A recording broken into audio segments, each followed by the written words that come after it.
Chapter 451, Faceless.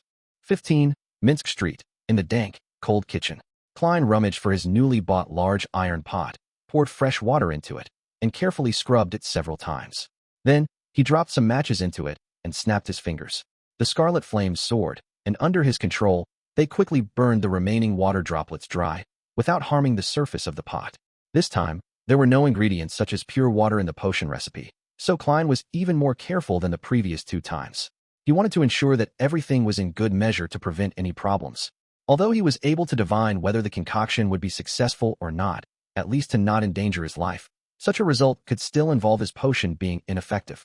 Attempting to extract the beyonder characteristics from the concoction would be relatively difficult, just like the removal of the mental corruption of a rampager. He would need the corresponding technique, methods, or rituals, and Klein wouldn't be able to gather a second round of ingredients within a short period of time either. After finishing his preparations, Klein took a deep breath as he looked at the neatly arranged boxes. Finally, he recalled the potion recipe. Faceless. Main ingredients. Mutated pituitary gland of a 1,000-faced hunter, characteristic of a human skin shadow.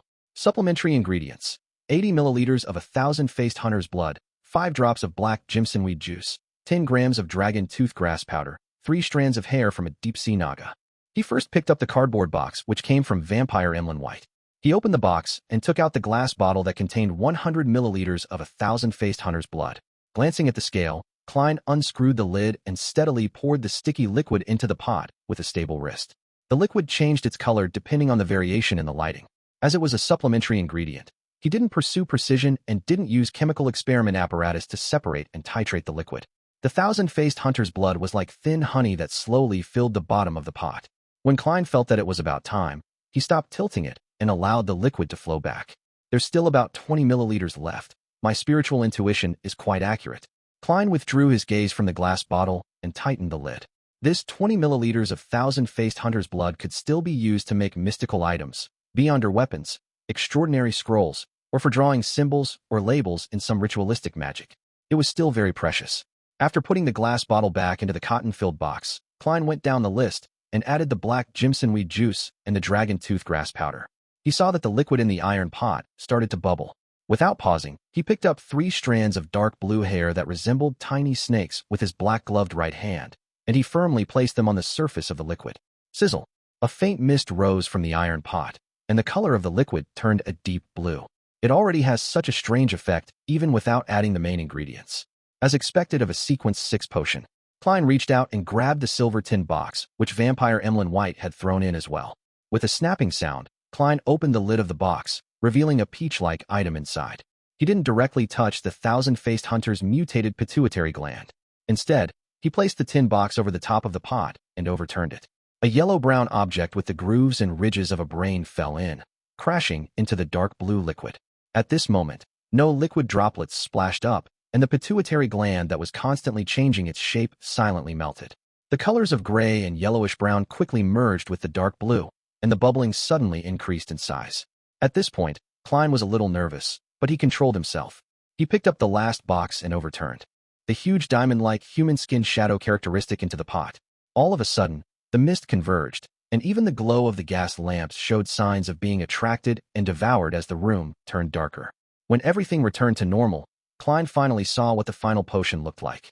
It was blackish-green all over, and from time to time, it would produce a bubble the size of an eye, and as if it had a life of its own, it would produce a burping sound every few seconds. When the bubble reached the surface, it would immediately burst, and during this process, it would reflect light in a myriad of colors. The colors combined to form a picture of different faces, and the facial features seemed to be a random combination. Klein picked up the iron pot with one hand and poured the liquid inside into a glass bottle that he had prepared beforehand. Because of a potion's characteristics, not one bit was left in the pot. Using divination to confirm that the degree of harm was acceptable, which meant that the potion had been successfully concocted, Klein took the faceless potion bottle and walked steadily back to the second floor, entering the room with the curtains closed. After locking the door, he sat on the edge of the bed and, with the help of cogitation, calmed his slightly agitated and anxious mood. After sitting upright for more than 10 seconds, Klein twisted the cap off of the bottle, raised his right hand, and swiftly poured the entire potion into his mouth. A slightly tingling sensation swished in his mouth and esophagus, and finally, it fermented into a numbing sensation that made him lose his senses. Klein's psyche seemed to be extracted from his body as he had the feeling of being a bystander and saw his mouth, nose, ears, and eyes melting. His entire face was melting. In just 2 or 3 seconds, his face and head had turned into what seemed like scorched white wax. His body was similarly abnormal. It was as if his bones and skin were being melted by blood. No, I can't allow such a situation to continue developing. Klein knew that if he didn't keep it under control, he could be on the verge of losing control at any moment. As a spectator, he tried his best to pull his thoughts back to his body, trying to visualize the layers of stacked spherical lights and maintain his state of cogitation. After a brief but repeated attempt, he finally felt his body once again. He tried his best to control every tiny part of his body to hold on to his lower limit. As the melting and dissolving assaulted him again and again, Klein lost sense of how long he held on for. But when it finally came to an end, he regained the feeling that his body belonged to him. At that moment, he knew that he had finally broken through the threshold and was now a Sequence 6. He was now a Faceless. Klein didn't sweat, but he was mentally exhausted. He barely got to his feet and walked to the full-length mirror, trying to observe what he looked like. Under the gas lamp's illumination, he took 2 sudden steps back and caused the floor to reverberate. The scene in the mirror was extremely shocking. Klein saw that his face and exposed skin were covered with dense, pale granules. It would make any normal creature who saw those go numb and subconsciously resist. The more timid ones might even lose their mind. Despite knowing the acting method and having completely digested the magician potion, my advancement to Sequence 6 was still rather difficult. I was only 2 to 3 steps away from losing control. I wonder how much of a risk those beyonders who relied on the accumulation of time and barely qualified to consume the potion faced. The probability of failure definitely isn't low. It's no wonder Sequence 7 is relatively common among the members of the churches, and they will shoulder the responsibility of captain or bishop, while the number of people at Sequence 6 begins to plummet. Klein closed his eyes and sat back in his chair. With the help of cogitation, he was able to restrain his overflowing spirituality and recover from his exhaustion. After about 10 minutes, the disgusting granules on his body had completely faded and merged into his flesh. Phew! Klein exhaled, walked back to the full-length mirror, and he looked at his full bearded appearance. Suddenly, his facial hair began to squirm. His flesh and skin began to undergo a bizarre change like half-melted wax. Within a second or two, Klein had reverted to his original appearance. Black hair, brown eyes, ordinary facial features, a clean face with a deep outline, and a somewhat thin body. He quietly gazed at his past self and stretched out his right hand to press it against his face. With a gentle touch, Klein's face changed again. His nose bridge was high, his lips were extremely thin, and there was a tinge of elegance in his handsome face. There was an unconcealable pride in his appearance. It was none other than vampire Emlyn White. A little too short. He laughed at himself. At this moment, the bones and ligaments in his body began to produce cracking and snapping sounds as his entire body suddenly soared up a little. He now looked identical to Emlyn White, externally. I've noticed that I can accurately recall the exterior appearance and temperament of every person I know, and I can grasp their unique scent. Klein's pores squirmed, and his body changed accordingly. The smell of his body became different as a result of this. He looked into the full-length mirror again, letting his hairline slowly recede, and he changed the color of his eyes into a deep gray. Without a sound, Dunsmith seemed to come alive again, and he was staring at the team member who always came to him to report on unusual matters. Letting out a breath, Klein returned to his original form, but the corners of his mouth remained curled upwards. He thought for a moment, took a few steps back, and looked at the magazine, Ladies' Aesthetics, which he had bought to look at fashionable beauties, and he noted down the appearance of the actress on the cover. Then, he went back to the full-length mirror and wiped his face with his right hand. When he looked in the mirror again, he saw a young lady with black hair that went past her shoulders and delicate facial features. It really works. Klein looked down at his chest, but he didn't see any protrusions. Trying hard to control his body, he managed to create a pair of cups by moving his fat and some of his flesh. However, there was nothing he could do about his lower body. That is to say, it is just a superficial change in appearance, nothing fundamental. Also, I can only grow taller or shorter by 10 centimeters at the moment. Going beyond this range would be difficult. Also, there's a limit to the enlargement and shrinkage of the head. For example, I can't mimic Father Yutravsky's half-giant head at all. Also, I can only observe the appearance and temperament of the target in an instant, without knowing anything related to him. It's easy for me to be exposed when facing a spectator like Miss Justice. Haha. In the clown stage, the clown restrains the spectator, but in the faceless stage, it is actually somewhat restrained by the spectator. Interesting. Upon having this thought, Klein stopped changing and returned to the appearance of Sherlock Moriarty. Divination, fighting, as well as a magician's beyonder powers, have all been enhanced. As for how much they've improved, it can only be confirmed through practice. I should find some time to head to the Quelag Club tomorrow. Klein took one last look and went downstairs to clear up the mess. After rounding up everything, he quickly washed up and crawled into bed.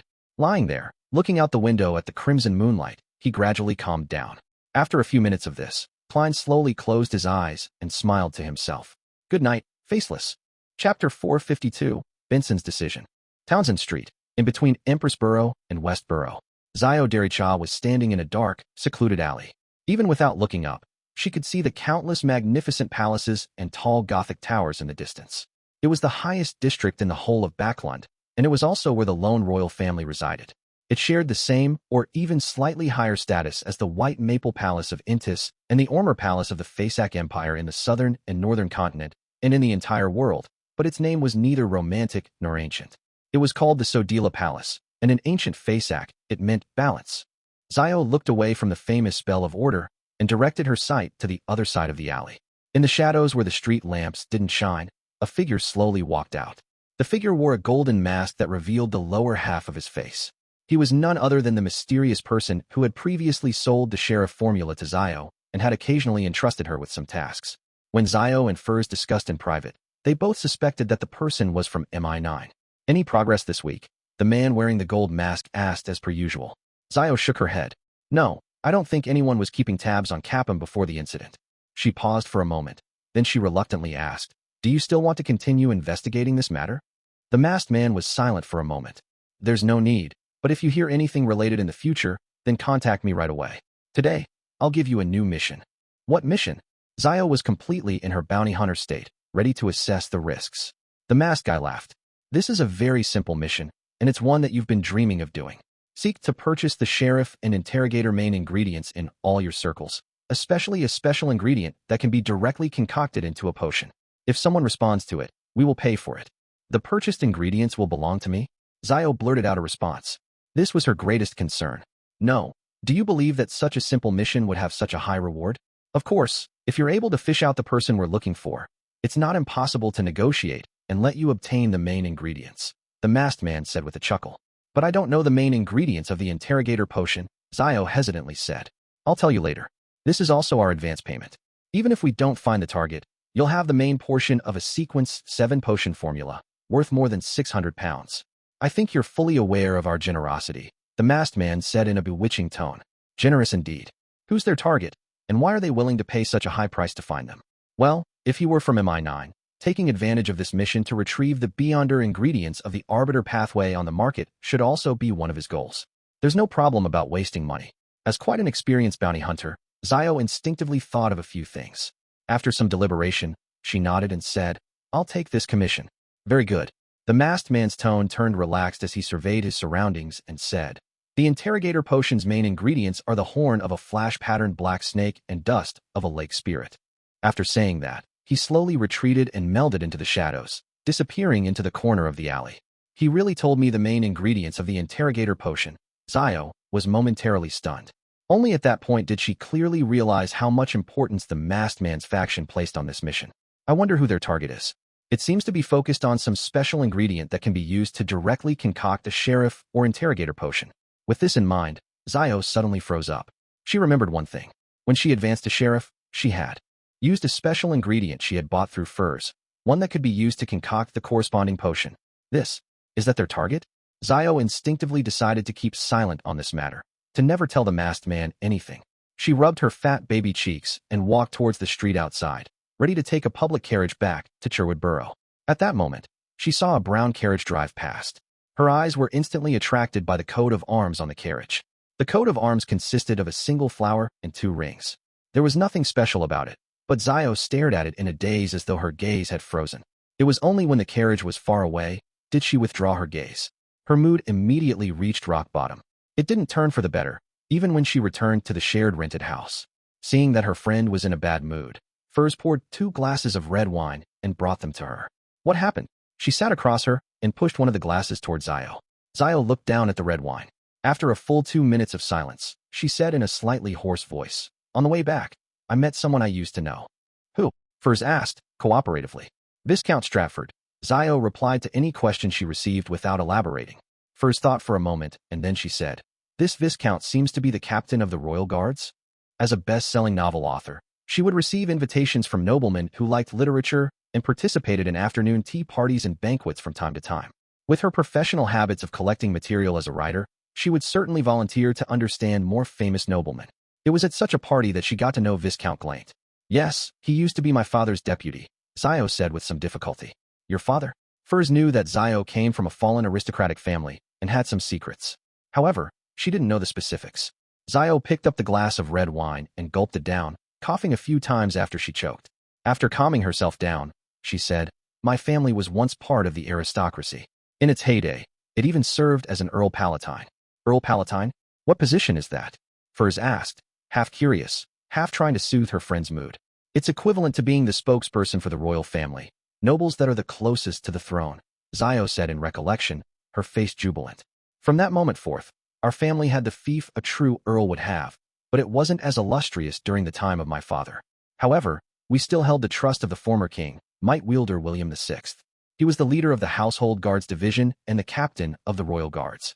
Her tone gradually turned melancholic as she found it difficult to hide her pain. "But 7 years ago, he was accused of participating in a revolt, and he was eventually executed and deprived of his aristocratic title and fiefdom. Because of this, my family fell from grace, and many of my family members even died for no reason. In order to live, we changed our surnames and left East Tucker County. I don't believe that my father would engage in mutiny. He was so loyal to the royal family, even more so than his belief in the goddess. In order to. Anyway, I left my mother and my younger brother and came to Backlund, looking for a chance to improve myself, hoping to restore my family's glory and my father's reputation." Zio was vague about some of the things midway through her recount, but Furs didn't mind. She sighed and said, "It'll be very, very difficult." But she immediately smiled. "But I will support you. And behind me is the mysterious Tarot Club," she added in her mind. Nighttime in Tingen City, 2, Daffodil Street. Melissa, who was doing math problems, turned her head to the door and looked at Benson, who had just taken off his half-top hat. "Where did you go? Aren't the results announced tomorrow?" "They're already available tonight, and I happen to know 2 of the city's employees who are in charge of the unified exam," Benson said with a smirk. In early December, he had enrolled for the Civil Servant Unified Examination, selected a relatively uncompetitive position, and, in the process, established friendships with several civil servants and a number of examination candidates through his eloquence and communication skills. What was the result? Melissa unconsciously put down the fountain pen in her hand. Benson's expression immediately darkened, but before Melissa could open her mouth, he revealed a bright smile. "I passed, and I'm ranked quite high." "That's great." Melissa stood up and took 2 steps forward. "You have to start preparing for the second round of exams at the end of January. It's held in Backlund. I need to prepare your luggage for you ahead of time. When are you planning on leaving?" Seeing his sister's concern, Benson walked into the living room, smiled and said, "I plan to do so after the new year. We'll go to Backlund together and rent a house there. Regardless of the success of the exam, I'm prepared to stay in Backlund and try my luck. And you can take advantage of the New Year's holiday to transfer to the technical school in Backlund to prepare for the entrance exam at the Backlund University of Technology and Industry in June." Just a month ago, the Backlund University of Technology and Industry had been reorganized and officially upgraded to a university for industry and technology. Melissa's lips unconsciously pursed as she quietly listened. She looked around wistfully and replied softly, "Okay." Friday afternoon at the Quelite Club, Klein walked out and hired a carriage to head for Prince Edesack's Red Rose Manor. It was the place where Talum had gone to a few days before his death. As a qualified detective, he would be completely unworthy of the £100 he was paid if he didn't hold any investigations there. "No matter what, I still have to put on a convincing act," Klein muttered as he sat in the carriage and enjoyed the scenery outside the window. After his morning practice, he had roughly grasped the range of improvements in every aspect. Flame controlling, flaming jump, and other beyonder powers had become about 30% stronger. The might of air bullets and the length of the underwater breathing pipe had even increased several-fold. His divination and combat skills had also received a substantial improvement. Paper figurine substitutes and damage transfer didn't experience much change, but because of the growth of his spirituality, the number of times that they could be used had increased. Klein finally arrived at Red Rose Manor amidst the rumbling journey and informed the 2 soldiers guarding the entrance of his purpose. After passing the news, he met the old butler from before. "You can ask everyone here." The white-haired elderly butler paused, then added, "Except that lady. That's what I want. I don't want to get into trouble." Klein laughed casually. "All right, Chapter 453, Stairs. Red Rose Manor. Outside the luxurious rooms filled with all kinds of antiques. Klein stood at the door and asked the sixth maid he had met today. The young maid was wearing a black and white servant dress that had the characteristics of the times. She was pretty, in her prime, and had natural curls to her brown hair. She had a hint of playfulness on her face. Who does Mr. Talum meet when he visits? Klein repeated the question numbly. The maid replied almost without a pause. Mr. Talum usually requests to meet His Highness, or to accompany him in riding horses, or to discuss matters. If His Highness happens to be absent, he will meet with that lady. They are very good friends. He receives permission from the butler. Talum is good friends with the commoner lady who Prince Edessak likes, meeting in private from time to time. It was likely that he was persuading her to leave this place, so as to not affect the reputation of the prince. Klein nodded thoughtfully. Mr. Talum and the young lady. What would they talk about? When he asked this question, Klein suddenly recalled how Talum had fallen in love just recently. With his rich experience from the information age, he somehow came up with an extremely contrived romance story. The maid wasn't afraid of the detective. She smiled, shook her head, and said, "At times like these, we're all asked to leave the room." Even more than ever, Klein couldn't resist making associations, even to the point of changing the colors one of Prince Edessak's hat and helmet. Without waiting for him to ask any further questions, the maid chuckled and said, "Detective Moriarty, if you want to find out exactly what the lady and Mr. Talum were talking about, you can ask her directly. The old butler doesn't permit that." Klein confidently pushed out his scapegoat. He changed the topic and said with a smile, "You seem to know more than the other servants. You even know to call me Detective Moriarty." The maid looked around, maintained her smile, and said, "It's because I've been serving the lady during my rotations. She's always wanted to meet you, Detective Moriarty. After all, she's close friends with Mr. Talum and cares a great deal about his death. Unfortunately, she always ends up missing you. Always." Klein was sensitive to the words always, just happened, and missed. The maid nodded seriously and said, "The first time His Highness invited you to be his guest, she intentionally threw a tantrum and wanted to take advantage of the opportunity to walk downstairs to meet you. Who knew that you would leave in a hurry? Afterwards, she took the initiative to represent His Highness to place flowers on Mr. Talum's grave, but as she didn't know what you looked like, she wasn't able to find you. And today, she just happened to go to the golf course out back to relax on horseback. Otherwise, even if the butler didn't allow it, she would have tried to find a way to meet you. What a coincidence." Klein sighed as he suddenly grasped the crucial point. On the day of Talum's funeral, it was the commoner lady he loved who had offered flowers in the prince's place. On that day, Klein was most concerned about the lady with the black veil and the sapphire ring on her finger. She might have a grade 0 sealed artifact or some powerful existence of an equal level. All of a sudden, a thought flashed through Klein's mind. The woman with the sapphire ring on her finger was wearing a long, heavy black dress. Accompanied by two maids, she slowly disappeared into the distance. One of the ladies had brown natural curls. The image of the maid quickly overlapped with the one in front of Klein, and it was abnormally identical.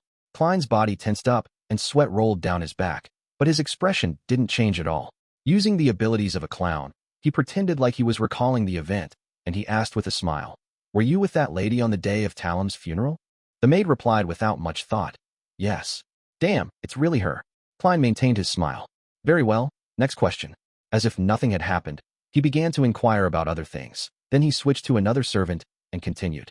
However, Klein secretly shortened the process and sped up the progress. He wanted to leave Red Rose Manor before the young lady returned from her riding. At 4 o'clock in the afternoon, before the sky had turned dark, Klein left the manor much earlier than expected and took the carriage sent by the old butler back to the city. Sitting in the window with his back against the wall wrapped in silk and muslin, he was relieved to have the energy to reflect on the whole situation. It was Prince Edessak's beloved commoner lady who had cursed Talum. Why did she have to deal with a descendant of a fallen noble family? To take revenge against Talum for trying to break up the relationship between her and the prince? But there's no need for her to do it herself. She can find a chance to mention it while in bed. Prince Edessak has plenty of ways to make Talum disappear without a sound. Talum was in a state of deep love before he died. Yes, the first sign was after he successfully persuaded the commoner lady to leave Prince Edessak. They had an affair? So, the commoner lady who was brought back to the manor killed Talum in order to silence him and remove any latent dangers? Logically speaking, it makes sense, but the problem is how could a person with a grade 0 sealed artifact or a powerhouse of an equivalent level be restricted by Prince Edessak? Even if the Augustus family is an angel family, with the accumulation of enough knowledge, they would still need to use tremendous strength and special methods to be able to restrain someone like that. This isn't something a prince can do. Besides, How could such a figure have taken a fancy to Talum? Why does she want to see me all the time? Did she sense that I'm using the gray fog to spy on her? No, if that were the case, I would have been buried with Talum on the day of his funeral. Besides, when she first wanted to see me, I didn't have any blood, hair, or belongings. I hadn't made any divinations yet.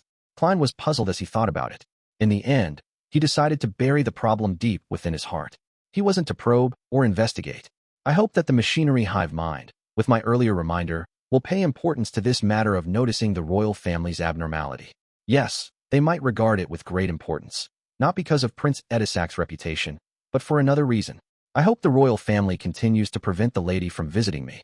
After a few days, when the time is right, I'll relinquish this mission, express how powerless I am on this matter, and then use the excuse of going to the south for a holiday to change my identity and hide for a while. Klein's heart gradually calmed down. Evenings in Backlund were always replaced by dark clouds and drizzling rain, and Klein, who felt physically and mentally exhausted, held down his half-top hat and walked quickly across the wet street to number 15 Minsk Street under the illumination of the street lamps. After resting for a bit and taking advantage of the dark surroundings, he took 4 steps counterclockwise and went above the gray fog. After advancing to sequence 6 Faceless, he had always wanted to check the mysterious space to see if there were any changes. However, as he was too tired last night and couldn't wake up in the middle of the night, he had to wait until he was done being busy outside. In addition, Klein had to eliminate any interference in order to divine a particular matter. That was, after this advancement, when his spirituality wasn't stable yet, he didn't hear the illusory ravings of Hornacis, Phlegria, Hornacis, Phlegria, Hornacis, Phlegria, anymore. He wanted to know if this was a natural change after ascending to sequence 6, or if there was some other reason. Within the majestic palace, the mottled bronze tables and the 22 high-back chairs with different symbols on their backs stood quietly, as if they had remained unchanged since time immemorial. The same was true for the gray fog below them, as well as the endless emptiness around them.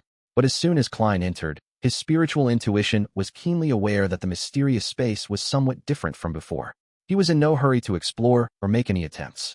Calming himself down, he sat at the end of the table, conjured a pen and paper, and wrote a divination statement.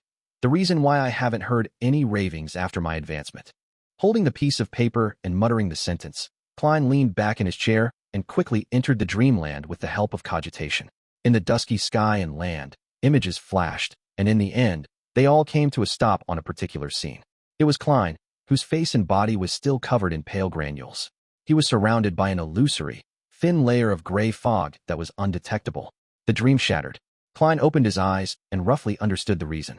The gray fog has interwoven with reality, helping me block out the ravings that come from who knows where. After advancing to sequence 6, my connection with the mysterious space above the gray fog has become even stronger, thus bringing about certain changes and allowing me to naturally borrow a portion of its powers. From the looks of it, that should be the case. Yes, I should try to explore the area and see if there are any changes. Klein slowly stood up and followed his spiritual perception, walking in a certain direction outside the ancient palace. Beneath his feet was the gray fog that spread out like the sea. He finally decided to stop after walking for an unknown period of time. However, when he gave up on exploring, a light suddenly flickered at the end of the path. In his joy, Klein quickened his pace and approached. 7 or 8 seconds later, he saw a flight of stairs that seemed to lead to heaven. The staircase was formed from pure light. It was holy, transparent, and untainted, capable of shocking anyone's heart. There were only 4 levels as the staircase reached up into the void, and each level was rather high, as though it was meant for creatures even larger than giants. Klein looked up, followed its path, and saw a layer of grayish-white fog, condensed and suspended in midair, as though it was supporting something. It was a significant distance from the staircase of light. The 4-step staircase represents my consumption of the sequence 9, sequence 8, sequence 7, and sequence 6 potions. What exactly is above that layer of fog? Klein cautiously advanced until he reached the staircase of light and stepped onto it. There was nothing odd about the steps, and they were as solid as stone. Klein went up the stairs, climbed up to the 4th level, and then tried to look up at the area above the gray fog. Unfortunately, his vision couldn't penetrate anything. He thought for a moment. Then he took 2 steps forward and jumped up with all his might. However, the moment he left the staircase of light, he lost his momentum and his spirit body's flight instinct. He plummeted straight down and landed on the bottom layer of the gray fog. Looks like I need to advance another 2 to 3 other sequences. If sequence 4 really does result in a qualitative change, then I should be able to see after becoming a demigod. Klein looked up and made a judgment. Chapter 454. Who am I? After looking around, Klein, who had found nothing else, returned to the stone pillar-propped ancient palace. He sat at the head of the long bronze table with his eyes half closed. He examined his spirituality growth with the number of members he could draw in. Including the empty positions that I could handle from before, I can still recruit 4 new members. However, there are no suitable targets at the moment. Klein shook his head and muttered before returning to the real world to busy himself for a good dinner.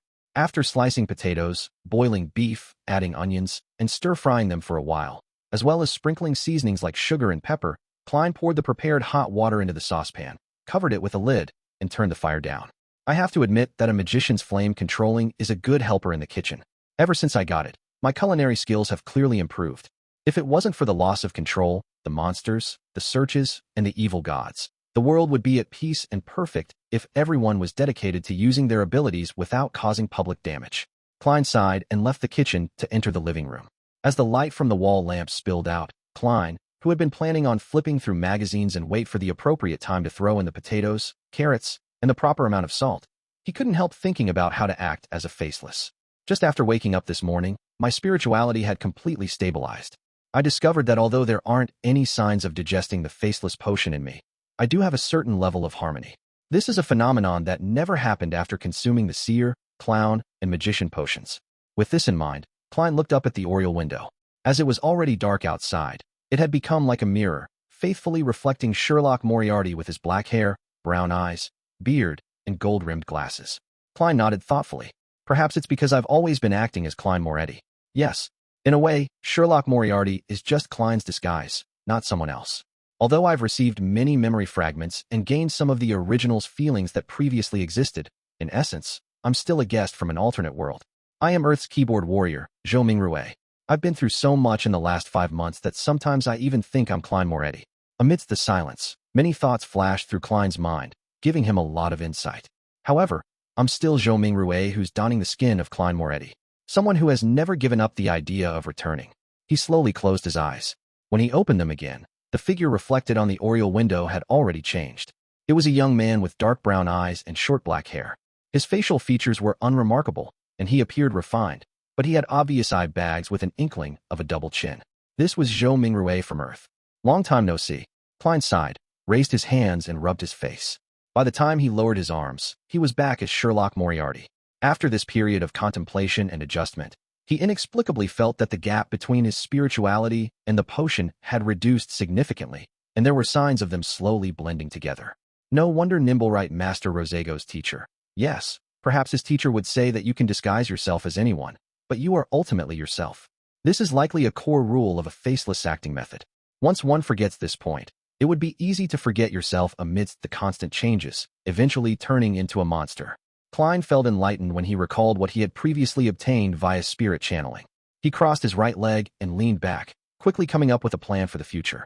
Search for and conclude the actual acting rules for a faceless. In the Beyonder circles of Backlund, through the Tarot Club, gather information about mermaids, in preparation to complete the ritual at sea. Directly or indirectly get the Solar High Priest potion formula to help Little Sun advance to sequence 7, so that he has the clearance to obtain the method for removing a rampager's mental corruption on a Beyonder characteristic. But I can't fully place my hopes on Little Sunday. I should still attempt to look. Klein, whose mood was slowly turning staid, snapped his fingers, reducing the stove's fire in the kitchen as the fragrance of beef emanated. At that moment, he heard the doorbell ring. The visitor was none other than Lawyer Jurgen. Even though it was drizzling and the ground was wet, Jurgen was still dressed meticulously. He even wore a vertical collar. What's the matter? Klein, who was very familiar with Jurgen, didn't make any small talk and directly asked. Jurgen put away his black umbrella, patted a few drops of water off of his double-breasted frock coat, and said, Sherlock, I'm leaving Backlund on Monday next week to go south on a holiday with my grandmother. The warm environment and the clean air suits her very well. That's excellent news.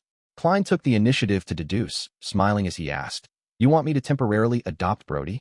Jurgen shook his head gravely. My grandma can't bear to part with Brody and insisted on taking him with her. I've already asked. As long as we put him in a cage and buy a full-price ticket, he can board the steam locomotive, but we have to keep the cage clean at all times to not pollute the air above. Honestly, the smell in the third-class carriage is enough to overwhelm the stench of cat poop. Klein chuckled. Brody shouldn't be too happy to leave, right? But he's even more reluctant to part with my grandmother, Jurgen replied. He pressed his hat and changed the subject. I'm here to inform you that if you need to be released on bail or settle any legal disputes during this period of time, you can go to my colleague. Here is his business card. I've already informed him that he wouldn't be leaving Backlund this year. What a professional, to think that he even considered this problem. However, I don't need to do that for now. I'm now an informant for the machinery hive mind, and I won't be remanded at the police station under normal circumstances. Klein thanked him with a smile, took the name card, and slipped it into his pocket. Jurgen didn't have any intention of chatting or entering the room. He immediately raised his hand and said, I still have to visit the rest of my clients. Sherlock, I'll see you tomorrow. No, I'll see you next year. Then, I must wish your family a happy new year in advance. Klein smiled and waved. After watching Jurgen leave with his umbrella, Klein closed the door and sat back down in the living room. At this moment, apart from the flame, which was licking the bottom of the pot in the kitchen, there were no other sounds coming from the house. It was so quiet that Klein could hear the carriages outside moving in the distance. He looked around slowly and saw the coffee table, contracts, cupboards, pins, porcelain cups, dining table, chairs, and walls. Retracting his gaze, Klein leaned back against the sofa and looked out the window at the dark night and the street lamps emitting a misty glow in the dark. In the deep cold silence, he sighed. The new year. The lightning gradually calmed down, and the darkness became the ruler of the earth. The exploratory team from the City of Silver finally reached their destination after a short, but, at the same time, not short trek and numerous battles. On both sides of the street, most of the houses had collapsed. Only a few could barely hold on, but their surfaces were mottled with the dust of time. With the help of an animal hide lantern whose light didn't reach far, Derek Berg saw the completely collapsed walls and streets that were in such ruin that even weeds didn't grow. On both sides of the streets were half-collapsed houses, with a tiny minority barely standing. However, their surfaces were mottled and filled with signs of aging. The white and blue colors that formed the foundation of the coatings, the pointed structures which were different from the City of Silver, had already turned gray, making it hard for anyone to imagine their original appearance. However, Derek could figure out the city's past through such observations. It had definitely experienced a long history with a considerable number of inhabitants, developing its own civilization in the Dark Ages. The humans here took potions, built and repaired buildings, and defended the city wall. About 6 teams or more had explored the outside and hunted monsters in search of the necessary resources to survive. They would celebrate for any brief periods of calm, offering sacrifices to the gods and yearning for a response. They gave birth to the next generation, allowing hope to continue. However, in the end, they disappeared into the darkness, losing all their voices and leaving behind only ruins. The ruins were like a huge grave, burying a civilization that had struggled to survive, but eventually vanishing dismally. Demon Hunter Colin looked around, his expression somewhat solemn, as though he saw the future of the City of Silver. He pointed ahead and said, The other places have already been cleared. The temple is in the center of the city.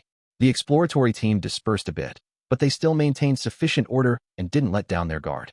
After passing through ruins that had been destroyed for an unknown period of time and went past streets so quiet that they drove people mad, Derek finally saw a high, wide artificially made platform. On top of the high platform, there was a half-collapsed building. It looked extremely similar to the temples in the City of Silver. It had a dome propped up by pillars, creating an arched entrance. The style of the buildings here was completely different from that of the other buildings. It really is true that they later converted to the fallen creator. The thought had barely crossed Derek's mind when the 4 lanterns in the team went out at the same time. All of a sudden, the exploratory team was plunged into pure darkness. There was no lightning in the sky, the candles on the ground had extinguished, and all human breathing seemed to disappear at once. Derek's body immediately tensed, as he felt as if some monster had stuck its tongue out in the darkness and was trying to lick his scalp, but his spiritual perception told him that nothing real had appeared. At that moment, an immature, helpless, terrified, and dry voice sounded out by his ear. It was a child whispering, "Save me, save me." For a moment Derek froze, not knowing how to react, but in an instant, a coruscating glimmer of dust appeared before him. The dust exploded one after another, igniting a silvery white light that illuminated the surrounding area. Colin stared at Derek and said in a deep voice, "What's on your mind?" Derek instantly snapped to his senses and clasped his hands in shame and pressed them to his mouth and nose as if in prayer. His body immediately emitted rays of clean, pure light, causing the surrounding darkness to silently disperse. The other team members seized the moment to reignite the candles. Because of the demon hunter's timely reaction, no members disappeared this time, nor were there any new members appearing. Colin retracted his gaze from Derek and looked at the half-collapsed temple on the high platform. He solemnly said, "From now on, We can't afford to be careless. We have to be on full alert. Chapter 455, Help Seeker. Within the half-collapsed temple, only a few stone pillars remained intact as they collectively supported half of the main hall.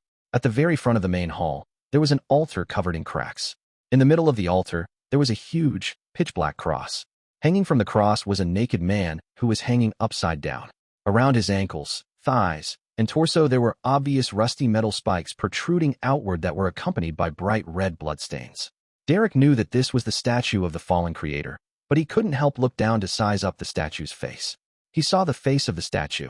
The nose, mouth, and ears were all blurry, except for the eyes which were carved with abnormal clarity. The fallen creator's eyes were tightly shut, as though he was suffering from guilt and pain. Look away, don't study the statue of an evil god, Demon Hunter Colin warned in a low voice. Yes, Your Excellency. The few members of the exploratory team immediately retracted their gazes. Before today, although the City of Silver had discovered many destroyed cities and written records pointing to evil gods during their explorations, most of the residents had never seen the statues of so-called evil gods. The remaining area of the temple wasn't very wide, so the exploratory team quickly split up into groups of 2 or 3 and completed the investigations without finding anything abnormal. Upon seeing this, Colin, the chief of the 6-member council, said after a few seconds of deliberation, "Let's head underground." As he spoke, he drew one of the 2 swords he carried on his back and smeared it with a grayish-silver ointment. Then, he removed a small metal bottle from a hidden compartment on his belt, pulled out the stopper, and gulped the contents of the potion. At this moment, Derek felt as if the light blue eyes of the chief had become a little brighter. The members of the exploratory team made their utmost careful preparations. Under the illumination of the 4 animal hide lanterns, they followed the stairs on the left side of the statue as they walked down into the underground area. Derek took his turn holding the lantern, walking at the front left as he cautiously entered the darkness. He heard the sound of his own footsteps and those of his companions echoing off of the stone steps. They produced a distant and empty echo. The echoes didn't suffer from any interference, making the absolute silence beneath them obvious. However, in the hearts of the exploratory team members, it was like a knock on the door. The attempt to uncover a secret that had been buried for an unknown number of years left them feeling extremely tense. After walking without having any sense of time, Derek finally saw that the road ahead had turned flat. He also saw the newly discovered mural, which the corrupted Dark Regents had mentioned. The mural was spread across 2 sides of the wall. It was simply colored and gloomy, looking ancient as if it had seen the vicissitudes of life. Derek took a casual glance and was immediately attracted by one of the murals. On the wall to the left up ahead, a pure white cross was depicted in the middle. It was surrounded by seawater-like blackness, drowning all the humans who were struggling as they stretched out their arms. Hanging upside down from the cross was the fallen creator. The rusted nails and blood-red stains were no different from the statues in the outside world. But in this mural, the fallen creator was suffering from a black erosion, so much so that part of the white of the cross had become pitch black. In addition, the cross supported a hazy piece of land, and countless humans were kneeling and praying to the fallen creator. Around the mural, in the deepest part of the darkness, there were 6 figures akin to evil gods. In the upper left corner was a woman wearing a black, classical dress. Her clothes were layered but not complicated, and it was embedded with a starry sheen. Her body was relatively ethereal, with signs of rippling outward. Her face was blurry, as though she was wearing a mask without any facial features. The darkness around her surged as one strange eye after another faintly became discernible. Directly above was a young man wearing a pure white robe. His face was painted with a pure gold color, and there were tentacles in the form of light growing out of his skin. In his hands was a putrid green book and a radiant spear, and his chest and back were inverted. In the upper right corner was a trident-wielding monster with an octopus-like head, wide eyes, and a body wrapped in lightning. The feathers of countless birds formed his cloak, and the darkness turned into waves that supported the bottom of his feet. At the bottom right was a supple and beautiful woman. Her chest bulged, propping her clothes up. In her arms was a rotting baby, and at her feet were black ears of wheat, spring water squirming with flesh, herbs dripping with pus, and wildly mating animals. Directly below was an old man wearing a hood that revealed his mouth, wrinkles, and a white beard. The old man held an open book, and on top of it was an eye that was the symbol of omniscience. At first glance, this old man looked the most normal, but the smile on his face was indescribably evil. At the bottom left was a giant warrior in tattered armor. He held a long sword and was sitting on a throne with bleak dusk as its backdrop. What this mural means is that when the cataclysm struck, the evil gods climbed out of the abyss. In order to save the people of the world, The fallen creator had suffered the vast majority of the sins and pain, and as a result, showed signs of being corrupted and having his image change. But I think he is the worst evil god. Carrying an animal hide lantern in his hand, Derek looked at the mural on the wall as he walked. He realized that the description was identical to Dark Regence's description, with the core theme being that the place where they were had not been abandoned by the gods. Instead, it was blessed by the Creator and had maintained civilization through the apocalypse. Of course, Dark Regence had only briefly mentioned it, and the details were far what the murals depicted. Throughout the entire process, Derek didn't let his guard down. He prepared himself in case any accidents were to happen so that he could respond immediately. Under the dim yellow light of the candle, the exploratory team went through many corridors, halls, and rooms one by one, delving deep into the temple's basement. Suddenly, a semi-open gray stone door appeared in front of them. Outside the door, a cluster of beautiful mushroom-shaped objects grew. They were palm-sized, with white stems and bright red heads, sparkling with dark golden specks. Upon seeing these mushrooms, the members of the exploratory team had their appetites whet. All they wanted to do was to rush over, pull out a stalk, and stuff it into their mouths. Gulp! Quite a few people swallowed their saliva. However, most of the people who were able to enter the exploratory team had rich experience and were of a relatively high sequence. Having received a warning beforehand, someone immediately stood up and said in a low voice, "Those are rotten flesh and hairy scalps." Derek knew this teammate, and that his name was Joshua. He had successfully traded for a mystical item from a particular exploratory expedition. Joshua stretched out his left, scarlet-gloved hand at the door. With a flash of light, a burning fireball quickly took shape and shot out, landing directly on those extremely tempting mushrooms. Boom! The ground trembled slightly, and an inferno spread out to cover the space of 2 meters. By the time the fire subsided, all of the mushrooms had already disappeared, leaving only bits and pieces of flesh and blood. It left all of the Beyonders, who nearly failed to resist the temptation, disgusted. Demon Hunter Colin didn't interfere with the actions of the team. He quietly watched from the side, nodding from time to time. Why would there be mushrooms? Made from flesh and hair? Where did the flesh and hair come from? Joshua withdrew his left palm and muttered to himself in confusion. Another member of the team made a bold guess. The original inhabitants of this city? It's possible. Perhaps their deaths were a result of turning into pure flesh and hair. Derek agreed inwardly. After a brief discussion, the exploratory team split into several groups and cleaned up the hall outside the gray stone door. After doing all this, they regrouped and slowly passed through the door, ready to engage in combat at any moment. Behind the door was a place that looked like an altar. The surrounding light could hardly dispel the darkness of the region, which seemed to hide something unknown. Above the altar, a similar pitch-black cross and an upside-down fallen creator was erected there. Carrying an animal hide lantern, Derek stood the closest as he instinctively swept a glance. His gaze suddenly froze because he discovered that the fallen creator statue here was different from the one outside. Its eyes were open. He had blood-red eyes and black pupils, staring straight at any intruders like it possessed life. Tat, tat, tat. Derek heard the chattering of teeth. He originally imagined that it came from a team member, but he soon realized that he was the one trembling. Although he didn't understand much about the evil god's dangers, his teeth were instinctively chattering at that instant. Tat, tat, tat. His teammates reacted similarly. At that moment, a speck of powder floated into the air. Demon Hunter Colin clenched his fist. Boom. As the sound of thunder reverberated through the air, Derek and the others suddenly snapped to their senses, escaping their nightmare state from earlier. Before they could investigate the area, the sound of weeping could be heard from behind the altar. Sob, sob, sob. Sob, sob, sob. In the chilling silence, Demon Hunter Colin calmly ordered, "Derek, Joshua, go around and take a look." As a chill went through his body, Derek held the animal hide lantern and the axe of hurricane in his hand. Together with Joshua, he slowly walked around to the back of the altar. As the darkness was gradually dispersed by the light, they saw a black figure curled up behind the altar. After taking 2 steps forward, the shadow revealed its original form. It was a 7 or 8-year-old child with soft yellow hair. He closed his eyes, as though he wasn't used to the light as he shouted in excitement. "Save me, save me." Derek's pupils shrank, and when he thought of the cry for help he had heard in the pure darkness earlier, he subconsciously lifted his axe of hurricane. At this moment, Demon Hunter Colin took a step forward and solemnly asked, "Who are you?" The child stopped pleading for help and said reminiscently, My name is Jack."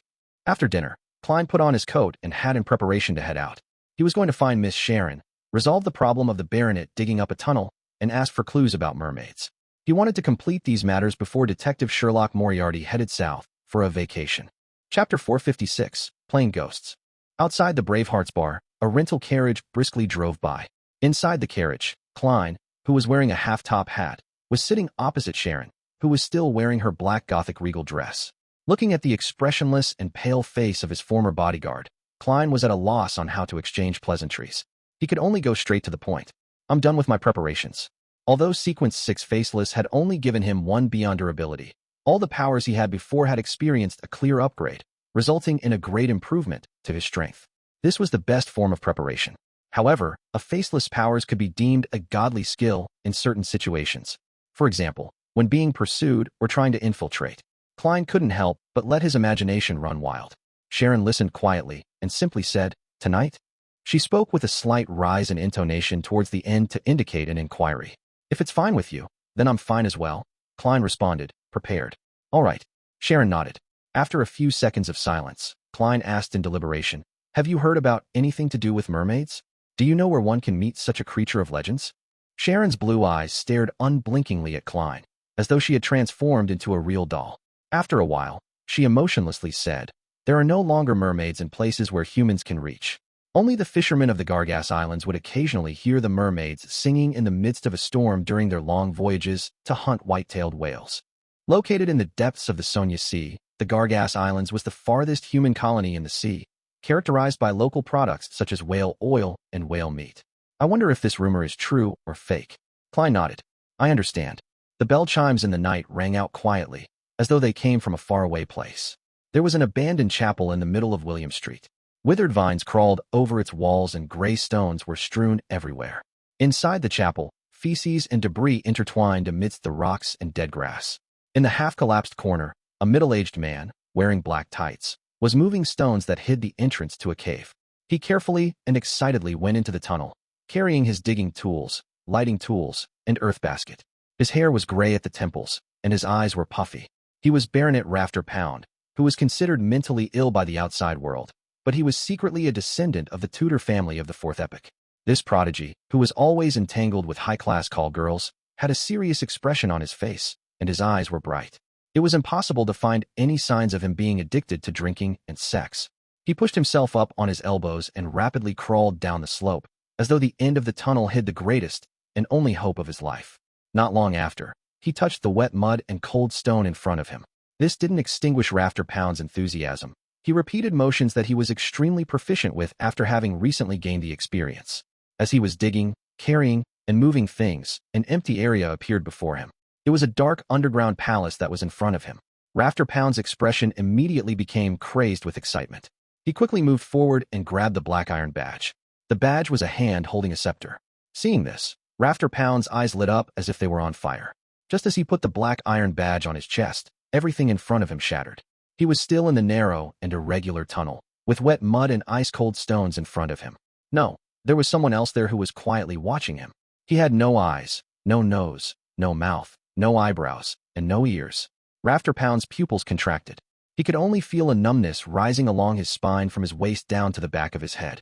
Without even thinking about it, he immediately threw away all his tools and frantically retreated. His elbows smacked the ground, but he felt no pain despite having a mangled wound. Finally, Rafter Pound left the tunnel and returned to the abandoned chapel. Because of the loss of his lantern, he could only see the deep darkness and the dim crimson that shrouded the edges. Suddenly, the withered vines that were crawling up the wall swayed like snakes. A figure walked out from the darkness. She was wearing a Gothic regal dress and a black small soft hat, with a pale face to the point of being transparent, as well as pale blonde hair and blue eyes that didn't look human. Rafter Pound almost shouted out loud. For such a woman to appear in an environment such as this was no different from a ghost story from folklore. Tap, tap, tap. He took a few steps back and almost tripped over a rock. At that moment, he seemed to think of something, and he suppressed his horror in an instant, revealing an excited and hopeful expression. Are you that evil spirit inside the underground palace? Yes, it must be you. Sir Pound, there seems to be a misunderstanding. Faceless Klein came out of the tunnel and stood in the shadows. His and Sharon's original plan had been to scare Rafter Pound off, scaring him so badly that he would no longer dare to explore the underground ruins again. However, Rafter Pound's reaction was somewhat out of their expectations. Sharon was silent for a second before tacitly asking, "What do you wish to say?" Rafter Pound quietly exhaled, and he then curled his lips into a smile. After attempting for so many years, I believe you already understand that killing the descendants of the Tudor family won't help you break the seal. Only by working with me, who has the great Tudor bloodline, can you hope to get out of this predicament that has lasted for more than 2,000 years. The Tudors knew about the existence of the evil spirit, but they still died in that room. Klein frowned as spoke before Sharon could. He imitated Sharon's ethereal voice. What took you until today to come here? This was a branch of the Faceless beyonder powers, to mimic the sound of a target. He could reproduce any voice as long as he heard it before. Of course, Klein believed he couldn't repeat the ravings of the true creator and the pleas of Mr. Dorr. This beyonder power was still limited to the realm of ordinary people. Sharon looked sideways at him, but didn't expose him. Rafter Pound didn't notice and chuckled. It's because the Dark Emperor has appeared. Fate tells me that the glory of the Blood Emperor will appear once again. Is there some logical connection? Klein had an inexplicable feeling that Rafter Pound was more like a madman than before. He asked in Sharon's voice again, Dark Emperor? Haha. Rafter Pound laughed. Yes, hero bandit Dark Emperor. He must be closely related to the real Dark Emperor. Why don't I know that? Klein felt amused. He thought for a moment. Then he stopped asking, giving up the right to ask questions. Sharon, for some reason, remained silent. Upon seeing this, Rafter Pound was overjoyed as he quickly asked, So, what's your answer? I refuse, Sharon replied emotionlessly. Rafter suppressed his anxiety and tried to persuade her again. At this moment, his eyes suddenly glazed over as he abruptly took a few steps to the side, arriving at a relatively intact stone wall. This, Klein and Sharon noticed an abnormality at the same time. They responded in their own ways, one pulling out a revolver and pointing it at Rafter Pound, the other filling the ruined chapel with a crimson lunar brilliance. Rafter Pound didn't even look at them. He faced the stone wall and slammed his head into it.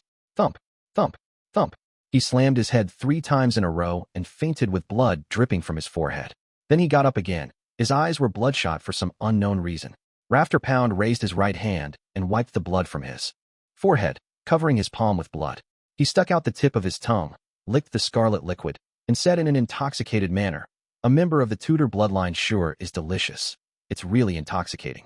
It will allow my loathing to exceed its limits to the greatest extent, and it will help me temporarily expand the boundary of the seal. Klein's muzzle was aimed at him as he asked in a stunned tone, The evil spirit in the ruins? Blood trickled across Rafter Pound's face, and he laughed horribly. You guessed right. Before, I judged that you were weak and wanted to corrupt your mind and enter your dreams to tempt you into rescuing me. Who knows? Haha, you're also a person with a secret. Don't be so direct. Klein subconsciously glanced at Sharon, but he found nothing out of the ordinary about her. What do you want to do?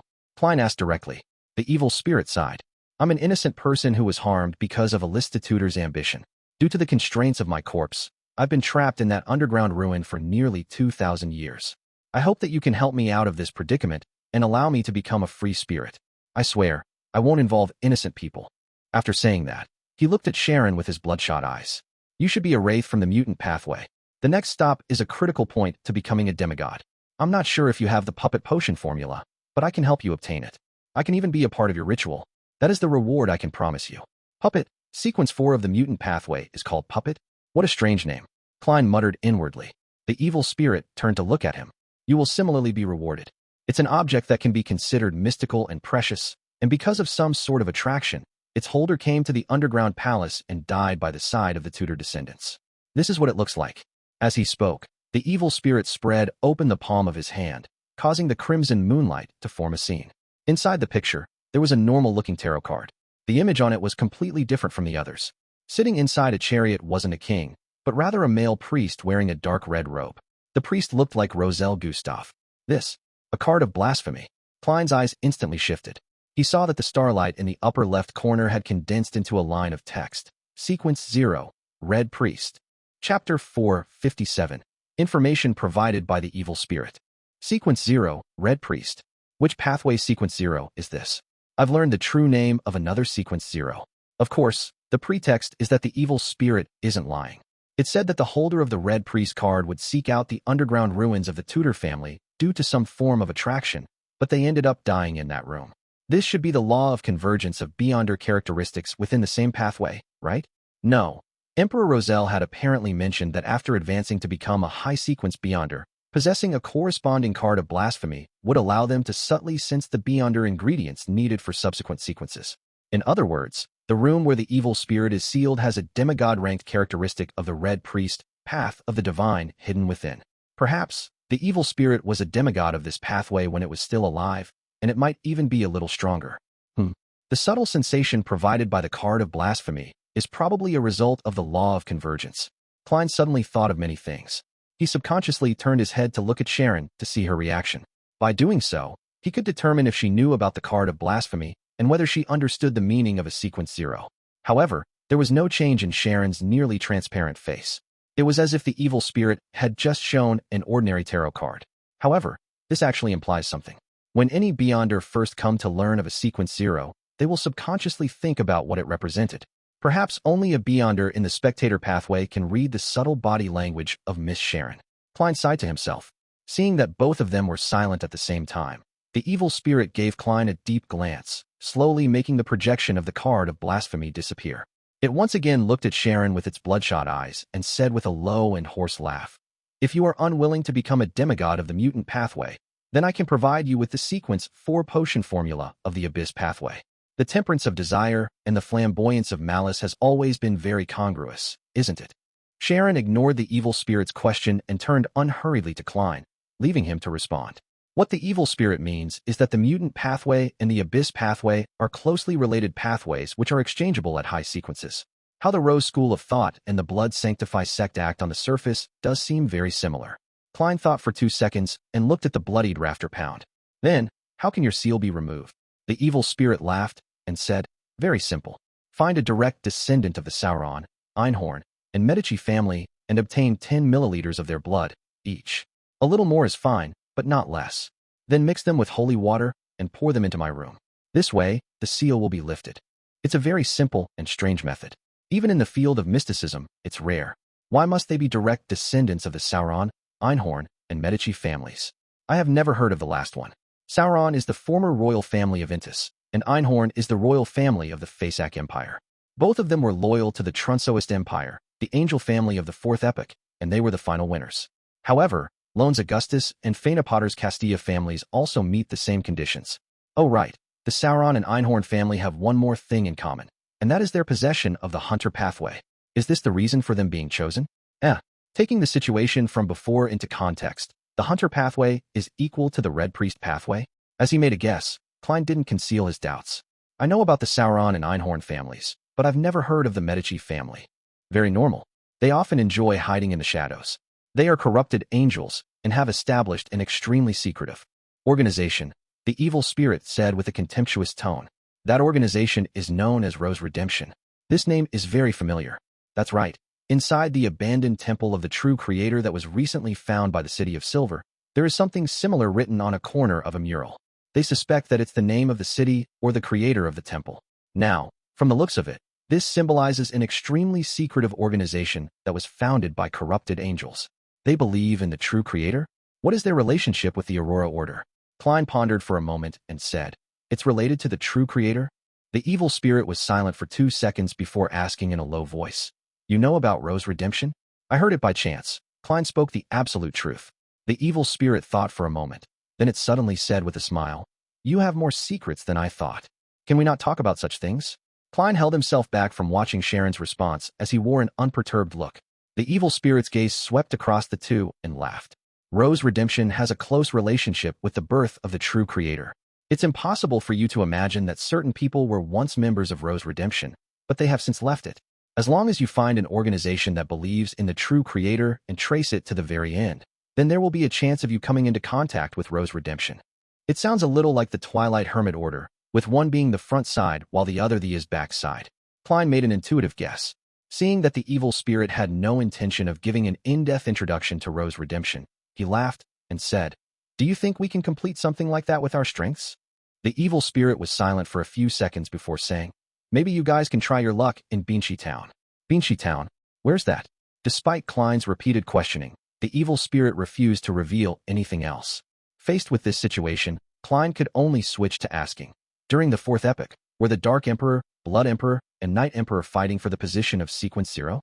When the evil spirit heard this, it was stunned for a moment before it smiled and said, "It once was the case, but not later. It wasn't the case after Alista Tudor went mad." Alista Tudor was that Blood Emperor? Klein sought confirmation. The evil spirit nodded. "Yes, there has only been one Blood Emperor, That lunatic, Alista Tudor. Heh. The descendants of the Tudor family have all inherited the madness of that bloodline. They're usually crafty, devious, careful, and cautious, but at critical moments, they can become reckless and not consider the repercussions. The evil spirit pointed at Rafter Pound's face and said, "He is an example. However, after this lesson, he will definitely become more normal for a long period of time. I've no idea if he's the last Tudor. Alista left quite a number of good things which require the blood of his descendants in order to gain access to them. It's best that you don't kill him now." The evil spirit paused and chuckled softly. "All right, after you help me remove the seal, I will tell you all the stories I have experienced. No, a more accurate description is the history I've experienced." Having said that, Rafter Pound's eyes suddenly lost focus. His body twitched a few times before limply collapsing to the ground. Sharon silently watched this scene before she suddenly took a step forward. Whoosh! The wind howled as the dirt and rocks on the ground began to move before falling into the underground tunnel and sealing off the entrance. After that was done, Klein and Sharon left William Street and took a detour to another block in the silent darkness. When Klein boarded the rental carriage, Sharon's figure appeared, and she sat across from him. She looked unblinkingly at Klein as she asked with her hoarse and ethereal voice, "Will you help it lift its seal?" No, Klein didn't hesitate to reply, and then he asked, "What about you?" Sharon shook her head, indicating that she wouldn't either. Klein heaved a sigh of relief as he smiled. "It's already been dead for about 2,000 years, and right now, it's just a remnant of an evil spirit. Dispersing or returning to the spirit world is supposed to be its end. My plan is that once we become high-sequence Beyonders, we can team up and eliminate it, giving it true deliverance." Although the Red Priest card, the hidden history of the fourth epoch, and the evil spirit's promised rewards were tempting, Klein had no confidence in it at all. In his mind, he would always recall the scene of the evil spirit's corpse sitting on a high-back chair with its head lowered. He would also remember how the other party's face would be covered in traces of decay when he raised his head. Sharon tersely acknowledged, giving the necessary response. "Aren't you supposed to ask me why I'm so confident in becoming a high-sequence Beyonder?" Klein couldn't help but lampoon. And the answer to that question was that people needed to have dreams. Klein no longer bothered with the topic and switched to asking, "Is the Wraith's corresponding sequence 4 really puppet?" Sharon nodded. "Do you have the potion formula or Beyonder ingredients?" Klein asked in thought. Sharon shook her head. Klein let out a soft chuckle. "I'll help you keep an eye out for it in my circle." Without changing her tone, Sharon said without changing her tone, "Thank you." Klein looked out of the window and muttered to himself, "I'm going to the south for a holiday." At this point, he said with a smile, as if he were speaking to a lawyer, "Jurgen, let me wish you and Merrick a happy new year in advance." Sharon was silent for 2 seconds, then she pursed her lips and replied in a fleeting voice, "Happy New Year." Her figure gradually faded and disappeared from the carriage. Looking at the little boy behind the altar and hearing his slightly hoarse and tender voice, Derek felt as if he was facing the most terrifying monster. He almost performed a downward cleave with the axe of Hurricane in his hand. From what he knew, a person who could survive in the pure darkness for so long was definitely not human. Even if he was one before, it definitely wouldn't be one after that long. Demon Hunter Collins' eyes seemed to brighten a little. He tightened his grip on his sword and asked in a calm voice, "What are you doing here?" The yellow-haired boy who called himself Jack had a pained expression as he replied, "We're looking for the holy residence of the Lord." "The holy residence of the Lord?" Colin pressed. "Right." The little boy Jack turned his head and looked at the pitch-black cross and the statue of the overturned man. "They told me that as long as I go in the direction that the Lord's eyes look in, then I will be able to reach his holy residence." "They? You still have companions?" Colin's eyes moved one full revolution as if he were a monster, taking in the surroundings. "Where are they?" Hearing this question, the little boy Jack was stunned for a moment. Suddenly, he held his throat, and with a twisted, blank look on his face, he said, "I'm so hungry. So hungry." Chapter 458, An Ancient Sanguine. So hungry. Amidst his trance-like words, Jack raised his head and looked at Joshua, who was wearing a pair of scarlet-red gloves.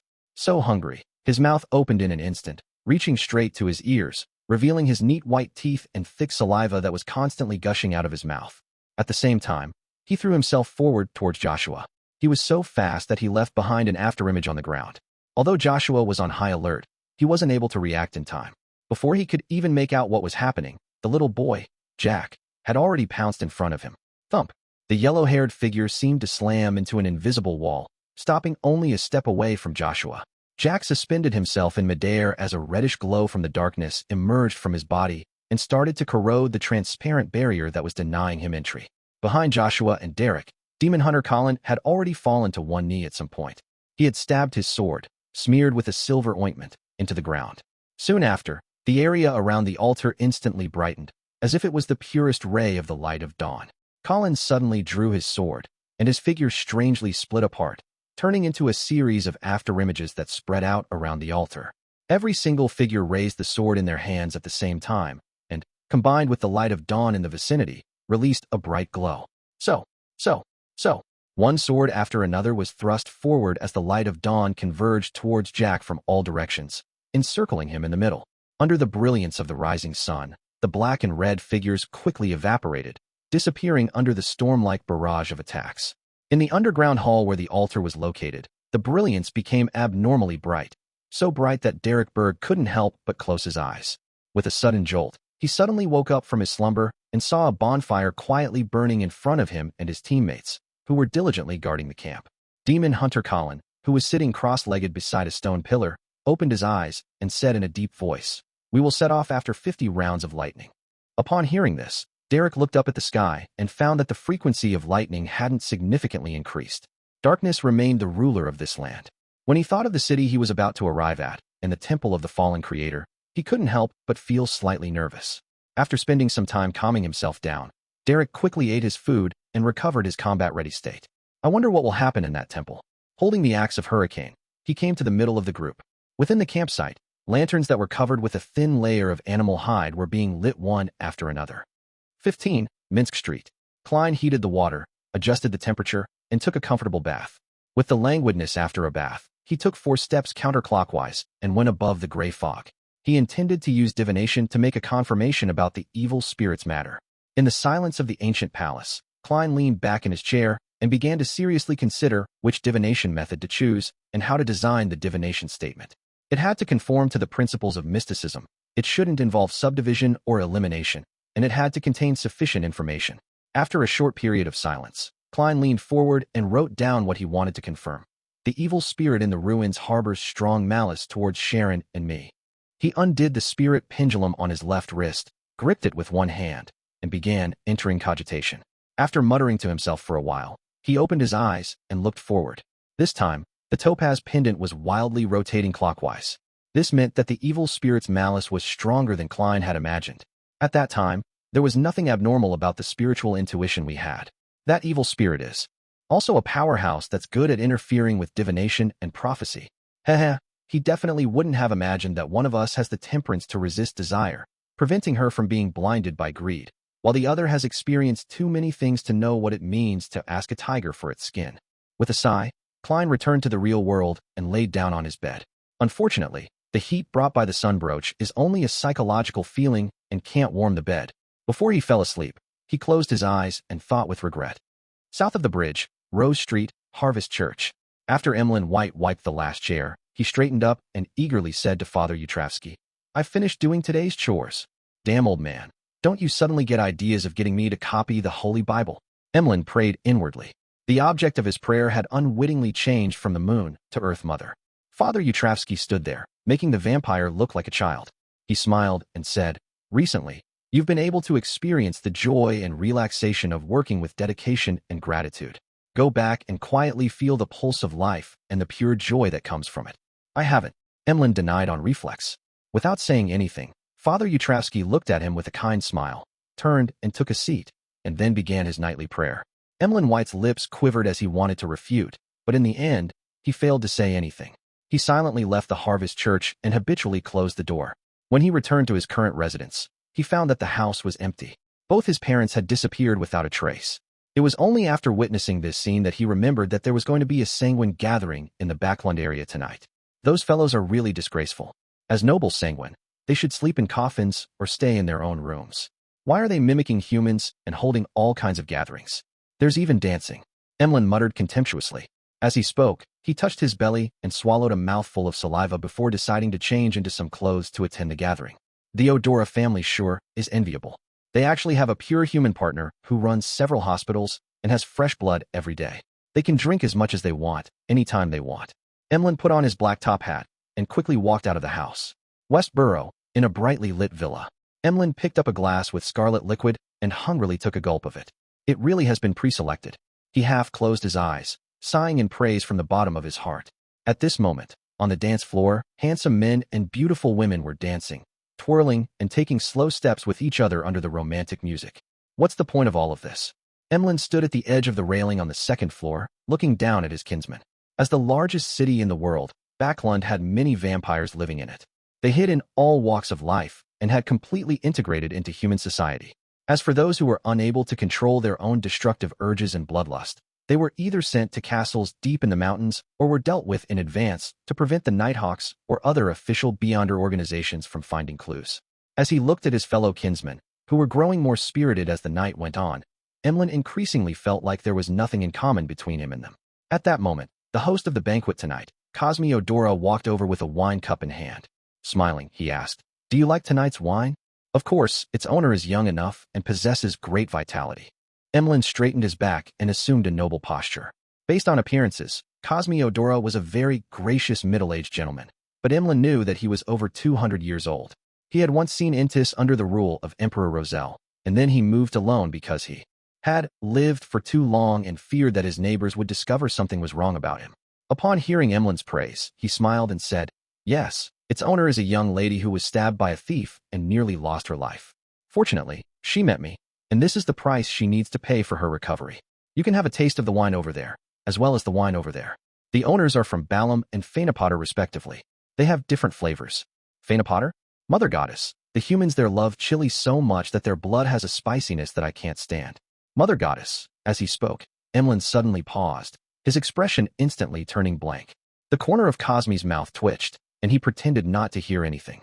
In the awkward silence, he cleared his throat and said, "Emlyn, that's just your imagination. By the way, my grandfather wishes to meet you." "Your grandfather?" Emlyn was startled for a moment, but he then immediately widened his eyes. "Lord Nibs?" Nibs Odora was a powerful Sanguine who had been active in the Fourth Epoch, but the times had corroded his life and forced him to lie in a cold coffin for extended periods of time. Cosmi nodded solemnly. "Yes." With that, he turned and walked to another staircase on the second floor, not considering the possibility that Emlyn might refuse him.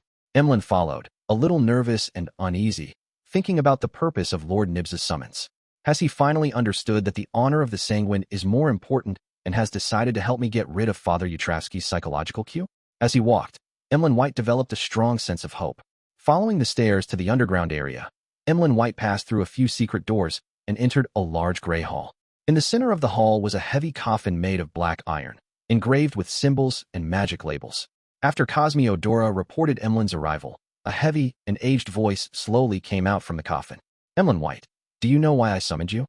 "Honorable Lord Nibs, I imagine that you are planning on helping me remove the psychological cue." Emlyn responded without hesitation. Silence reigned in the underground hall for a few seconds. Then, Nibs Odora, who was lying in the coffin, chuckled and said, "That's one of the purposes, but it won't be me helping you. I just woke up from a long dream because I received a revelation from the ancestor." "Ancestor? She has awakened." It wasn't Emlyn who exclaimed in surprise, but Cosmiodora. After the cataclysm, doesn't the ancestor only respond to important matters? Emlyn listened in bewilderment. "No, not yet," Nibs said in a heavy voice. "The ancestor told me that the apocalypse is near and that we must prepare for it. And you, Emlyn White, are one of the key elements in the ancestor's revelation." "Apocalypse?" Cosmi asked in surprise. But Emlyn only had one thought. "I, Emlyn White, was actually mentioned by the ancestor. I am a key element for the Sanguine's survival of the apocalypse." Nibs ignored his grandson's question and continued. "Emlyn White, I'll hand you a task right now. Please speak." Emlyn felt that he was being too modest. Even after hearing what had just been said, he didn't show any arrogance in front of Lord Nibs. Nibs Odora solemnly said, "Find a chance to pray to the fool." "Ah." Emlyn suspected he had heard wrongly. Nibs lowered his voice and added, "The fool whose honorific name has only recently been spread." Chapter 459, Letting a Chance Slip. Although I have always had the urge to pray to the fool to get rid of the psychological cue that Father Yutravsky gave me, I also know, very clearly, that it's dangerous to recite the honorific name of an unknown being. Not all hidden existences will start with bait and slowly provide guidance. In such matters, they are often like sharks in the sea, who would go mad and lurch forward once they smell blood. But now, Lord Nibs, no, what does the ancestor want? Emlyn White said, finding it rather ridiculous. It will be very, very, very dangerous. Inside the black iron coffin, Nibs Odora replied with an aged voice. Yes, under normal circumstances. But not all hidden existences are filled with malice. Among them, They will similarly abide to rules and enjoy transactions. For example, the 7 pure lights of the spirit world. Since the ancestor has given such a revelation, it means that the danger that the fool can bring is not too serious, or even none. And during this entire process, I will always be by your side to protect you. Don't you want to get rid of the psychological cue? Have you already become a believer of Earth Mother and abandoned the moon? No, I haven't. Emlyn frantically denied. After a moment of silence, he gritted his teeth and said, I wish to have a few days to think it over. All right, no problem. I believe that you will make a choice that suits your noble identity as a member of the Sanguine. Inside the coffin, Nibs's voice turned soft as he smiled and comforted him. After sending Emlyn White back to the second floor, Cosmiodora once again returned to the dark and gloomy underground hall, and he asked with confusion and doubt, Grandfather, how could the revelation given by the ancestor involve Emlyn White? He's just a weak member of the Sanguine who only recently reached adulthood. Nibs's voice came through the thick black metal coffin lid and reverberated in the air. No, the revelation provided by the ancestor never included Emlyn White. She only showed a scene of the dawn of the apocalypse, depicting the erosion of the crimson moon, as well as mentioning the fool and the corresponding honorific name. During this process, no Sanguine appeared. The mention of the key element was just my way of convincing Emlyn White. However, being able to take risks for the future of the Sanguine can also be considered a key element. Cosmi was first enlightened before he had another question. Why did you choose Emlyn White? What's so special about him? Nibsodora suddenly laughed. Hasn't he been clamoring about praying to the fool all this time? Didn't he think that we weren't putting too much weight on his problem, that we aren't willing to antagonize Bishop Utravsky, so he was trying to find other help? I'm just fulfilling his wish. For a long time, Cosmi was speechless. Emlyn White stood at the railing of the second floor, looked down at his tireless kinsman, and nervously took a sip of his wine. Up to this day, I haven't heard of any terrible outcome for people who prayed to the fool. Perhaps it's just as Lord Nibs said. The fool is just like the 7 pure lights in the spirit world, a hidden existence that maintains order and is warm-hearted. Wait a minute, what are the 7 pure lights in the spirit world? Why haven't I ever heard of them before? They seem to be on the side of good. I wonder if this will be any help to me. In short, the fool isn't necessarily dangerous, and there is Lord Nibs protecting me. Maybe I can take advantage of this opportunity to get rid of the psychological cue. Emlyn consoled himself with fear and anticipation. Monday morning, Sherwood Borough, 15, Minsk Street. Klein squatted in front of the toilet, holding a brush and carefully cleaning the dirt inside it. According to his schedule, after completing his visits on Saturday and Sunday, he decided to take a day off and wait until tomorrow to report back to Prince Edessak about the final results and hand over the assignment. But during what should have been his relaxation time, he found the house a little too messy and dirty. It was only when he saw this that he remembered that the cleaning of the house had been done twice a week through the temporary employment of the landlady's maid next door. As the Sammers had gone on holiday to Seville City in Desi Bay, one of the maids had gone along with them, while another had returned to the countryside after receiving a year-end bonus. 15, Minsk Street, where he lived, hadn't been cleaned by anyone for quite some time. Klein had planned to put up with it for 2 days since he was leaving Backlund, but in his free time, he didn't dare to take the time to head to the Quelite Club to have fun. He was afraid of infuriating Prince Edessak, so he could only stay home. Hence, seeing the things that irked him, he changed into his old clothes and began spring cleaning before the new year. He went on to scrub the toilet, wash the bathtub, wipe the windows, mop the floors, clean his equipment, and wash clothes. Klein busied himself from 8 to 11 before barely completing his desired cleanup. Of course, he only did it perfunctorily without that much attention to detail. Sometimes, renting too big a house isn't a good thing. Klein washed his hands and wiped his face with a towel. Walking out of the bathroom and looking at the clean and tidy living room and dining room, and watching the sunlight pierce through the clouds and shine through the transparent glass window, showering golden spots in his house, he had a strange sense of accomplishment. He felt a lot happier. Time to reward myself for lunch. I'll find a good restaurant. Klein returned to the second floor and changed his clothes. As he leafed through the papers, waiting for lunchtime, the doorbell rang. It's almost the new year, and there are still people coming to entrust me with missions? As he rose and walked to the door, Klein made up his mind to decline. Although he only had £34 left in cash, in order to get out of the royal strife, he had to go on vacation to the south as soon as possible. He could no longer accept assignments. To his surprise, the visitor wasn't a stranger, but the old butler of Prince Edessak. The old butler was wearing a well-cut tuxedo. He saluted without losing his dignity, and said, Detective Moriarty, His Highness, the Prince, is waiting for you in the carriage at the end of the street. He wishes to know the progress of your investigations. So impatient. All right. That saves me the trouble of going all the way to Red Rose Manor tomorrow. Klein quickly reorganized what he had thought of last night and calmly replied, "All right." He was about to remove his hat from the coat rack when he felt a sudden ache in his stomach, a pain that required him to visit the toilet. After enduring for a while, he realized that he couldn't hold it in any longer and apologetically said to the old butler, "I'm very sorry. I'll need to use the bathroom first. My stomach isn't feeling well." The old butler didn't show any abnormal expression. "That's your freedom." As he discharged one wave after another of bliss, clearing away the remnants in his stomach, Klein washed his hands and returned to the hall. At that moment, he noticed that the old butler was no longer around. The one waiting outside was the maid with curly brown hair. "His Highness requested me to apologize to you. He still has matters to attend to and cannot wait for too long.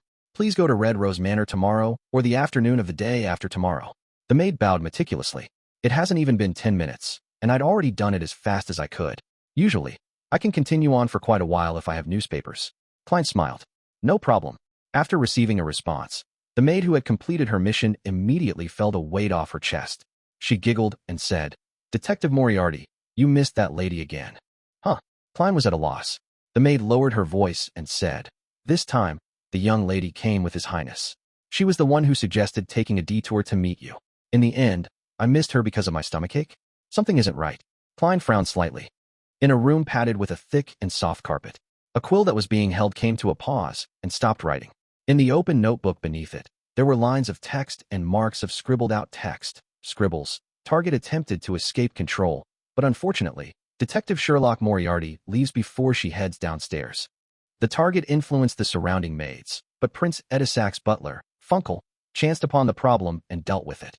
Scribbles, the target went off track once again. She participated in Talam's funeral on behalf of Prince Edessak. However, having quickly recovered to her normal state, she realized that she was unable to identify Sherlock Moriarty, and she could only let a chance slip. Sherlock Moriarty went to Red Rose Manor to investigate, but the timing wasn't right, and the target happened to be riding horses on the golf course.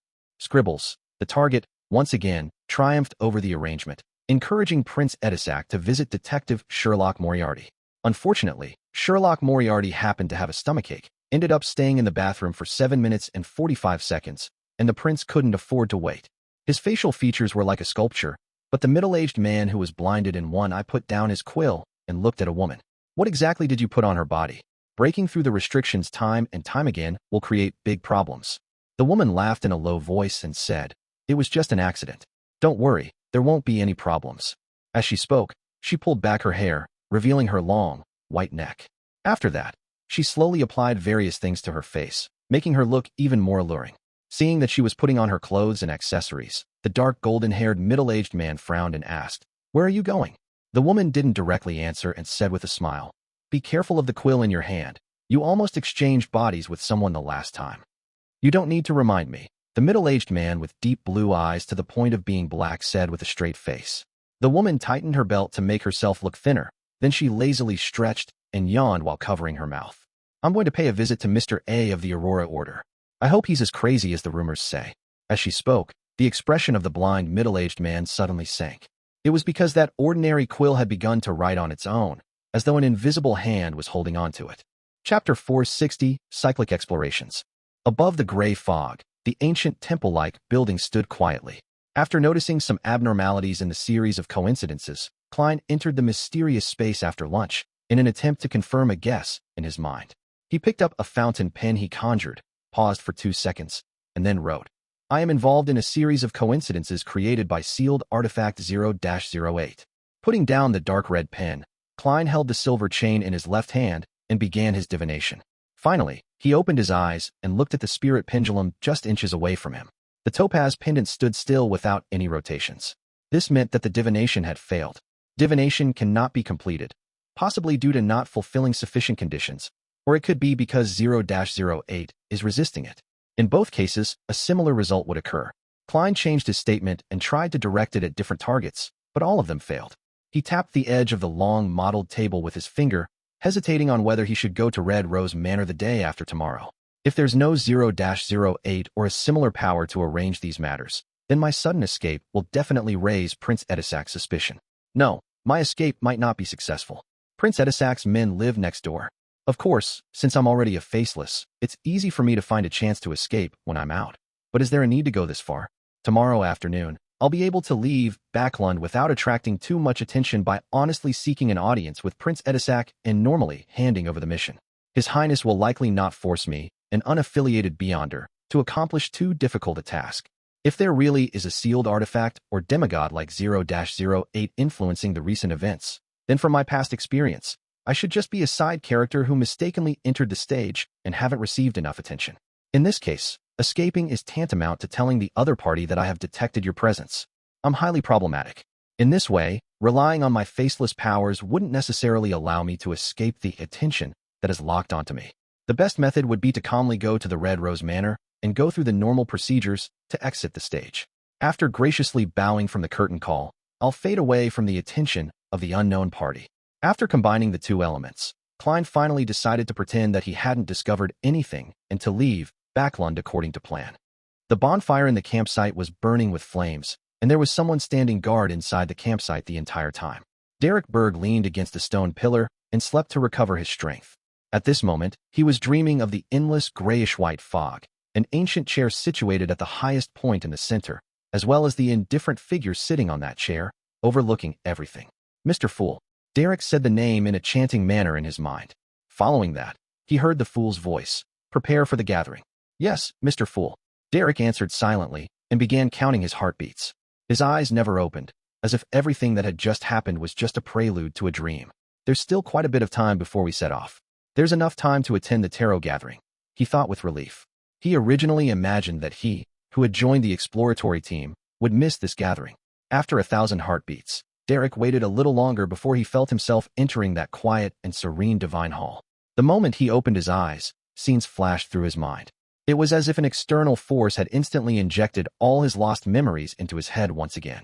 The scenes were crumbling city walls, buildings crisscrossed with white and blue, the temple of the fallen creator with a similar architectural style as the city of silver, murals detailing the approaching apocalypse, and the fallen creator's protection of the remaining humans from the 6 great evil gods, the beautiful and dangerous mushrooms, and Jack, the eerie pale yellow-haired boy of unknown origins. These kinds of scenes had repeated over and over again for a total of 5 times, but each time there was a slight difference in the details. The first time, outside the fallen creator's temple, all of the animal hide lanterns had been extinguished, nearly causing a tragedy. The second time, someone lost control of themselves and almost swallowed a mushroom. Fortunately, Chief Colin stopped them in time.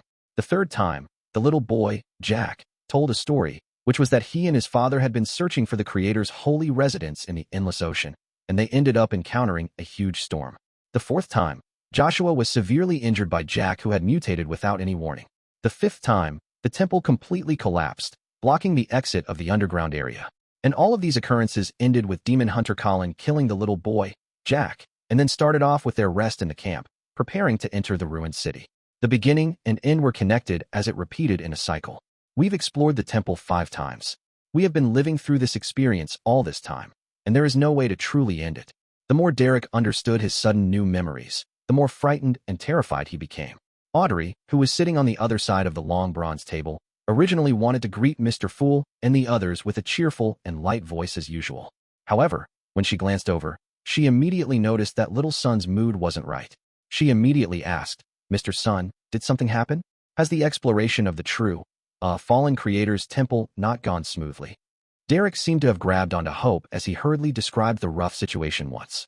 When he was done, he said, "After that little boy was dealt with by His Excellency, we all closed our eyes and woke up in the campsite outside the city in preparation to begin a brand new exploration. We no longer had any memories from before. This process has been repeated 5 times, with only the details being slightly different. If it wasn't for Mr. Fool's alerting me to this, then I wouldn't have even known that I've been living a recurring life all this time." He took it for granted that the extra memories from his arrival above the gray fog were the result of Mr. Fool's reminder. He stood up and gave a solemn salute to the blurry figure seated at the head of the long bronze table. "I only understood the situation after listening to your description." Klein was still in a daze. He maintained his original posture and lightly nodded his head in response. In a situation where the reasons are unknown, a superior wouldn't so easily express his opinion, so I can't rashly open my mouth. Klein secretly reviewed what he had learned from his past life as a keyboard warrior. Seeing that Mr. Fool seemed to be an imperturbable ancient wall, Derek felt a lot more at ease and felt that the matter could finally be resolved. He turned to look at the hanged man. The world, justice, and the magician, and he sincerely asked, "Do you know the root of the problem? How can this be resolved?" The zealous Audrey instinctively wanted to answer, but she found herself without a clue or even a guess. Furs was in a similar state as she was, filled with rich knowledge from Earth and having read many novels of being stuck in the same day. Klein originally wanted to control the world, to give out ideas, to give everyone some inspiration to consider regarding the matter, but after thinking about it carefully, he chose to stay low-key and prepared to observe first. After listening to the son's description, Alger remained silent for a long time. At this moment, he said in a measured tone, "I can only think of two possibilities. First, you have encountered a nightmare or hallucinatory power at a level that exceeds a demigod. After regaining your memories with Mr. Fool's help, you should be able to immediately detect something amiss once you return to the real world. That way, the problem will easily be resolved. Second, you were forced to or you proactively entered a strange space or state at a particular node, where time is controlled to flow in a certain manner, but the time is fixed within a certain range which is cyclical and the continuation is balanced. That is to say, it is relatively static. In this situation, there aren't many ways to end the cycle. Either there is an external force that can forcefully break the balance, or you find the key point that connects the distortion of time.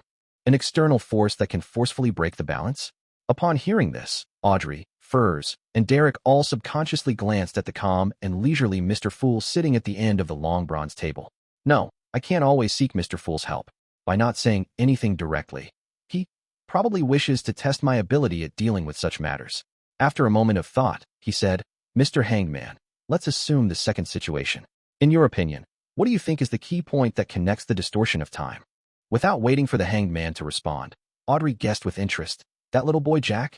You can't kill him when you're facing him?" Alger nodded. "That's a possibility." He hesitated for a moment before saying, "The son's description of Jack and his father reminds me of a particular incident." He turned to look at Miss Justice. "Didn't I once mention that I was pursuing a listener of the Aurora Order at sea?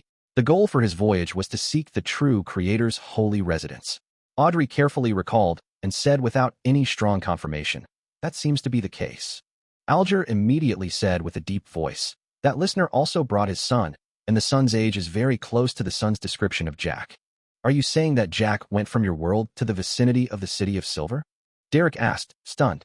After a short period of settling down, he inwardly felt an indescribable sense of happiness. This means that the City of Silver hasn't been completely sealed off yet. There's still a chance to connect with the normal world where the Hanged Man and Justice are from. I can only say that it is possible. The Hanged Man couldn't give an affirmative answer. He thought for a moment and suggested, "You can find a chance to bring up the Sonia Sea, the Lone Kingdom, and the Port City in front of Jack. Perhaps there will be a different reaction, but of course, try to avoid doing so in front of the chief of your City of Silver as much as possible. Also, the key point doesn't necessarily lie with Jack. We have to consider other possibilities as well. You should tell us the specifics, such as the details of the mural, and maybe we can find something useful." At this point, Alger began to look forward to receiving information. Chapter 461, The Kind and Enthusiastic Hanged Man. Unlike the past, Derek was clearly smarter. He didn't clumsily rely only on words to provide a description. After receiving Mr. Fool's permission, he conjured a series of scenes from the memories that he could recall. He showed the exploratory process and the points he found important to the Hanged Man, Justice, the Magician, and the world in a fragmented fashion, and then he included some explanations for them.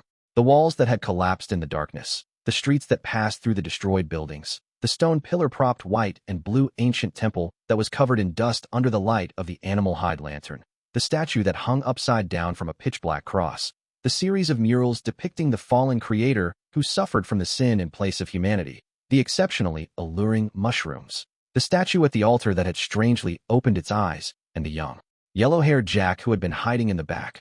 All these scenes took shape and were reflected in the eyes of the Tarot Club members in the most direct and realistic manner. The gloomy and dark tone, the sense of crisis with every step that was taken, and the bizarre development that the son was experiencing made Audrey rather excited. She became extremely interested in what he was saying. This is the situation around the City of Silver. It's more attractive than any novel I've ever read. This is the charm of mystery, uncertainty, and terror combined. Of course, to the humans who live there, this isn't a good thing. Audrey's thoughts were in disarray. She wanted nothing more than to immediately become a powerhouse at the level of a demigod and venture into that region ruled by darkness and storms. Klein watched and sighed emotionally. He was sighing because it truly wasn't easy for the City of Silver to last all this time in such an environment. He sighed because little son still wasn't smart enough and had no experience. Otherwise, he would have been able to completely present the events that happened in the form of a movie or documentary. It would certainly be exciting and attractive. However, this way, the description would take too long. My spirituality wouldn't be able to endure if everyone were to watch such a movie. Also, the longer one stays above the gray fog, the more likely it is that something bad will happen in the outside world. Klein suddenly felt lucky. Alger finished watching in silence as he thought over it. He got the son to pick a few important points he had chosen to present them above the long bronze table. Among them included the mural of the fallen creator resisting the 6 evil gods. Which evil gods are these?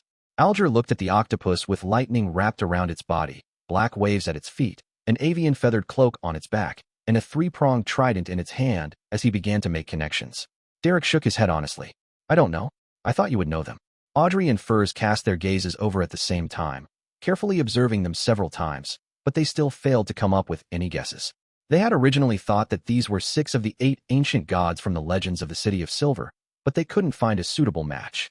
After all, there was a dragon, an elf, a giant, a phoenix, and an annihilation demonic wolf, while there was only one giant in the mural. The fool took a serious look and his pupils nearly contracted. In consideration of his standing, he had only taken a cursory look at the mural in the beginning, but now, he finally realized that something was wrong. This is very similar to the statues of the 6 gods which I saw in the Tudor family's underground ruin, except that one is a normal version and the other is a corrupted version. It really is a bit hard for people to look at it directly, especially Earth Mother, Lord of Storms, and Eternal Blazing Sunday. Not only have they been sullied as evil gods, but they're even akin to ugly monsters. Klein didn't feel a sense of sudden enlightenment from having realized the truth. He had expected the true creator to disparage the 6 gods and distort their images. However, I can't completely ignore the possibility of this mural appearing. Just like how I had always thought that the Orthodox gods didn't have a human form, with only symbols left. As a result, the statues in the ruins of the Tudor family have made me less certain. It seems like the establishment of the images of the gods have undergone a long evolution, and many secrets are hidden within. Klein was relieved when he saw that Miss Justice was focusing on examining the mural and didn't pay attention to Mr. Fool's attitude. Because it involved whether or not little son could get out of the strange predicament of repeating that short period of life, he decided to tell them what he knew. Of course, the long introduction and display of the images of the 6 gods inside the underground ruin didn't fit the identity of the fool. He intended to control the world to complete this task, and this was in line with his goal of making the world and Sherlock Moriarty equivalent.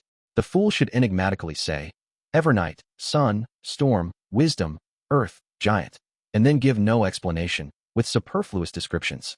Klein thought for 2 seconds and let the world say in a hoarse voice, I've seen similar statues. After attracting everyone's gaze, he paused and added, in an adventure to a 4th epic ruin. Audrey was very interested, but she maintained her basic level of restraint. Mr. World, what kind of statues were there? Can you show it to us? Of course, if you aren't willing to, or if you require compensation, it's negotiable. There's no need, as this might also solve some of my doubts. The world smiled darkly. He acted by making a request to Mr. Fool, and when he got permission, he conjured the statues of the 6 gods and their corresponding sacred emblems. With her head against the full moon, the lady, who wore layers upon layers of hazy dresses that didn't repeat, gave off an exceptionally beautiful feeling. On her long black skirt, there were also specks of starlight, as if it were a night sky, and on top of that iconic Evernight sacred emblem. Audrey immediately recognized her to be the Evernight goddess she worshipped. This statue was most similar to the evil god in the upper left corner of the mural, but its face was more human, and there were no strange eyes hidden around it. What sacrilege! This is sacrilegious to the goddess. Audrey was a little angry, but she quickly calmed down. As the most infamous evil god, it's expected that the true creator would let his followers disfigure the goddess. But why would there be a humanoid sculpture of the goddess in the underground ruins? Isn't it said that the Orthodox gods only have symbols? Audrey frowned slightly, lost in thought. Alger felt somewhat enlightened as he said with a sigh. So the murals depict the distorted images of the 6 gods. They really had humanoid images in the past. Perhaps this is the reason why the churches have always been trying to find the forsaken land of the gods. As for the forsaken land of the gods, it's most likely hidden in the depths of the Sonia Sea. Yes, it definitely doesn't exist in a normal state. Otherwise, it would be impossible for the deities to not notice it. Alger added silently inwardly. The son was first taken aback before he came to a realization. Mr. Hanged Man, are these the deities that all of you mentioned before? The Evernight goddess, the Lord of Storms? Yes, the Hanged Man gave an affirmative answer. What do they have to do with the apocalypse? What does it have to do with our land being forsaken by the Lord? Derek subconsciously pressed. Unfortunately, no one could answer him. Furs raised her hand in confusion. Why is there no god of steam and machinery? This was the god she believed in. In the northern and southern continents, the 7 gods had always been equal. Rumor has it that the god of steam and machinery, also known as the god of craftsmanship, wasn't born until the 4th epoch. From the looks of it, it's true, and the time node at which he was born seems to be in the late 4th epoch, not in the early or mid-4th epoch. The hangman said, a mixture of explanations and guesses. He had an unconcealable enthusiasm for such topics. So that's the case. Furs felt a little guilty as she had never read the Steam and Machinery Bible seriously, and her faith appeared as just a way of life. Derek didn't harp on the previous matter and instead asked, is this mural the key point? Perhaps you can try to break it, but don't let the chief suspect you. The hangman was about to say that he shouldn't attempt to pronounce the honorific names of one of the 6 gods, or they might directly descend into the forsaken land of the gods. But after careful consideration, he realized that the little son didn't know the corresponding honorific names at all. All right. Thank you, Mr. Hangman. You're always so kind and enthusiastic. Also, Miss Justice, Miss Magician, and Mr. World, you are similarly as kind-hearted. Derek thanked them sincerely. Kind. Enthusiastic? The hanged man was momentarily unsure of how to react. This was the first time that someone had used such words to describe him. After the discussion was over, Klein suddenly remembered something. In the previous exploration of the abandoned temple of the true creator, the city of Silver found the name Rose Redemption. However, it didn't seem to pay attention to this. It can't be ignored. According to the evil spirit in the underground ruin, this extremely secretive organization is an organization led by fallen angels, and it is in no way inferior to the Twilight Hermit Order. Perhaps the cyclic time was set up by them. Thinking of this, the fool, who was sitting upright in a high-backed chair, leisurely adjusted his posture and used his fingers to lightly tap the edge of the long, mottled table. Audrey immediately turned her head and looked at Mr. Fool in excitement, waiting for him to give a hint. The hanged man, the sun, the magician, and the world also looked expectantly at Mr. Fool. Amid the fog, Klein chuckled and said, Rose Redemption. Rose Redemption? What is that? The key point to getting out of this predicament? That's right. There's such a name in the corner of a mural near the top of the temple. Derek seemed to understand something. Alger, Audrey, and Furs also recalled and gave the name Rose Redemption high importance, but they didn't fully understand the true meaning that Mr. Fool was trying to convey. Honorable Mr. Fool, what does Rose Redemption represent? Audrey raised her hand and took the initiative to ask. This time, Klein didn't respond other than giving a short laugh. His idea was very simple. The organization, the Rose Redemption, was intricately tied to the true creator. No matter what happened in the temple, it would always point to them in some way. As for whether this name was a so-called key point, Klein wasn't sure or worried. After all, he held the right to interpretation. If the sun and the others misunderstood the real meaning, how could it be Mr. Fool's fault? Chapter 462, What is a Miracle? Seeing the fool chuckling silently, Audrey and the others had no choice but to withdraw their gaze and stop asking questions. In a situation like this where they were only given hints and not explanations, they didn't find it problematic. Existences at the level of deities typically had similar habits, and sometimes, what they gave weren't even hints, but revelations. In the eyes of a powerful figure like Mr. Fool, just providing a single name is enough. Our failure to comprehend things is because we are lacking. We need to work harder at figuring out and attempting things. Audrey was increasingly looking forward to her future as a psychiatrist. I remember that there was something related to Rose Redemption in that semi-abandoned temple. Alger tilted his head and looked at the sun. Without any hesitation, Derek nodded and said, yes. It was text derived from Jotun in a corner of the murals. We used quite some time to decipher those words. Text derived from Jotun. Alger hadn't paid much attention to this detail before, but he couldn't help but make connections at that moment in time. That little boy, Jack, seems to have gone there from the Sonia Sea. Text derived from Jotun. Alger deliberated before making a request to conjure a line of text. Those words were in ancient Edessak, the origins of the northern continent's language, and they meant Rose Redemption. Derek took a closer look and was stunned. It's very close, but the way that the words end is handled differently. Mr. Hangman, is this a language from where you come from? As he spoke, Derek conjured the text on the mural again. Yes. Alger gave an affirmative answer.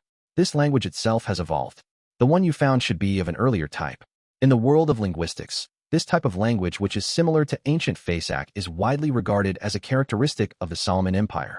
Historian Klein gave the most accurate answer in his mind. Alger paused.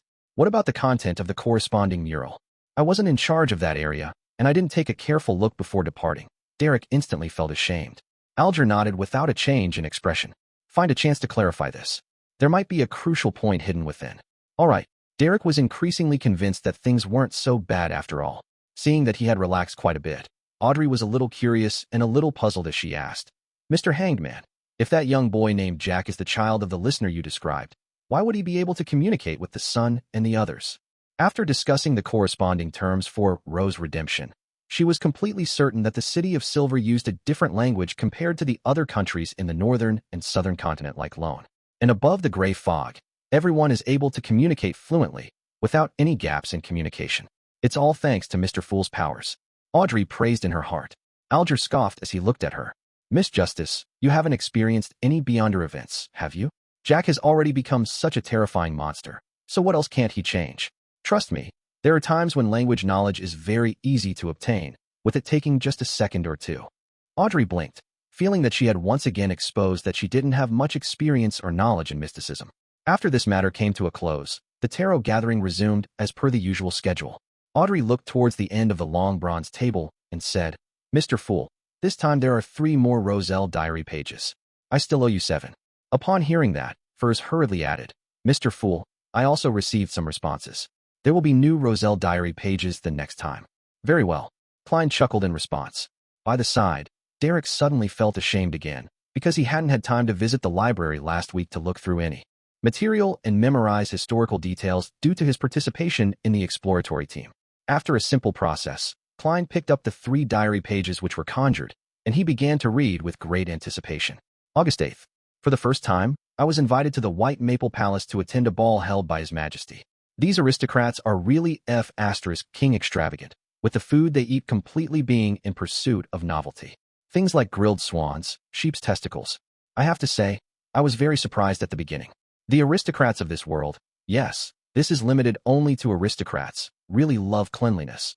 It's common for them to take baths, and toilet paper has already taken a nascent form. They totally aren't like the aristocrats of Earth's Middle Ages. I originally thought that this was an effect of the existence of true gods, but I was later informed that this was an improvement that had to be made because of some kind of threat. Beyonders of a particular sequence are able to spread the plague through dirty habits. I wonder which pathway and sequence that is. At that time, my first thought was that there's something wrong with these aristocrats' brains, right? Since they're afraid of the plague, why don't they clean up the streets? Why didn't they build a complete sewage system? Why don't they uplift the slums? They're all in the same city. Does this mean that this place will be fine when there's a plague over there? Well, with water sources, food, and people isolated and them moving only in one direction, perhaps it really will be all right. But there are plagues that can be transmitted through the air. When I hold a high position, I must push for urban planning and clean up the environment. Even without the plague, just living in such a stinking city is still very annoying. Oh right, I've been summoned tonight by His Majesty. I thought that since I was born on Earth, I, who received an education of all men being equal, would be neither humble nor arrogant and appear rather calm. But in fact, I remained very nervous and excited, unconsciously bending my waist and bowing my head. Of course, I know that in terms of dignity, I'm equal to the king. This is the charm of power. Even though this entire page is filled with daily activities, the Emperor has still managed to make me laugh. He was also someone with a goal. Indeed, even for someone born in the modern world, they will still become apprehensive and sycophantic when faced with someone of high status, a person who can influence their fates. Klein smiled, his mood much more relaxed. He turned to the second page and continued reading. November 11th. About to advance to sequence 4 to become a demigod. After this, as long as I don't lose control, then my life's natural order will experience a qualitative change. I would no longer be a short-lived creature. Of course, different sequences of different pathways will be in different states. I face 2 choices. One is alchemist of the savant pathway, and the other is mysticologist of the mystery prior pathway. Eventually, I chose not to change pathways since the hidden sage is a very dangerous existence. However, I ultimately suspect that he isn't a real deity. Perhaps he is of a slightly lower level. After becoming an alchemist, I will be able to inject soul into the items I create and give them life. This is the feeling of being a creator. It will definitely be excellent. It's also the reason why I continued choosing this Beyonder pathway. After obtaining this sequence's Beyonder characteristic, I should be able to complete more of my concepts. There will come a day when the saying, it's not that we aren't working hard, it's just that the cheat has a Gundam. It will be a Gundam in the truest meaning of the word. The only problem is that the corresponding ritual of alchemist needs to extract all the life force of a particular region, desertification of the land, and the drying of lakes. Why is this not much different from a cult's sacrificial ritual? I've always felt that the potion sequence system has too many dark and crazy parts to it. Occasionally, it would be so evil that it can make one despair. The Emperor also feels the same way. Seeing this, Klein couldn't help but sigh. Sometimes, he also felt that the background color of this world was grayish-black and crazy. Things like the law of beyonder characteristics conservation and indestructibility, the laws of pathway convergence, and interchangeability of close sequences all bring about change that leads to tragedy. Alchemist is a very interesting sequence. Alchemical life sounds forbidden and is a domain very close to that of deities. I wonder if the Emperor made any Gundams before he was assassinated. Probably not. Klein's thoughts drifted away for a moment. He was rather curious about the ritual of becoming a demigod-like high-sequence beyonder. Unfortunately, Roselle didn't record much of it. After all, it was a diary, not a notebook. Sequence 4 Mysticologist of the Mystery Prior Pathway sounds good too. Klein turned over the second diary page and displayed the third page in front of him. April 23rd. This bunch of aristocrats really are a mess. I even thought that Ma'am Karen had seduced me for sex because she had taken a fancy for my inner self. But who knew that her husband, the Earl of Champagne, was peeping in the opposite room? He was even thrilled, and even F***King wanted to F***K me. You're reading on boxnovel.com, thanks. I'm sorry, but I just can't accept it, so I had to kick him out of the room. Compared to their family, I'm just a pure child. Klein was momentarily speechless. He felt that the private life of Emperor Roselle was really filled with excitement, and that many of the Intis aristocracy were also sufficiently eccentric. If some aristocrat tries to seek novelty and finds a curly-haired baboon, some kind of disease might even be born. Klein sighed and looked down. April 25th. To cultivate my character and hone my mind, I went fishing at Swan Lake. I hope that one day I can go fishing at sea for a mermaid. Sigh. I've been quite depraved recently. I have to invigorate my spirit and invent more things. I can't leave any gaps. Since I transmigrated to this world, I will brand this era with my name. Emperor, it's better if you had fallen into depravity. Klein's mouth twitched without any intention of making comment. Then, he calmly looked at the last diary entry on the last page. April 26th. Zeradal came visiting. I deliberately asked him what a miracle was. He asked me in return about what I thought it was. What I think it is. There is only one miracle in my heart, and that is the wonders of civilization. For example, the great Twilight Hall of the Edessak Empire, the former residence of the giant king, Ormer. Zeradal finally gave a direct answer. He said, "What is a miracle? A miracle is to be resurrected from the dead." Chapter 463, answering his own questions. A miracle is to be resurrected from the dead? Klein suddenly remembered what had happened to him. The head injury of a man who shot himself in the head miraculously healing. A beyonder who, having died from having his heart crushed, crawled out of his grave in the middle of the night. Are these considered miracles of being resurrected from the dead? Is this the miracle the leader of the secret order, Zeradal, spoke of? And sequence 2 of the seer pathway is called a miracle invoker. At this moment, Klein felt like he had grasped something important, but he was unable to piece together all the clues to form the truth he wanted. As I had guessed before, there are other factors at work for my choice of having seer as my beginning sequence. My greatest support is the mysterious space above the gray fog which happens to eliminate all interference and provide seers the most coveted environment. My characteristic of resurrection also seems to have come from the gray fog as well. When I came to Backlund, the events in which Nimblewright Master Rosago was involved in were naturally drawn to me, which is consistent with the convergence of beyonder characteristics of the same pathway. The higher quality it is, the stronger the attraction as the effects appear intermittently. The sudden change in the Antigonus family notebook style of passing key information to me, related to the main peak of the Hornacis mountain range via the misfortune cloth puppet, might also be a result of such elements. Combined with the other miscellaneous phenomena, does it mean that this mysterious space has a very close relationship with the seer beyonder pathway? That this is a grade 0 sealed artifact of the corresponding sequence? Or perhaps it's a divine kingdom left behind by a sequence 0 of the same pathway. There's also the possibility of it being the so-called uniqueness of the seer pathway. Klein moved his gaze away from Roselle's diary, his anticipation for advancing to a high-sequence beyonder increasing. He wondered what he would discover in the hidden area after he completed the staircase of light. Perhaps the reason for my transmigration and the way home will be found there. He suppressed his excitement and allowed Roselle's diary pages to disappear from his hands. At the same time, he became increasingly wary of the leader of the secret order, Zeradal. He was a powerful existence that had long since become a miracle invoker from the seer pathway many years ago. There might be times and matters that have his fingerprints hidden all over them. Although all of these thoughts were churning in his mind, Klein acted as though nothing had happened as he calmly said, "You can begin your transactions." Furs immediately turned to look at Miss Justice, who sat on the same side of the table, and she said with expectation, "I have received a reply. My teacher has a pair of mirror dragon eyes. The price is £1,000. Upon saying that, Furs felt a little uneasy. This was because Dorian Gray Abraham's reserve price was £800, which was already at a premium above the usual £500 to £600.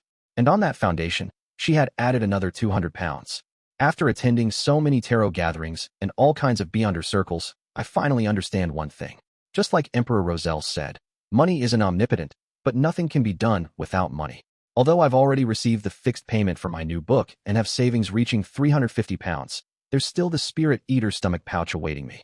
There's also all kinds of expenses needed for sequence 7, 6, 5, and even 4.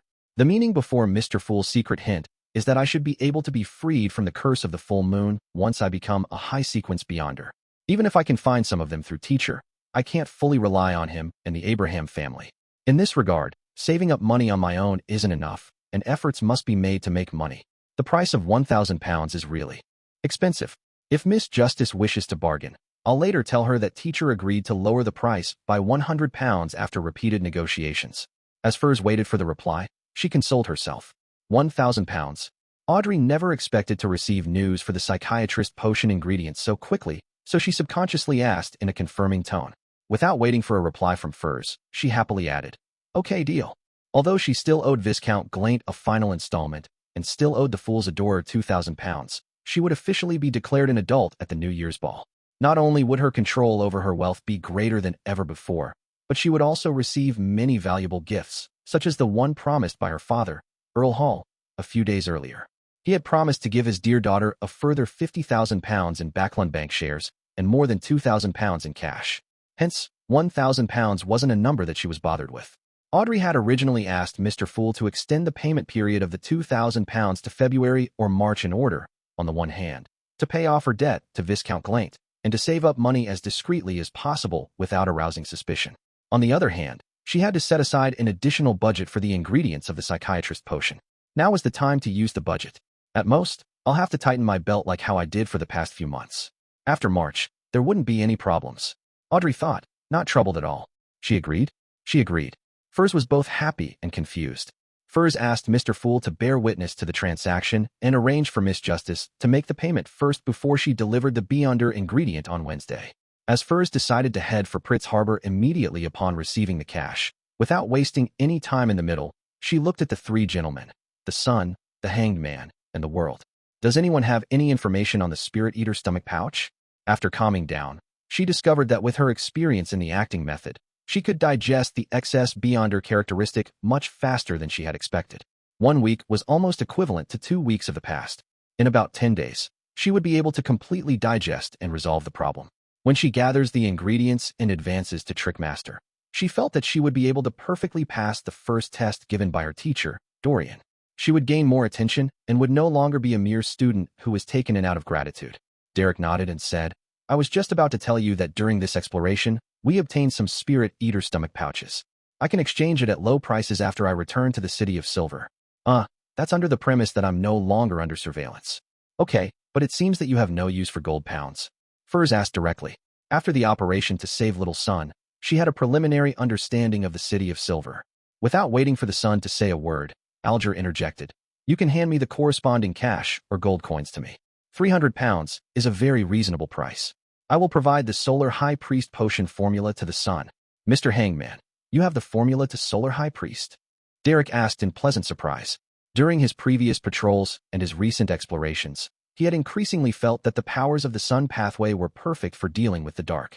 Although the giant pathway's sequence 6 Dawn Paladin could already create the Light of Dawn in the realm of the Holy and Light, it's still inferior to a Light Suppliant. The Hanged Man nodded slightly and said, "That's right." He had found the Solar High Priest potion formula in a treasury of the Rorstad archipelago, but it was only recently that he had found an opportunity to provide sufficient justification and have the sufficient conditions to have the right to read it once. The reason that he gave was that people suspected to be priests of the Church of the Eternal Blazing Sun had appeared on the Sonia Sea, and since he was temporarily unable to return to the Intis Republic, he could only search for the potion ingredients corresponding to Solar High Priest. Moreover, the hatred for the eternal blazing sun could turn mere rumors into the basis for action by the Church of the Lord of Storms. Derek was delighted at first, but he soon said with some awkwardness, "The value of the sequence 7 potion formula is higher than a spirit eater's stomach pouch. I don't have the gold pounds all of you were talking about. You can repay it with ingredients of the same value." The hanged man gave a terse response. "But I don't know what I can get from you. First, you should make a list of the common monsters found around the City of Silver and their corresponding ingredients. I'll then choose from that list." "No problem. After this exploration is over, I will do it as quickly as possible." Derek was visibly relieved. By the side, Klein wanted to facepalm, but in the end, he didn't manipulate the world to break the deal. It was because he also wanted to know what kind of monsters and ingredients were common around the City of Silver. As Audrey secretly sighed, the hanged man looked around and raised his request. "I need a pair of dragon-eyed sea condor eyes. I'll pay the necessary compensation." He only mentioned the dragon-eyed sea condor eyes. In other words, Mr. Hanged Man has clues regarding the blue shadow falcon's crystalline feathers. He really does have many channels and resources. Audrey, who had seen the potion formula for Windblessed, thought with some enlightenment.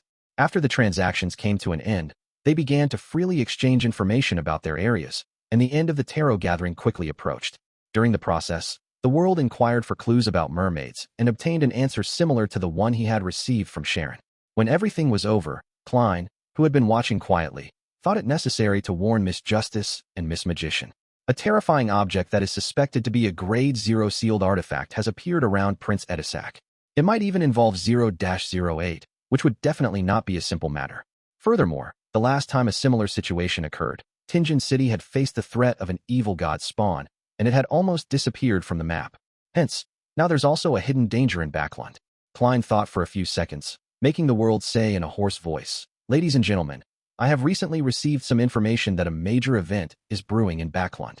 This will bring about a great deal of unrest and may lead to a tragedy." "What's the major event?" Audrey asked with concern. Unknowingly, her brow had begun to slightly furrow. "I don't know." The world shook his head calmly. Where would the element of unrest and the possible tragedy come from? Furs asked nervously. From the previous gatherings, she had confirmed that Mr. World's sources were trustworthy. The world acted stumped as he shook his head and said, "There's contradictory information, making it impossible for me to give a definite answer." Upon saying this, he looked up and earnestly cast his gaze towards the figure within the gray fog at the end of the mottled table. "Honorable Mr. Fool, your adorer in Backland must have detected something, right?" Everyone's eyes immediately focused towards the end of the long bronze table, with everyone feeling different feelings: curiosity, worry, anticipation, and tenseness. With the attention on him, Klein leaned back and said in a casual tone, "Edessak Augustus." Chapter 464, Consultation. Prince Edessak Augustus? What connection does he have with the danger that might lead to tragedy? Moreover, this matter seems to have received the attention of Mr. Fool. Audrey instantly matched the name with a face, giving rise to great worry and doubt in her. In her opinion, things that caught the attention of Mr. Fool were either very dangerous, extremely secretive, or had far-reaching importance, and were by no means simple. For example, the true creator had attempted to descend upon Backland with the help of Lenevis and the harsh conditions of East Borough's factory district, Emperor Roselle's Dark Emperor card, or the death of the Duke Negan, and the Twilight Hermit Order. Taking these examples into account, Audrey had good reason to believe that, if not handled well, or given too little attention, the major event involving Prince Edessak would inevitably lead to a very, very terrible storm. Yes, Prince Edessak hasn't bothered me for quite some time, and I was only relieved by that, and didn't think too much about it. Now, it does seem a little problematic. At the previous ball, he still warmly kept me back to discuss some boring topics, trying his hand at pompous bad humor. But just 2 or 3 days after that, he turned rather cold, and had even deliberately avoided me. I have to find a chance to ask Father about him, but I can't show too much curiosity, or else it might be very possible that he would agree to the royal family's marriage request. Audrey recalled some details, and she suddenly felt her shoulders sink from the weight. She had never liked Prince Edessak, including his 2 elder brothers, and she had no intention of becoming a princess consort. As for the reason, it was very simple. The followers of the Evernight goddess couldn't accept that the Augustus family had believed in the Lord of Storms for generations, which meant their arrogance, pomposity, contempt, and eccentricity against women had penetrated deep into their bones. It was hard to change them, which was the one thing Audrey couldn't tolerate the most. When she thought of the strict, ancient, and extremely conservative environment she would find herself in after becoming a princess consort, Audrey felt that she would surely go crazy and flee, disregarding everything else. So, she wasn't moved at all by the rather solicitous flattery of the princes. She was even very repulsed. Edessak Augustus. The last name implies that he's a member of the royal family. I vaguely remember that he's a prince. What dangerous matter is he going to do? I have no way of coming into contact with him, right? I can ask Miss Audrey and Viscount Glaint for help, but I have to think of a reason ahead of time to prevent any suspicion from them. Furs frowned slightly as she interpreted Mr. Fool's words. Alger was very interested in the matter, but he didn't dare to ask Mr. Fool, who was obviously just providing a hint. He could only ponder to himself for 2 seconds before saying to Justice, the magician, and the world, the atmosphere over the sea isn't calm either. It might have a connection with Backlund, just like those machines. His words were completely baseless. He simply wanted to exaggerate the degree of the danger and let the 3 Tarot Club members in Backlund investigate it diligently. I have to say that Mr. Hangman has acted in concert so well. Klein, who was watching from the sidelines, gave up on the idea of having the world say something similar. He only mentioned Prince Edessak, but not the lady with the sapphire ring who was suspected of having a Grade 0 sealed artifact. He didn't even mention the possibility that the matter Prince Edessak might be involved in had to do with 0-08 and in Sanguine, because he didn't know the circumstances of the top sealed artifact that could even destroy a country. All he could rely on were minute clues to make guesses that he wasn't completely sure of. He was afraid that if he directly told the key points to Justice and Miss Magician, their investigations would be detected by the target the moment they honed in on the target. This was also why Klein didn't try to find an opportunity to inform the machinery hive mind.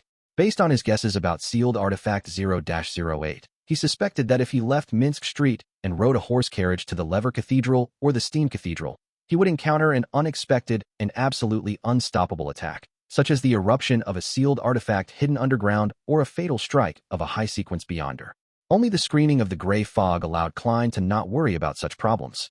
To a certain extent, he could inform Justice and the Magician about this through a more gentle, more roundabout, and more veiled manner. In addition, Klein had other plans. It was to leave Backlund by bowing out the stage as a side character among side characters and changing his appearance without anyone noticing.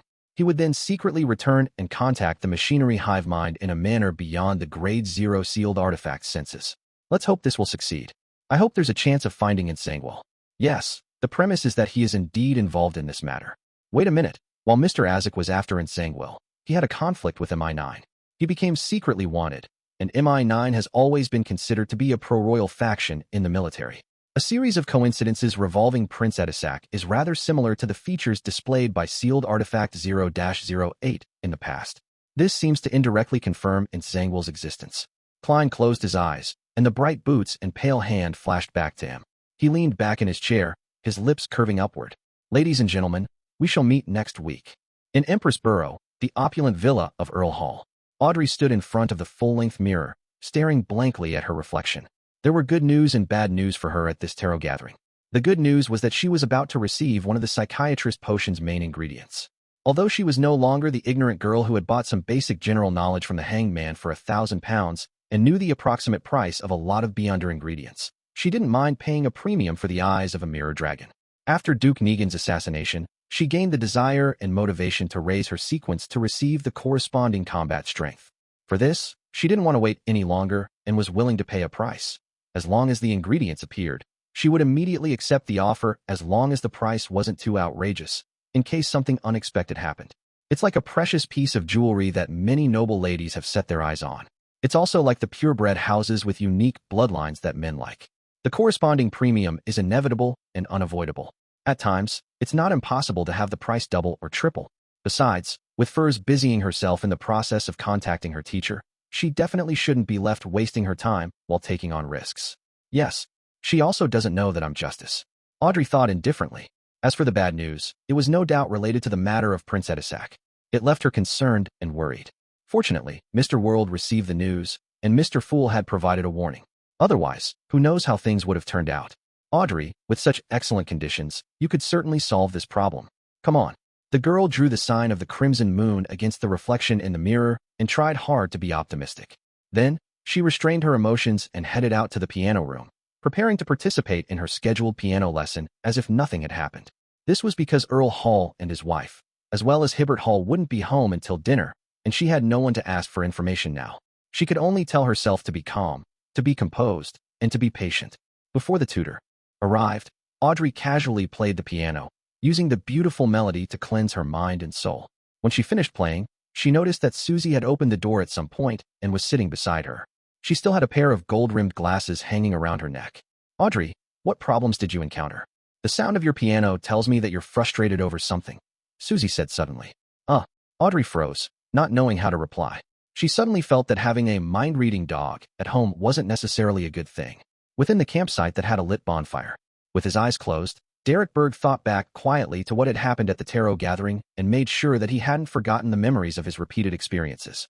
After an unknown period of time, he opened his eyes, which were brimming with anticipation, and looked around. However, what entered into his eyes were Flames and his teammates, who were exactly the same as in his memories. At that moment, the cross-legged demon hunter Colin, who was leaning against a stone pillar, said, "We will set off after 50 rounds of lightning." At this moment, Derek was sure that everything that had happened before wasn't a dream or a hallucination. Sherwood Borough, 15, Minsk Street. Klein went down to the first floor and sat in the activity room, feeling the warmth of the fireplace. He quietly rocked in the reclining chair without reading the newspapers, magazines, or even books. It was all so peaceful and silent until he heard the ringing of his doorbell. Klein, who was wearing a house shirt and cashmere vest, got up and walked towards the door. The visitor took him by surprise. He opened the door and chuckled. "Good afternoon, Emlyn. Aren't you supposed to be helping at the Harvest Church at this hour?" It was the handsome, somewhat effeminate, vampire Emlyn White, whose hair was combed back at an angle. The arrogant man's expression froze when he heard Klein's greeting. It took him a bit of effort to recover his composure. "I have something to consult with you, Detective Sherlock Moriarty." Emlyn enunciated one word at a time. After inviting him into the activity room, Klein returned to his reclining chair and asked with a smile, "What is it?" "The fee for a consultation is £1, but the consultation cannot exceed an hour." Emlyn White didn't pay attention to his words, and he said while deep in thought, "A big shot wants me to do something.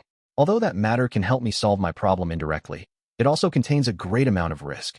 I don't have any friends, and I'm afraid my parents will be worried, and you're a very knowledgeable beyonder detective. What do you suggest? Reject or accept? Solve your problem? Clearing the psychological queue?" Klein said thoughtfully, "I can't give you any advice with just the word something." Emlyn White fell silent for a few seconds before he clenched his teeth and said in a low voice, "It has something to do with that fool." "Huh?" Klein almost lifted his hand to his ear. Chapter 465, Emlyn's Determination. After a second of confirmation, Klein clasped his hands together and leaned forward. "What exactly is this something?" "No, I can't say any further." Emlyn White shook his head firmly. Afraid of being probed, Klein didn't pursue the matter. He simply analyzed the situation based on the information that the vampire had just revealed. Something to do with the fool. It can help Emlyn White resolve his problem. Contains a high risk. Combined with his previous ideas, this seems to indicate that he intended to hold an appropriate ritual to pray to the fool, which is also me, so as to eliminate the psychological cue and gain his long-awaited freedom. However, this is no longer a ritual that Emlyn will be holding himself. It's a result of a particular big shot's instructions, and with this vampire's pride, for him to address the person that way, it most likely means that the person is a powerhouse among the Sanguine. Why would a Sanguine big shot send a descendant to pray to the fool? Have they started working with the Aurora Order? Confused, Klein looked up at the expectant Emlyn and scoffed to himself. "Try guessing if I'll respond to your prayers." He hesitated for 2 seconds and didn't make a suggestion. Instead, he said, "Statistically speaking, when praying to a hidden existence without understanding the situation, 30 out of 100 cases would not receive any response. 68 cases will end up encountering all sorts of terrible things and cause them to lose their lives or live a life worse than death. Only 2 cases have the possibility of success, allowing them to get what they want, but the price they pay might not be what they want." As a former keyboard warrior, Klein had always believed that when it came to proving something or reinforcing a point of view, anyone who just gave an example, an exception, without mentioning the entire sample and overall statistics was being an asshole. It was merely a trick of concept, and in these cases, there were usually similar companion words, such as, "I have a friend," "a girl I know," or "someone around me." Therefore, to convince Emlyn White, he deliberately fabricated some data. Of course, this wasn't entirely baseless. At least, many of the files which Klein had read while he was a member of a Nighthawks team had described similar situations. Only 2 cases of success? Problems happened to 68 cases. Startled, Emlyn couldn't help but lift his hand to smooth his hair. Basically, that is the level of danger over the matter you're going to do.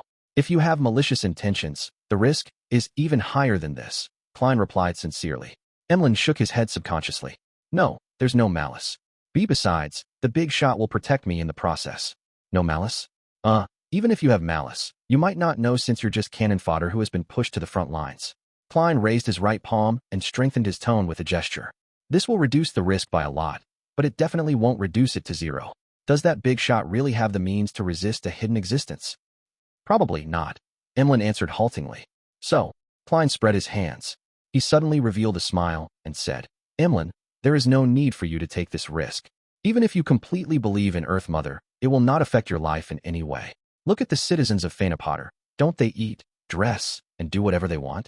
When the time comes, there's a high chance that Father Utravsky will no longer force you to do volunteer work at the Harvest Church. You will regain your original freedom. Furthermore, I believe that you have adapted well to the teachings of Earth Mother without any contradictions.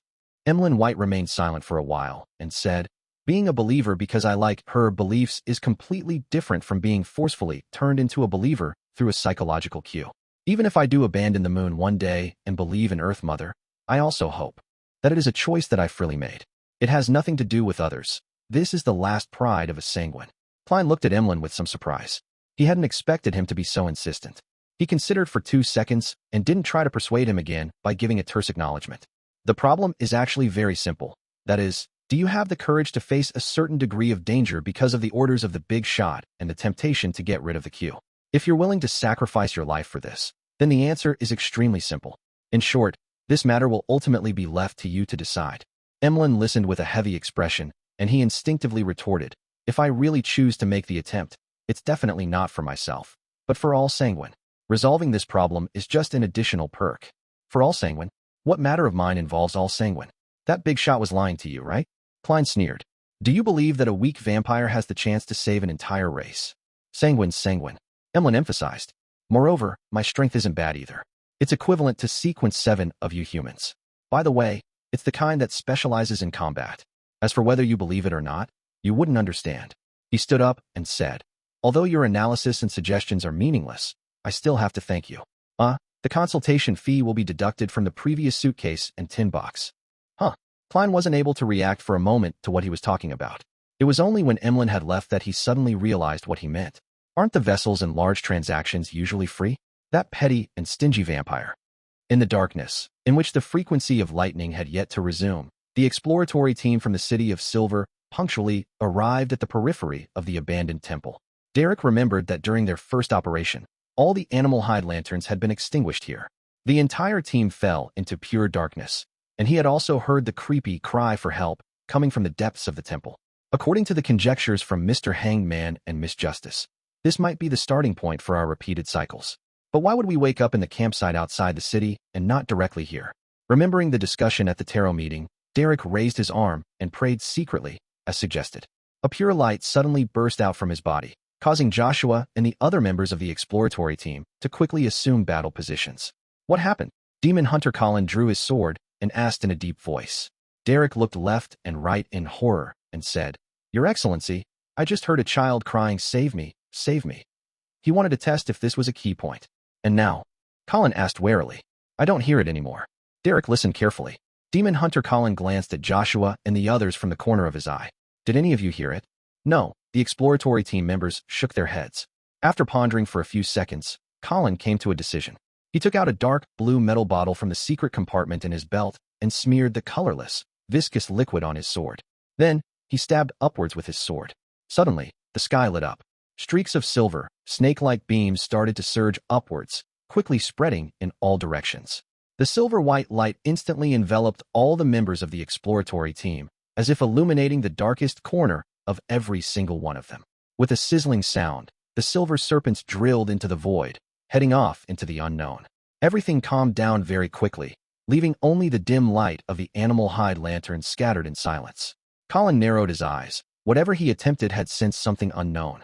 After a full 5 seconds, he raised his hand and pointed forward. From now on, we can't afford to be careless. We have to be on full alert. Such familiar words. This isn't the key to breaking out of this predicament. Derek calmed his heart and followed the team into the half-deserted temple without any delay. This time, he learned his lesson and didn't look at the face of the fallen creator.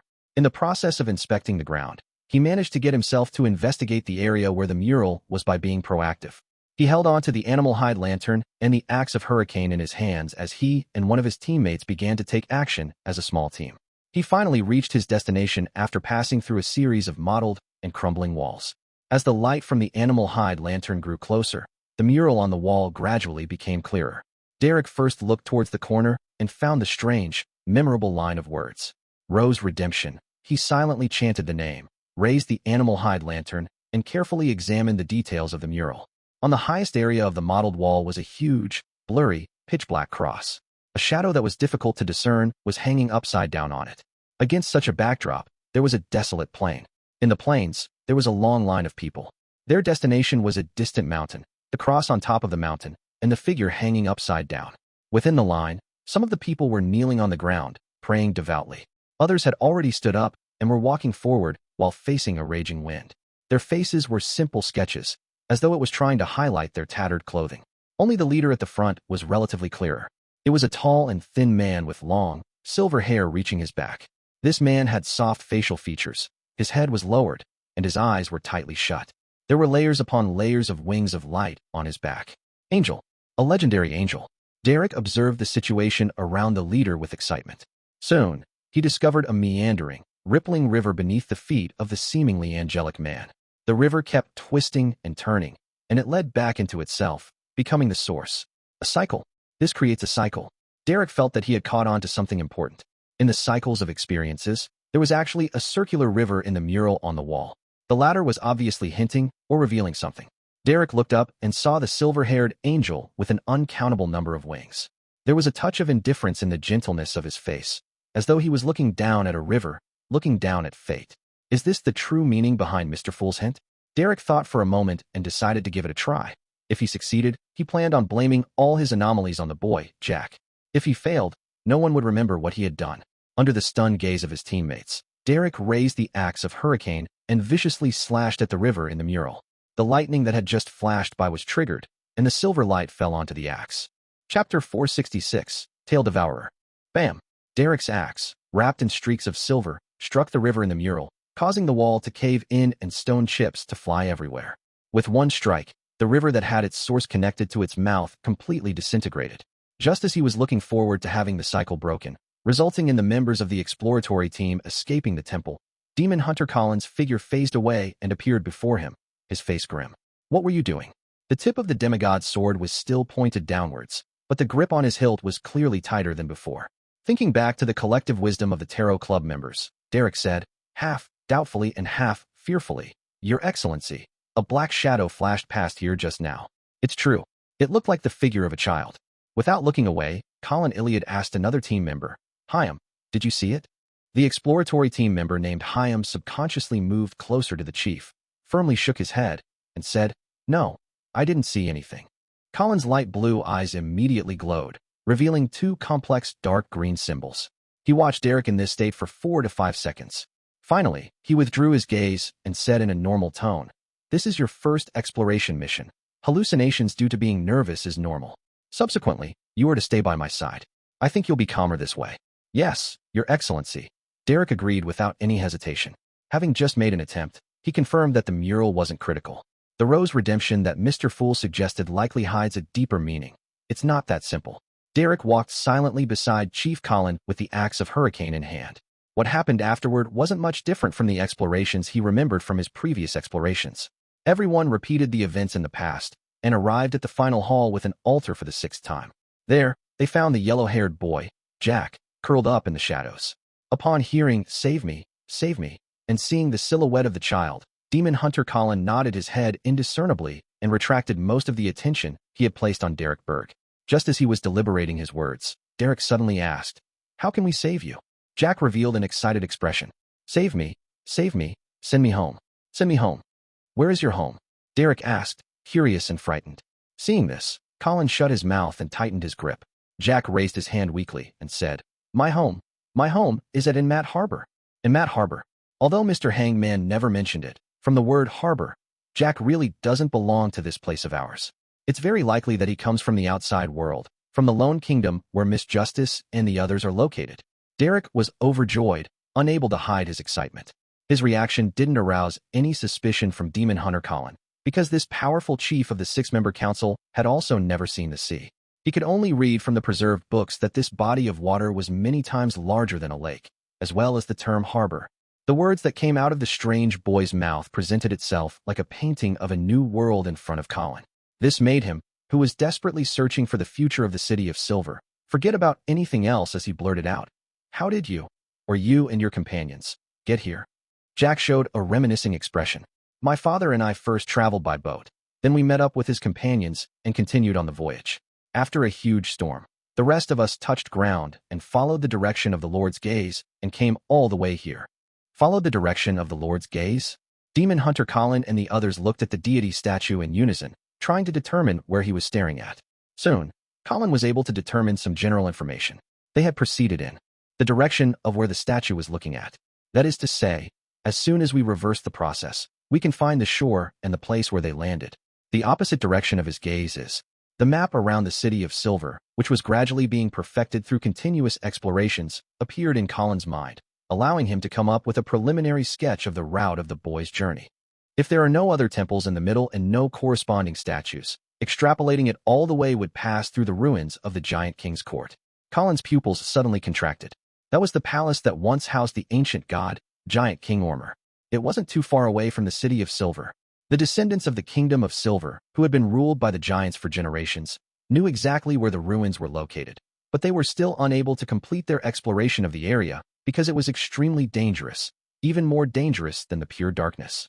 According to Colin's extrapolations, the unfamiliar boy and his party had passed through the ruins of the giant king's court before arriving here. How did they do it? Perhaps they didn't take a completely direct path, and they circled around the giant king's court. Regardless, there's a path that leads to the sea behind the giant king's court, and on the other end of the sea might be a human kingdom. Is that the hope of the City of Silver? Colin couldn't help resisting the thought. At this moment, Derek acutely noticed that the clothes on the boy's chest and abdomen were dyed dark red, as though some kind of liquid was slowly seeping out.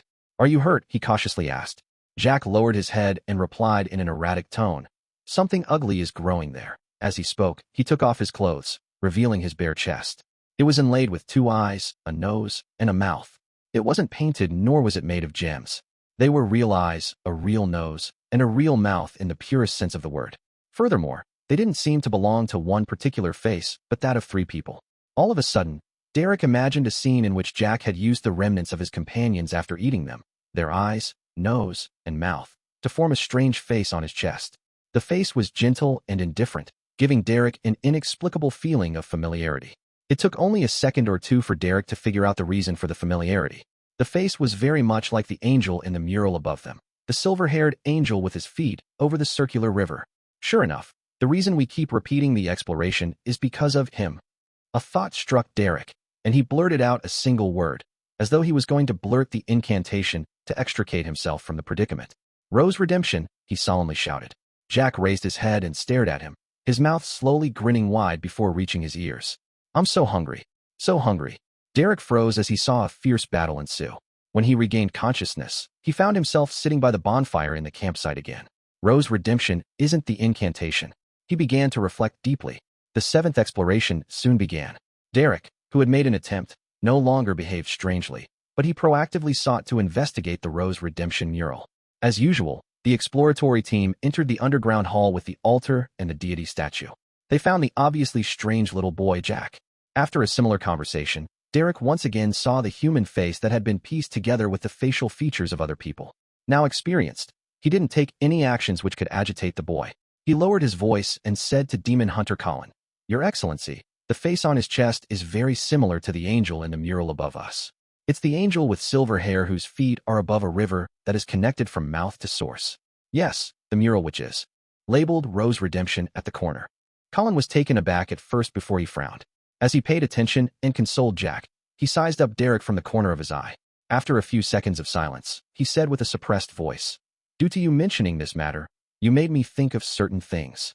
Without waiting for Derek to ask, he continued, "We've been studying this mural for a very long period of time and only believe that it depicts an angel leading a group of ascetics on a pilgrimage. And perhaps this group's name is Rose Redemption.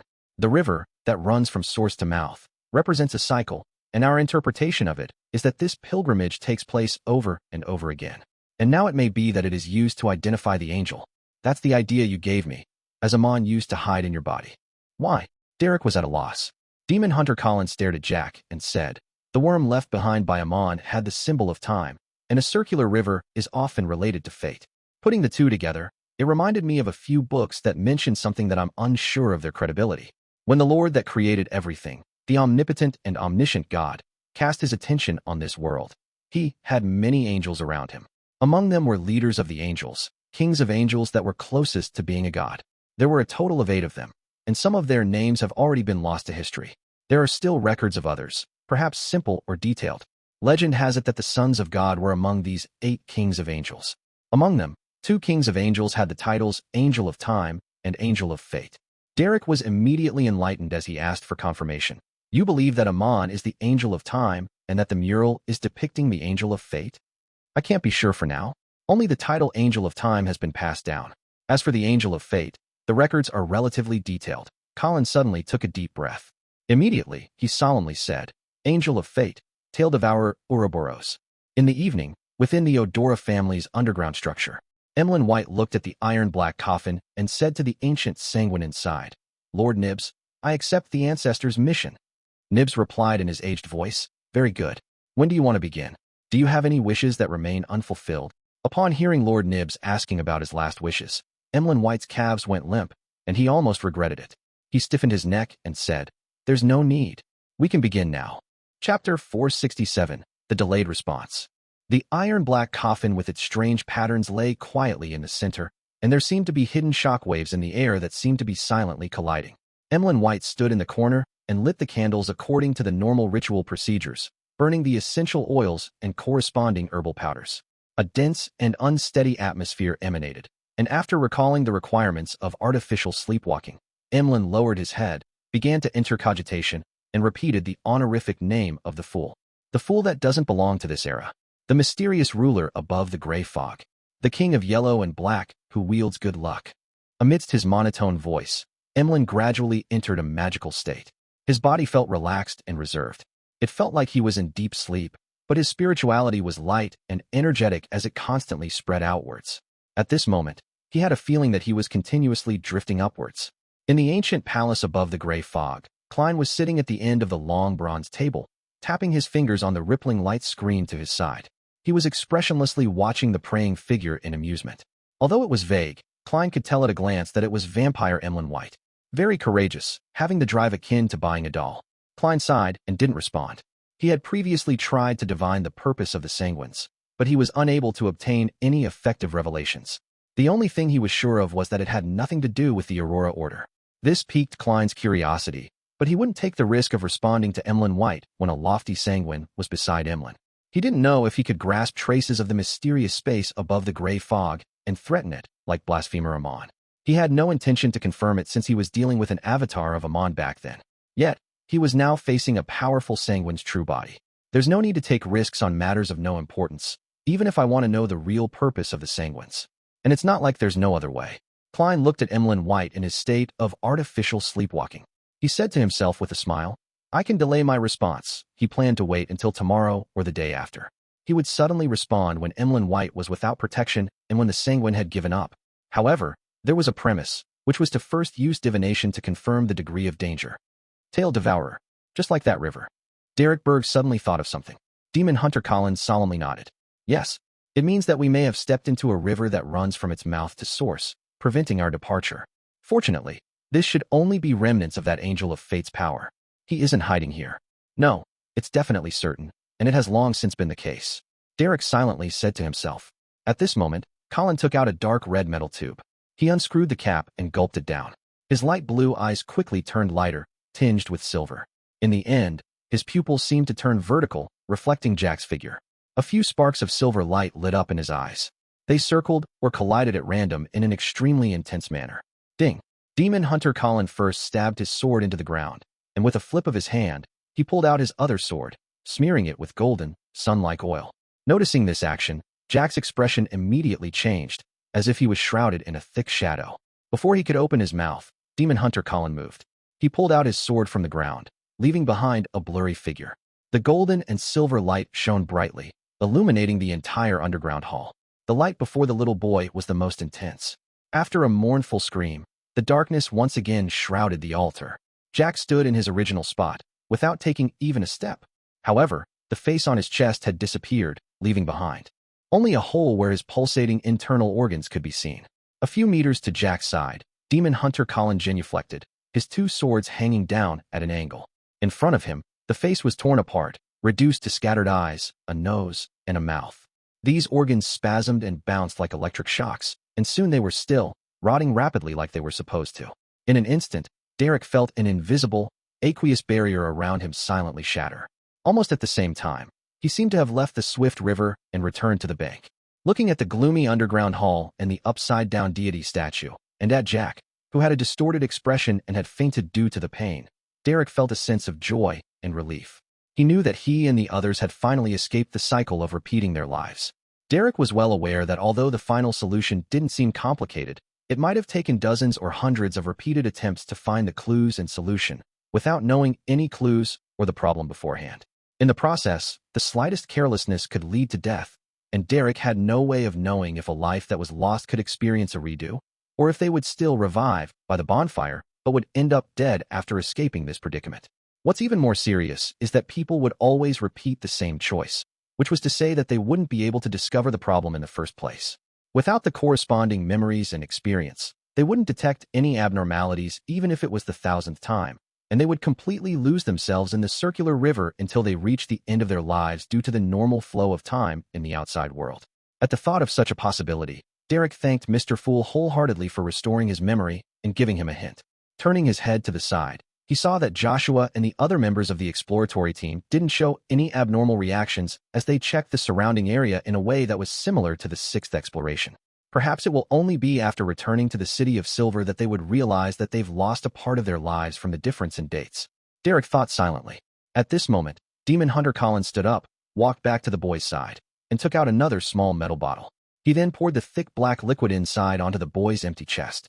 The liquid quickly condensed into a translucent membrane, sticking to the wound and stopping the flow of blood. "Hi, Joshua. The both of you are in charge of him." Colin suppressed his throbbing hand and ordered in a low voice. To him, this was the City of Silver's hope for ridding the curse and defeating the prophecy of the apocalypse. Phew. Derek wanted to covertly thank the fool, but he realized that there was no corresponding prayer gesture. In Empress Borough, the opulent villa of Earl Hall, the sumptuous dinner glistened under the light of the candles in an alluring manner. Unlike what was imagined in the newspapers and magazines, the dinner for a great aristocratic family wasn't serious, and there was no need for silence. This was a rare occasion for family members to gather together. While eating, they would casually chat about a variety of relaxed topics in order to communicate and solidify their relationship. Audrey sliced a piece of steak which was produced from her ranch, observed Earl Hall's expression, and, without hiding her curiosity, she asked, "Father, did something happen to Prince Edessak recently?" If nothing had happened, then her plan was to pretend that she had heard irresponsible rumors that didn't correspond to reality. It wasn't uncommon for this to happen among the aristocracy. Earl Hall paused, raised his eyebrows, and asked, "What did you hear? There really is something." Gleaning information from her father's reaction, Audrey replied with a faint smile, "Some rumors, but they seem to be true." Earl Hall rubbed his temples and said, "It's not a very serious matter. Audrey, I know what you're thinking, so I don't have to hide it from you. This involves a relatively ordinary scandal of the royal family. To put it simply, Prince Edessak has fallen in love with a commoner girl. This led to the death of an aristocratic descendant. The royal family has blocked the spread of this matter, not wanting to cause too much of a commotion." His wife took a sip of champagne and said, "It seems he isn't mature enough." Mother is being very tactful with her criticism. "It does sound suspicious. Has Prince Edessak really gotten himself involved in a dangerous situation that would bring about terrible changes to Backland?" Audrey put on a look of sudden understanding and said with a smile, "This makes me wonder, why would the story of freedom and love involve the death of an aristocratic descendant?" Hibbert Hall kept his head lowered while slicing the tender steak and guessed with great interest, "It reminds me of the complicated love stories that are so common among the believers of the Lord of Storms. It's very common to fight for honor and for a lady. It's a tradition that has been placed into a museum." Earl Hall denied his eldest son's statement. Audrey seized the opportunity and thoughtfully said, "I don't think Prince Edessak is that kind of person, and rumors have already proliferated. Maybe that's not what they really want to cover up." "Perhaps not." Earl Hall ruminated over these words, unconsciously frowning.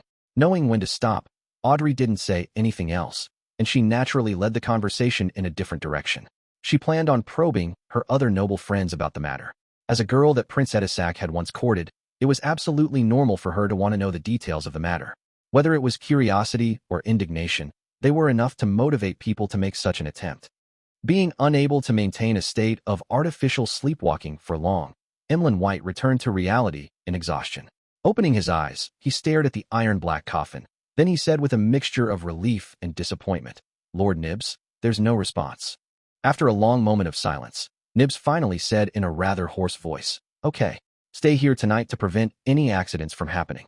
All right, Emlyn didn't try to insist otherwise. He spent the night in worry and trepidation, but the night was so serene and unremarkable. It silently faded only when Backlund's rare winter sunshine scattered across the window. What bad weather! Emlyn left Odora's villa, lowered his hat, and mumbled while he got onto a rental carriage. His destination was the Harvest Church south of the bridge. After the carriage continued steadily for some time, Emlyn's vision suddenly blurred, and he saw an endless gray fog. Then, to his amazement, he found himself in a mysterious and majestic palace, sitting at a long, mottled bronze table. At the very end of the long table, there was a figure shrouded in a thick gray fog, looking down at him from above. Chapter 468, The Moon. For a moment, Emlyn White was stiff and his mind was blank, like a marble statue sitting there. Then, he heard the figure leisurely sitting in the thick gray fog indifferently ask, "Why did you pray to me?" Emlyn's mind buzzed, and he blurted out, "It's a revelation from my ancestor. She told us through a dream that the apocalypse is approaching and that we need to make preparations. And I am key in this matter. My mission was to pray to the fool." Hearing the undisguised and detailed response, Klein, who had prepared his answers, was at quite a loss on where to begin. This vampire, Emlyn White, had explained everything he wanted to know. A revelation from the ancestor. Didn't the ancient goddess Lilith perish in the second epoch, long before the cataclysm, and have her authority taken back by the creator? It was precisely because of this that quite a number of vampires tried to pray to the primordial moon, resulting in an extremely tragic outcome. Moreover, Mr. Dorr had also mentioned that the moon card is empty, indicating that, on the one hand, the primordial moon is most likely the embodiment of some other deity or powerful devil, while on the other hand, it indirectly proves that the ancient goddess Lilith has lost her sequence 0 position, which is generally equivalent to dying. Klein instantly connected the dots. He originally imagined that Lilith, who responded to the Sanguine's prayers on particular matters, was a relic from the ancient goddess, such as the uniqueness of the moon pathway. Thus, it would be rigid, passive, and extremely restrictive, but now, its initiative of providing a revelation had overturned his guess. Two possibilities.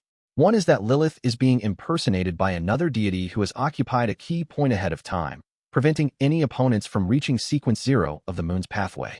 In essence, the entity doesn't care about the Sanguine, and the provided revelation is a kind of test. The greatest suspect is the goddess who had snatched the title of Lady of Crimson, but she's already sequence 0, corresponding to the star in the cards of blasphemy. Why would she covet the moon? Is it to foil the plans of her enemy? The second possibility is that the ancient goddess hasn't fully perished. As long as no other powerhouse has become sequence 0 in the moon pathway, she is able to use a unique and incomprehensible method to continue surviving, waiting for a chance to make her return, just like the Dark Emperor card's description. And perhaps the goddess had taken the title of Lady of Crimson to foil this situation to a certain extent. Going by this logic, Lilith's recent apocalyptic revelation is her struggle to revive after years of preparation. And the Fool plays a key role in her revelation. If that's true, then in a certain way, it's an invitation for cooperation. But I'm just a sequence 6 beyonder, so how am I to cooperate with a yet-to-disappear ancient goddess? Let Emlyn White join the Tarot Club? The Sanguine are a race with a long lifespan. They have existed since the second epoch and must know quite a number of secrets. However, that would be me taking quite a risk. Yes, it would be possible to divine whether or not to pull Emlyn into each gathering ahead of time. Yes, there was a similar apocalyptic prophecy in the sites in the spirit world from Yellow Light Venethan. He also pointed out that the Abraham family's curse would be removed by an apprentice who has the help of a hidden existence. This matches Miss Magician's present stage. She is an apprentice who has received the help of me, the Fool. That's rather interesting. Has every high-level being that's good at prophecies realized that the apocalypse is unavoidable and have seen the Fool's existence and his possible effects? One thought after another flashed through Klein's mind, but his expression didn't change at all. He leaned back in his chair and smiled leisurely. "What did your ancestor ask you to pray to me for?" The calm voice pulled Emlyn out of his stupor, and he shook his head in a slightly dazed manner. "I don't know." At this moment, Klein saw the stars behind Emlyn's chair shift quickly, turning into the symbol of the crimson moon. As expected, the beyonder pathway of the descendants of the ancient goddess, Lilith, points towards the moon. Klein chuckled and said, "In a situation with the 7 orthodox gods and so many secret existences, why would your ancestor think that I would be the key to the apocalypse?" The fool's attitude finally made Emlyn White calm down, realizing that he had encountered an incredible event. He had been forcefully pulled into a magical place by a hidden existence. He is the fool. He isn't actually angry. Is it because I represent the ancestor? I, Emlyn White, am indeed special. I was mentioned by the ancestor, and I received a response from the fool. With this in mind, Emlyn couldn't help but sit up straighter before saying in deliberation, "Honorable Mr. Fool, the revelation provided by the ancestor is this. I, Emlyn White, will become the key in saving the Sanguine and clinching victory against the apocalypse. And all of this will begin from my praying to you." The meaning behind his words was, the key to the apocalypse isn't you, but me. This fellow has such a 8th grader syndrome one side to him. That's right. He has always been very arrogant and feels self-important. Klein lampooned silently with a popular phrase from the past. Amused, he said, "The same question, why me and not the 7 orthodox gods or the other hidden entities?" "I don't know." Emlyn shook his head honestly. Klein thought for a moment. Then he deliberately said, "Actually, I think I understand your ancestor's intentions. She wishes that, with my help, you're able to grow into a true high-level entity and save the Sanguine when the apocalypse happens." "Grow," Emlyn said in puzzlement. "As you know, us Sanguine have no way of growing on our own. Only through special ceremonies will we gain the bestowment of our elders and relics of the ancestor that allow our advancement. Indeed, it has to be in accordance with the law of beyonder characteristics conservation. In other words, there have to be other ways as long as the basic law is abided to." Klein chuckled. "Your knowledge has blinded you, making you unable to see the wider world. Of course, this question will not be answered by me. The answer must be found by you. I will only provide you with an opportunity." He paused for a second. Then he said in a condescending manner, "Do you wish for such an opportunity?" Without any hesitation, Emlyn got up and bowed. "That is what I wish for." "Heh, where did your arrogance go when facing a hidden existence? Why is there only humility?" Klein secretly lampooned as he tapped the edge of the mottled long table and said, "But you have to adhere to certain matters." "Please speak." Emlyn held back his excitement. Klein smiled and replied, "You cannot reveal anything related to me to anyone unless you gain my permission. This includes the Sanguine who were previously present at the ritual." But Emlyn was somewhat unable to accept the request. Klein asked warmly in a very certain manner, "It's likely that Lilith didn't get you to report to anyone afterward?" This could be inferred from the fact that there was no prayer content in the revelation. He directly called the ancestor by her name. It sounds like they're old friends. Emlyn's heart trembled. He lowered his head and replied, "No," Klein said with an unperturbed smile. "This is a secret deal, which is why I responded after you were free from surveillance. Similarly, you don't need to report this to Lilith as it will let certain people notice it." Seeing Emlyn nod in understanding, Klein added, "If you want to be the key to saving the Sanguine, you must suffer the pain of the corresponding thorns. For example, you will not be understood by others, be slandered, and looked down upon. You can only silently proceed forward in the darkness while being burdened by your heavy mission." The words that were aimed at him made Emlyn White imagine a corresponding scenario. He, who was always mocked by his kinsmen because of his fondness of dolls, had gotten lost and entered the Harvest Church.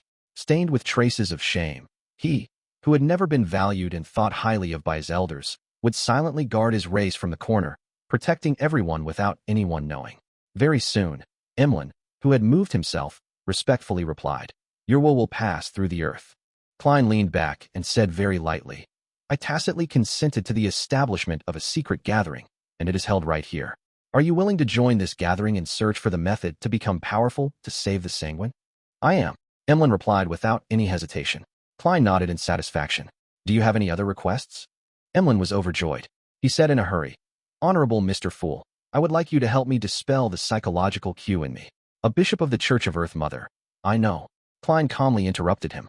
"He knows." As expected of a hidden existence. Emlyn's head lowered again. Klein let out a soft chuckle. "I can help you, but what price are you willing to pay for this?" Above the gray fog, he had a very potent spirit vision, and he had previously discovered that the dark-colored psychological cue within Emlyn White's spirit body had at some point mostly dissipated, thinning out to the point of frailty. Klein had intended to resolve the problem by referring to the ritual used to resolve similar problems in the Book of Secrets, But the situation now led him to believe that a secret deed ritual with the Dark Emperor card and the purification of the Sun brooch would thoroughly disperse Emlyn White's psychological cue. Price? Emlyn thought about it for a moment, but he couldn't think of anything that would interest a secret existence like the Fool. Seeing this, Klein took the initiative to say, I'm very interested in some of your Sanguine history. You can use that in exchange. The Sanguine's history? After a moment's thought, Emlyn agreed. You can think about what you would like to describe first. Heh. Before that, you need to choose a code name from them. Klein conjured the unselected Major Arcana Tarot cards on the surface of the long bronze table. Emlyn White scrutinized the cards with interest and said, The Moon. I choose the Moon card. Chapter 469, Vampire Queen. Above the gray fog, inside the palace that looked like a giant's residence. The Moon. Emlyn thought hard about what part of the Sanguine's history that he should tell the Fool. He and the Ancestor are old friends, so he must know what happened before the Cataclysm, so I don't need to repeat it. In the 4th and 5th epoch, the glory of the Sanguine wasn't rare, and there was a lot of history to talk about, but there was only one most important point. Emlyn quickly came up with an idea. From what he knew, the Fool was likely an ancient god before the Cataclysm. Due to certain reasons, he didn't perish and had slept till today, gradually in the process of recovering. This explained why no such secret existence had appeared in the Sanguine records that had a history spanning millennia, until his honorific name suddenly spread. After some deliberation, Emlyn straightened his back and said, After the Cataclysm, the Sanguine left the center of the historical stage of the northern and southern continents and became nobles of different empires and dynasties as individuals instead of as a race. They either governed a territory or guarded a castle in a key area. This continued until our queen, Blood Moon Queen, Ornia, who led us out of the era of darkness, became the wife of the Trunsoist dynasty's Night Emperor. She gathered all of the Sanguine together, and the Sanguine became important supporters of the dynasty. At that time, Loans Augustus and Faceless Einhorn had to politely address our queen as Her Majesty. In that era, Queen Ornia was the symbol of beauty. If there was a magic mirror that could answer questions, then the answer to who is the most beautiful of them all would be her. The more Emlyn spoke, the prouder he became. He went from being reserved and serious to becoming extremely talkative. A magic mirror that can answer questions, isn't that a Rhodes? I wonder if there are any members of the machinery hive mind who were so bored out of their minds to ask the question, Mirror, mirror, on the wall, who is the fairest of them all? I wonder how a Rhodes will answer. Klein sat in the same posture, smiling as his thoughts wandered. After droning on and on, Emlyn's expression turned serious. All of this shattered in the War of the Four Emperors. The Night Emperor perished, along with the Queen. The Sanguine suffered a terrible blow, and while trying to reap the final fruits of victory, the four noble families, Augustus, Einhorn, Sauron, and Castilla, split the empire, destroying the royal family, which was lacking in high-level beings. The Sanguine had no choice but to retreat to an uninhabited mountain to hide in the shadows so as to maintain the continuation of our race. Just as I expected, the seven gods were already the seven gods during the War of the Four Emperors. Klein thought of the statue of the six gods in the Tudor ruins. Fortunately, the seven gods were fractured back then, and the four countries attacked each other. After paying a certain price, we finally escaped the disaster. At this moment, Emlyn was in a rare state of being roused. He looked at Klein and said, Honorable Mr. Fool, do you have the time to listen to my description of Blood Moon Queen's deeds and the glory the Sanguine used to have? That will be a heavy tome formed by pages of glorious expositions. I can repeat everything in them. It looks like you can continue on indefinitely. I used to think that you were a vampire who liked puppets and didn't know much history. I didn't expect you to be so professional and academic. No wonder you always believe the Sanguine to be noble and are proud of it. This kind of guy who doesn't like going out really will delve into deep research into a topic he's interested in. Furthermore, vampires have a sufficiently long lifespan. Klein hesitated, prepared to decline Emlyn's offer in a euphemistic manner. Although he had no lack of interest in the history, time didn't allow him to listen to them all. It's enough.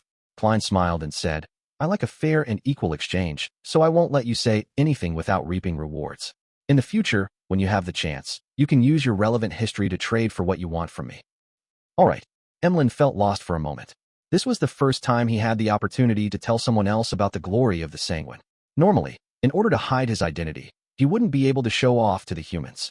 As for the members of the Sanguine, all of them knew what needed to be known, and he wasn't in charge of educating the newborns.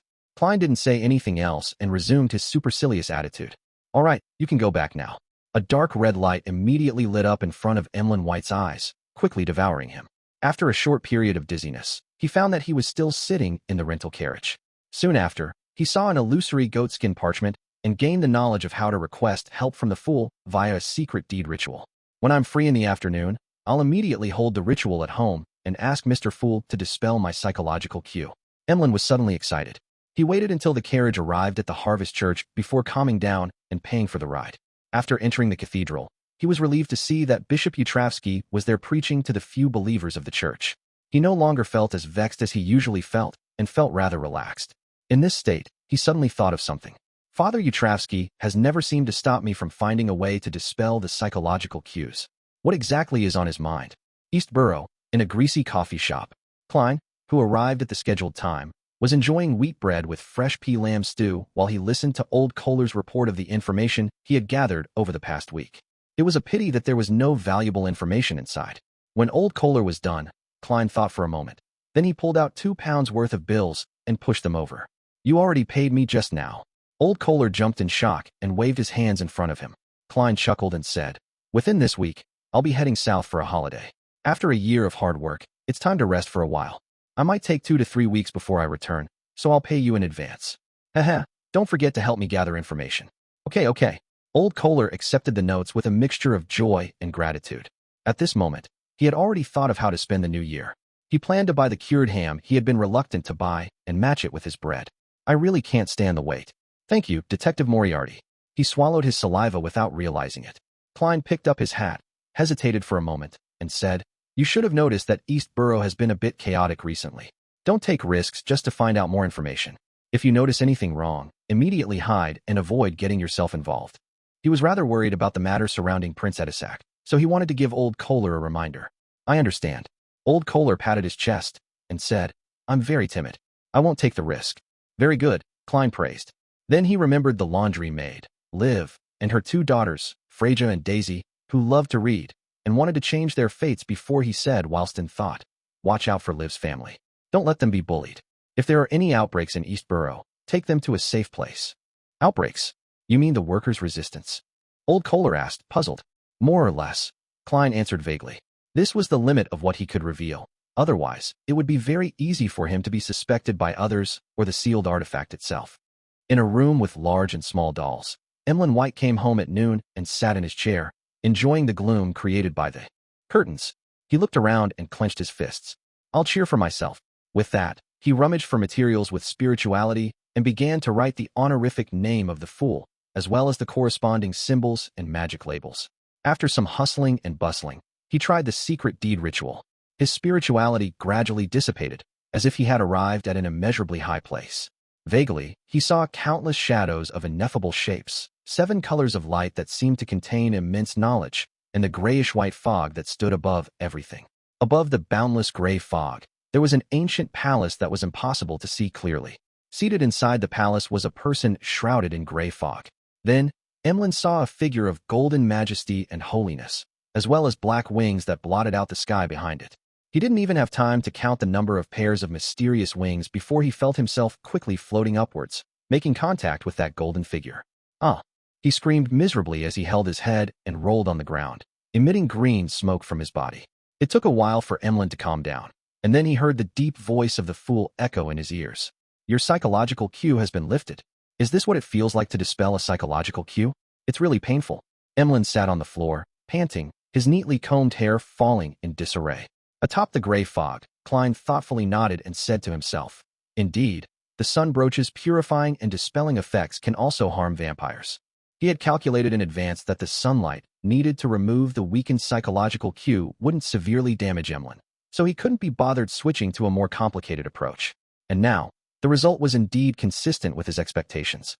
After taking care of this matter, Klein took off the topaz pendant on his left wrist and planned to perform a divination. It is suitable to head to the Red Rose Manor this afternoon. After chanting 7 times in his mind, he opened his eyes and saw the spirit pendulum standing still and not spinning. The difficulty of divining something that involves a grade 0 sealed artifact or a corresponding powerhouse is too high. I'm unable to obtain any effective revelations. Klein sighed, knowing the gist of the matter. Then, he started to divine if it would be suitable to head to Red Rose Manor tomorrow afternoon, but he received the same signs of failure as an outcome. It's always said that divination isn't omnipotent, and it has now been proven. I have to decide on my own. I have to take this step. Otherwise, there's no way for me to leave the stage unnoticed so as to go behind the scenes. The earlier the better. I can't delay it. Otherwise, this matter might become completely impossible to recover from. As his thoughts churned, Klein came to a decision. He immediately returned to the real world, put on his double-breasted frock coat and half-top hat, and he walked out of 15, Minsk Street, heading for Prince Edessak's Red Rose Manor. Chapter 470 Name. Outside Red Rose Manor, Klein walked out of the carriage whilst carrying his cane. He closed his eyes and calmed himself as he looked at the red-uniformed soldiers standing guard at the door. Since sealed artifact 0-08 has been making coincidences to stop the woman with the sapphire ring from meeting me, there shouldn't be any exception today. There's no need for me to worry about running into her. As long as I fool Prince Edessak with my acting, everything would be fine. Klein thought quickly and walked towards the entrance of the manor. After being searched and handing in the gun holster and revolver, he followed a male servant's lead and walked across the gray slate road, past a fountain spewing clear spring water, and entered the main house. They arrived at the second floor and arrived outside the room that was supposed to be a solarium according to the layout. During this entire process, Klein had his heart in his mouth, worrying that something unexpected would happen. He was afraid that the situation would develop in the worst possible manner. Knock, knock, knock. After knocking gently on the door, a male servant approached the door and whispered, "Detective Moriarty has arrived." After a full 10 seconds of silence, a heavy voice came from inside the room. "His Highness has invited him in." The door creaked open and warmth spread outwards, with a temperature that was warmer than the hallway. Under the watchful gaze of the two tall guards, Klein stepped onto the thick, patterned yellow carpet. He took a few steps forward, skirting the cabinet that separated the inside from the outside, and he saw Prince Edessak sitting by the full-length windows, enjoying the rare winter sun of Backlund. The round, impressionable face didn't have the slightest trace of a smile, and this naturally created a solemn and repressed atmosphere. Because of the combination of the elegant fireplace and the metal pipes, the room was warmer than late spring. Prince Edessak wasn't wearing a coat, and his upper body was covered with a white shirt with cuffs which resembled blooming flowers and a pale yellow vest. Seeing this, Klein was actually secretly relieved, because the woman wearing the sapphire ring wasn't accompanying the prince. Thus, he quickly stepped forward and bowed. Edessak held a steaming cup of black tea in his hand and didn't invite Klein to take a seat. He maintained his previous expression and asked in a deep voice, "Any results from your investigation?" "No, my divinations, my spirit channeling, my interviews, my investigations all tell me that Talum died of a heart attack," Klein said with a heavy, painful expression with obvious signs of self-blame. "I'm just too weak in every aspect. Your Highness, you should hire a stronger and more powerful helper. Why don't you get someone better?" He added silently inwardly. It was only then that Edessak seemed to clearly notice Detective Sherlock Moriarty's face. He felt as if he had aged considerably, as though he had been unable to sleep at ease for a long time. It wasn't an illusion, because Klein had used his faceless powers before he left to adjust the state of his face, making his skin look dry and lusterless. He made his beard appear messy and his eye bags bigger, darker, and more obvious. Edessak was silent for a moment before he put down the white porcelain cup with a golden inlaid rim. "I understand. It's indeed like forcing a square peg in a round hole. I will have someone else follow up on the matter. Prepare an investigation report and don't leave anything out." "All right." Klein inwardly clenched his fist and quickly took out a folded piece of paper from his pocket. "Your Highness, there's no need for you to wait, as I always have the habit of recording things in writing." After instructing the attendants to take the report, Prince Edessak casually flipped through it and put it aside. "Is there anything else you need?" "No, Your Royal Highness, please allow me to take my leave."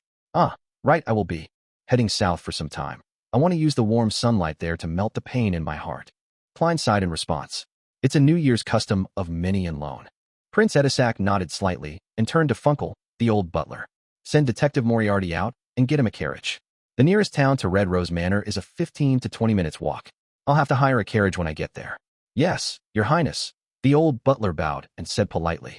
Klein didn't let down his guard and quickly took his leave. He followed the old butler all the way to the entrance of the manor and took back his underarm gun holster and his weapon. Less than a minute later, he was seated in a Red Rose Manor carriage. He leaned against the carriage wall and watched the manor turn smaller as the distance grew. Klein relaxed and let out a long breath, letting his hanging heart calm back down to its original position. He knew that he had left the center of the stage. After that, it's time to bid farewell to Backlund and head south, a complete curtain call. After that, I'll change my looks and sneak back in secret. He calmly considered his subsequent plans. Suddenly, his spirituality stirred as his spirituality tensed up as he saw the door to the carriage quickly open and then silently close. Before he could respond, he saw a figure quickly outline itself. It was wearing a heavy black dress and had a sapphire ring on its hand.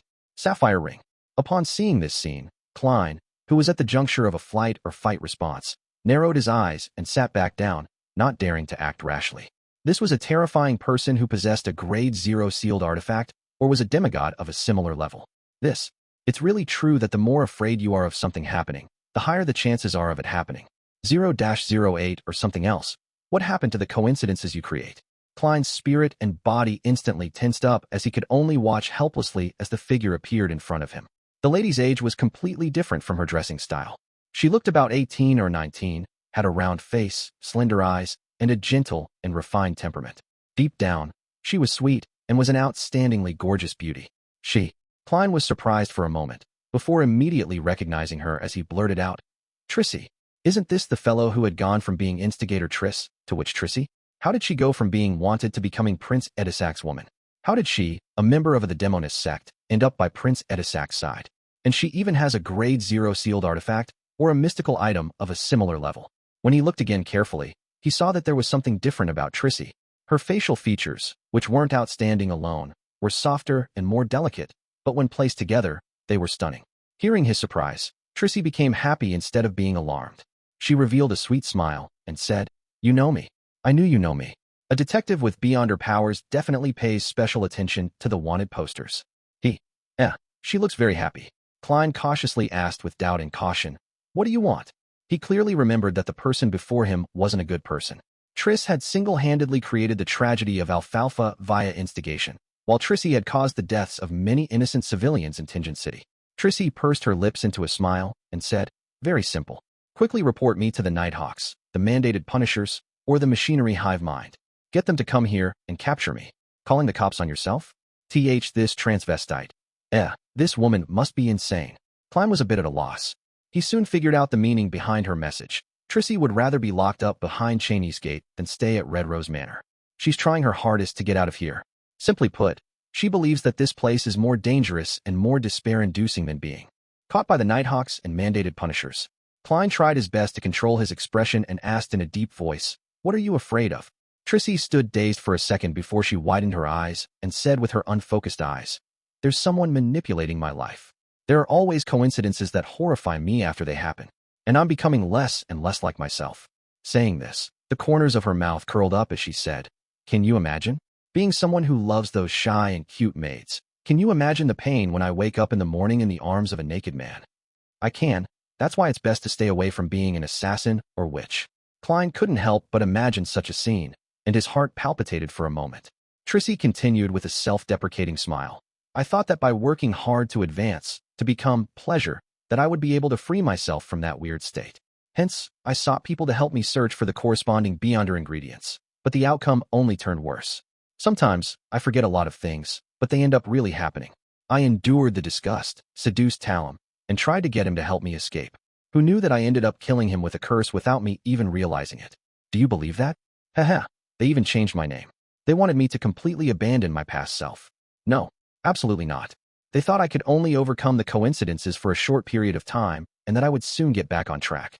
Humph, it was just an impression I deliberately created for them. So I have managed to meet you, Mr. Detective. Pleasure. Demonis. Ingredients. Klein suddenly remembered that in the Beyonder gathering held by old Mr. Eye of Wisdom, Isengard Stanton, there had been a person who had requested to purchase the main ingredients of the Demonis of Pleasure Potion. With him being aware of the formula, he instantly noticed it on the spot, but he had chosen to ignore it. He gradually forgot about the matter with time. So that was Trissy's helper. Was she already by Prince Edessak's side back then? Why do I somehow feel that her present smile looks so miserable but beautiful? A Demonis of Pleasure is sick. Klein took a breath, his thoughts in a jumble. As he was organizing his thoughts, he asked casually, "What did they change your name to?" Trissy furrowed her beautiful brows as she answered with a somewhat blank look in her eyes, "Trissy Cheek. Trissy Cheek. Cheek. Cheek." Klein suddenly raised his head, his whole body turning numb once again, as stiff as a marble statue. At this very moment, there was only one page of Roselle's diary that was madly reverberating in his mind. June 5th. I obtained an ancient book. It actually mentions the primordial Demonist's name. Her name is Cheek. Chapter 471, Klein's Preparations. Cheek. The goosebumps on Klein's skin surfaced uncontrollably as he looked at the beautiful young lady with her misty eyes and furrowed eyebrows. The goosebumps were distinct and were accompanied with cold sweat. At this moment, he felt as if he had returned to Tingen, back to the Blackthorn Security Company, and was about to activate his spirit vision to observe Megos and the baby in her womb. The fear that resulted from his instinct was so clear that it felt like a giant hand tightly gripping onto his heart. He finally understood that the thing interfering with the gray fog and his divinations wasn't a Grade 0 sealed artifact or a mystical item of the same level. There was something even more terrifying hidden within Trissy's body. The symbol of the apocalypse, the primordial demoness. No, she isn't the primordial demoness yet.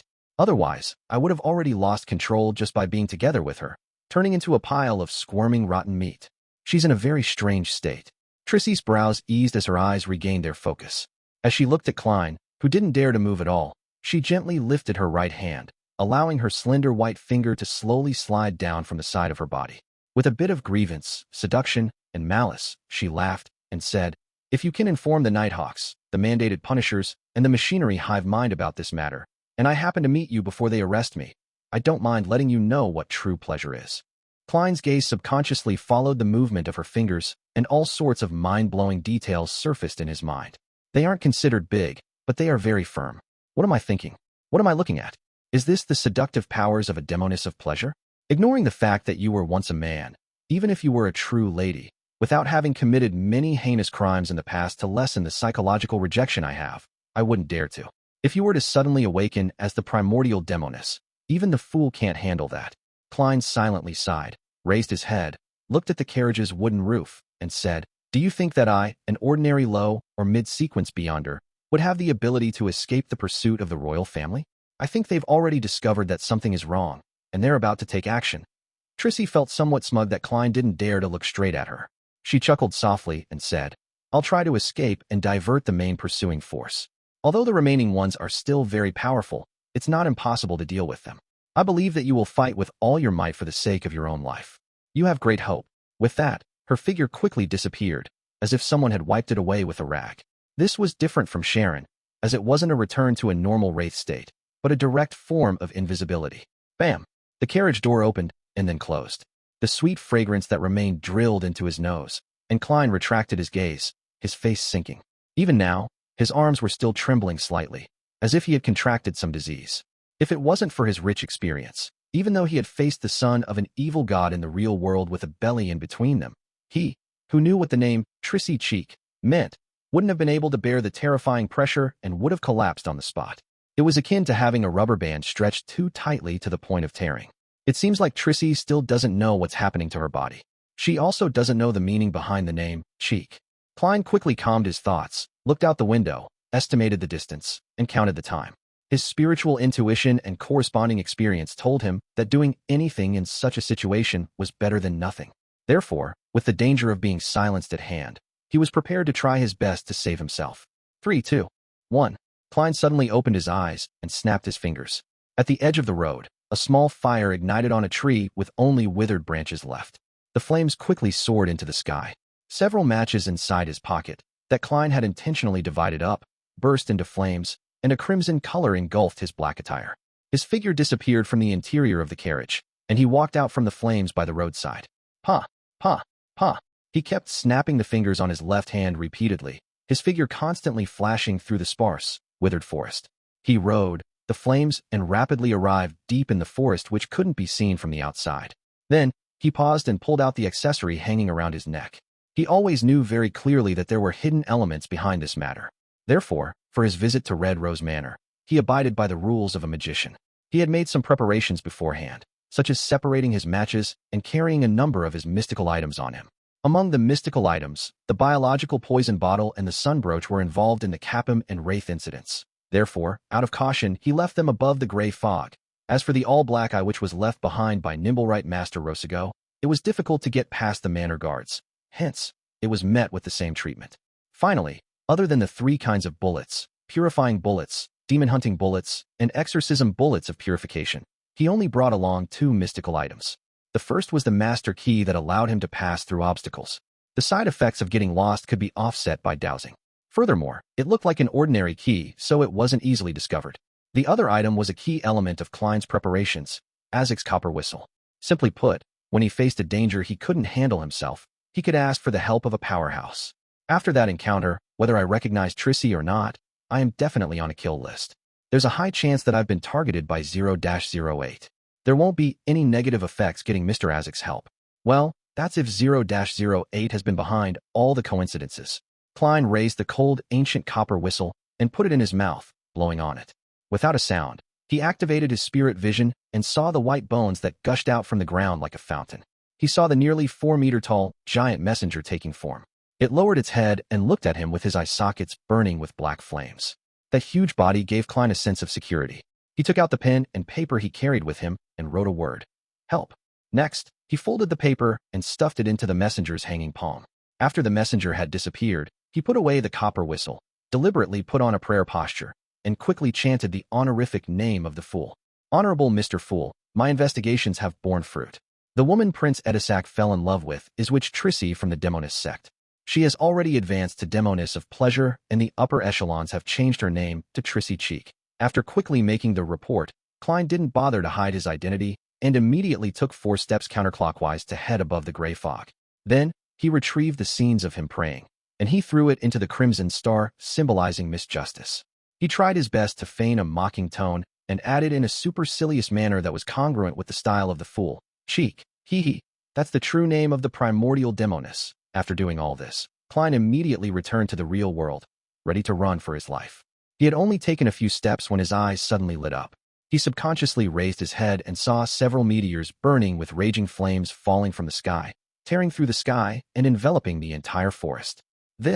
At that moment, the scarlet light shone into Klein's eyes, giving him an indomitable feeling. He had never expected that the person he was up against would send meteorites from the sky to silence him. On a yellowing notebook, a seemingly ordinary quill wrote, "For unknown, inexplicable reasons, the Dallas meteor shower arrived at the planet 2 days early. A portion of them just happened to land in the forest where Detective Sherlock Moriarty was hiding. Yes, just happened. Tuesday afternoon, in Audrey's study. The teenage girl, who was about to reach adulthood, was listening intently as Mrs. Escalante explained the connection between the intersection of spectator and telepathist powers with mysticism psychology. Beside her feet, Susie was sitting there attentively. Suddenly, she saw the endless gray fog and a blurry figure in a prayer position in what appeared to be a forest. Soon after, the words reached her ears. Prince Edessak, the Demonist sect. Witch Trissy, Demoness of Pleasure. Trissy Cheek. Audrey automatically filtered out the irrelevant details and noticed the most important words. So that's the reason. The person Edessak fell in love with is a Demoness. Furthermore, many of the demonesses are transformed men. Why do I feel like laughing? Is this why he will bring danger to Backlund? Well, I have to warn Father. But what method or excuse should I use? Audrey tried her hardest to control her expression and gaze, but her mind wandered. At this moment, she saw Mr. Fool leisurely sitting at the end of the long bronze table. She heard him say in a gentle tone with a hint of ridicule in his voice, "Cheek, hee, that's the true name of the primordial Demoness. The true name of the primordial Demoness. The primordial Demoness." As her mind buzzed, Audrey's expression instantly collapsed. What's wrong? As an observant telepathist, Escalante immediately noticed that something was wrong with Miss Audrey. Audrey thought for a moment and didn't hide her concern as she said, "Ms. Escalante, I just remembered something bad. I should have told my parents before, but I forgot. It will lead to terrible and serious consequences. For example, the destruction of Backlund. How few of the millions of people who live here, regardless of them being nobles, the middle class, or the poor, will survive." Audrey pursed her lips. Her concern couldn't be hidden in her sparkling, emerald-like eyes. Escalante frowned and said, "Will it be too late to do it now? It's better than not doing so. Ms. Escalante, please wait for me. No, you should leave first."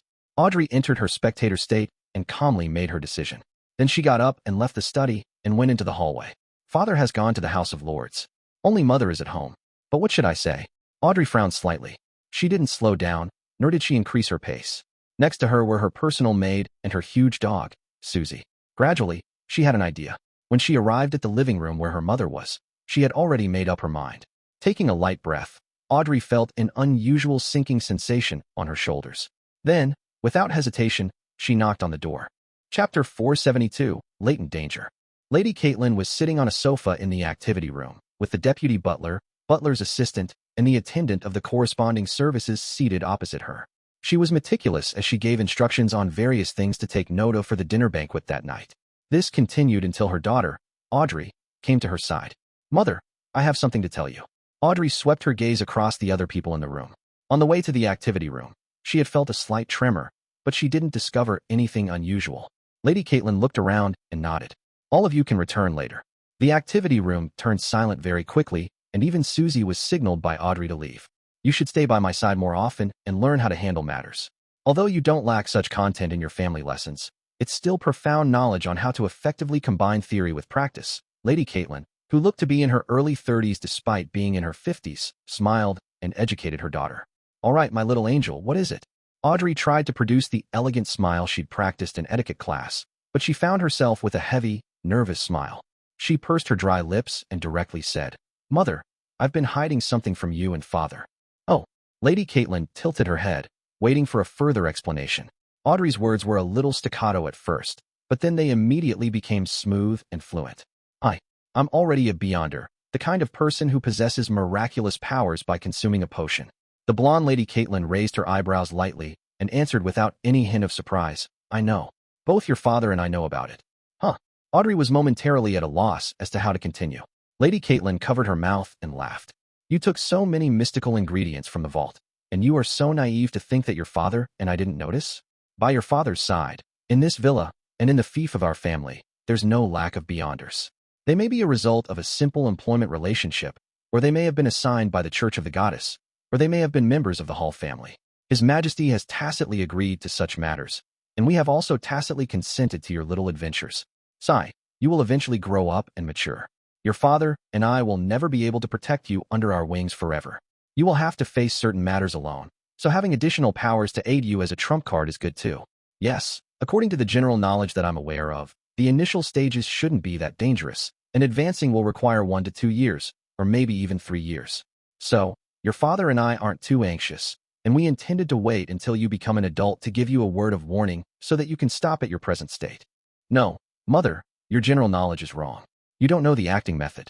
If I have all the ingredients, then I can become a sequence 7 psychiatrist before the new year. Moreover, I do not wish to stop. The death of Duke Negan has made me understand that the world isn't as stable and peaceful as I thought it was. I want to have the power to protect all of you at critical moments. Mr. Fool is gradually recovering, and evil gods are making repeated attempts to descend. Although I'm still immature and lack the necessary knowledge, I can sense the hidden, indescribable dangers from these matters." Audrey had always known that she couldn't avoid the problem of taking beyonder ingredients from the vault, but she thought that perhaps by chance, her parents weren't aware of the specific effects of those items. At most, they would suspect that she was getting deeper and deeper into her mysticism enthusiast circle. After releasing the burden in her heart, she paid no notice to her mother's exhortation and said, "Mother, I later joined a secret organization, one that's more academic and doesn't worship evil gods. Please forgive me for not being able to say its name and details, but I've already made an oath." Without waiting for her mother to ask, she cut to the chase. "I received word today that the commoner girl who Prince Edessak has fallen in love with is a demoness. I don't know what kind of plot they are plotting." The first 2 sentences of hers didn't contain any absolute connection. The former referred to the psychology alchemists, while the source of the latter was the tarot club, which was Mr. Fool. Through this arrangement of sentences, every word she said was true, one that could be confirmed through divination. However, it would make people believe that her news came from the secret organization known as the psychology alchemists. The smile on Caitlin's face gradually disappeared as she solemnly asked, "Demoness?" She didn't know much about the mysterious world, but the very word was enough to make her sense the evil and become uneasy. Audrey quickly nodded. "Yes, a demoness of pleasure. And what scares me even more is that her name is Trissy Cheek." "What's wrong with that?" her mother asked, puzzled. "A member of that organization has seen the name Cheek in an ancient book." Audrey said the lie that she had already planned for. Whether it was her tone, her words, the details of her expression, or her body language, they were all flawless. In the 4th epoch, or earlier, it's a name that belonged to the primordial demoness. Immediately after, she gravely added, "That's an evil goddess." Lady Caitlin didn't understand what the primordial demoness meant, but she knew exactly what an evil goddess meant. She couldn't sit still any longer and quickly replied with a question, "Are you sure?" "I'm not sure." Audrey didn't doubt Mr. Fool at all, but she couldn't say so openly. "No matter what, I think it's necessary to seek the royal family. No, get the beyonders of the Church of the Goddess to confirm the matter. If it involves an evil goddess, it's always the right decision to be cautious." Caitlin looked up at her daughter in surprise. Audrey, you've grown up. If it weren't for the urgency of the matter, Audrey would have pretended to be reserved upon hearing such praise. She would first modestly wheedle, then return to her room in glee. She might even twirl into a dance. But now, she couldn't care about that at all. She quickly let her worry and nervousness surface on her expression. Mother, can you help me hide the truth? I heard that the Beyonders of the church and the royal family abhor secret organizations that aren't a part of them. Well, you can say that it was news which father received. He should have plenty of channels for information. Caitlin stood up and gave her daughter a hug. Don't worry, neither your father nor I will involve you in this. Your father won't be back until evening. I'll first let the hidden guards appear, pretend that he sent a message, then I'll get the Church of the Goddess to send Beyonders to protect our family. All right, Audrey replied happily. At that moment, she finally breathed a sigh of relief. She was exhausted from maintaining her prolonged high level of tension. Looking at the few burning meteors crashing down at a high speed and enveloping the whole forest, Klein actually had the thought of waiting helplessly for his doom in despair. Even if he continuously used flaming jump, it would be impossible for him to escape the forest and the dangerous epicenter before the meteor shower landed. Moreover, the weak body of a Beyonder from the seer pathway didn't allow the possibility of him withstanding a head-on meteor strike. Even a zombie that wouldn't be wounded by a revolver would immediately be turned into minced meat under such an attack. Moreover, it would become charred black. Flaming jump. The yellow-white light shone into the depths of his eyes, quickly giving Klein, who had not given up, an idea. In a situation that was depicted in seconds, he didn't hesitate. He did whatever that came to his mind. After silently calculating the distance, Klein snapped his fingers and ignited all the remaining matches in the matchbox. A streak of crimson-red light soared into the sky, quickly enveloping his figure within it. Klein disappeared without a sound, appearing in the flames above the meteor. Whoosh! The meteor rapidly descended. The moment he leaped out of the flames, he was away from the meteor's vicinity, entering a region of air with frighteningly high temperatures. At the moment when he used his Beyonder powers to jump, Klein was immune to ordinary flames even if the temperature was rather high. However, upon exiting that state, he had to do his best to avoid the flames via flame controlling. Otherwise, he would suffer burn wounds and even burn to death. In addition, the hot air wasn't within his jump range. Klein snapped his fingers again, causing the air at a critical point to ignite. He phased into another flame, trying to avoid the first blast upon the meteorite's impact. However, no matter how many times he tried and how many risks he took, he still couldn't escape the danger. There were only two choices: to jump to a point away from the forest and suffer the meteorite's resulting blast, or to jump around like an acrobatic, waiting for the mushroom cloud to swallow him up. For a moment, Klein thought he could see himself being torn apart, scorched black with flames still burning over his body. A thought flashed through his mind, and his vision suddenly changed as all the colors saturated. The reds became redder, the yellows became yellower, and the whites became whiter, just like a strange oil painting. The oil painting seemed to be different from the real world, allowing Klein to watch as the meteorite slowly crashed to the ground. That patch of the forest was instantly destroyed, and the ground clearly quaked a few times. Plumes of smoke that were mixed with flames rose up, forming a strange mushroom cloud. Such an impact didn't affect Klein, because the blast simply didn't enter the superposed, still oil painting world. Klein was stunned at first before he saw the human figure next to him. The figure had bronze skin with a medium build. He wore a long black suit and a half-top hat. He had a pair of aged brown eyes, soft facial features, and a tiny mole below his right ear. Mr. Edessak, Klein cried out in joy. He finally knew what seemed the revelation from the divination he made a long time ago corresponded to. It corresponded to the present.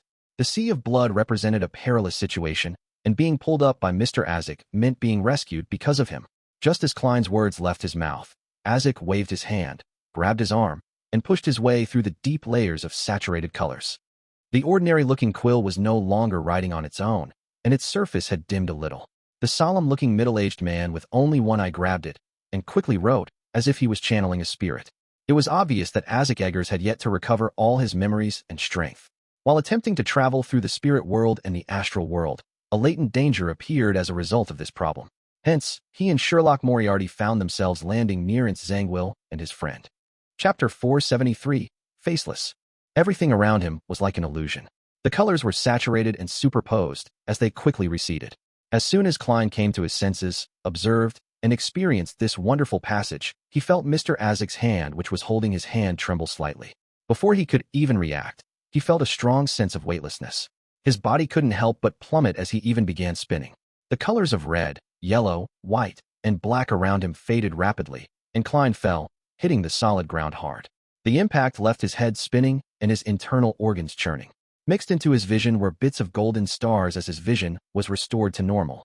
To his left was a bottomless dark valley that resembled the legendary Devil Abyss. On the right was a gray stone wall that continued to extend upwards, as if supporting the entire region. There was no sun, no clouds, and no fog. Some light came from the luminescent moss growing in different places, and darkness and heaviness were the primary tones of this world. Klein pushed himself up with his left hand and nimbly jumped up. He found that the ground beneath his feet consisted of properly paved stone, which could accommodate 2 horse carriages traveling in parallel. It was definitely not naturally formed. One end of the road spiraled down into the dark crevices, while the other led to the top. From time to time, it was possible to see the domed hallways and halls inside the walls. Klein raised his head, but he couldn't see the highest point. His vision was completely blocked by the gray stone wall. Suddenly, he had an epiphany. He and Mr. Edessak had fallen underground, into the ruins of an ancient civilization. Is it another area, or are we still near Backland? As soon as Klein thought about it, he heard Mr. Edessak say in a low voice, "Leave here first. Head up."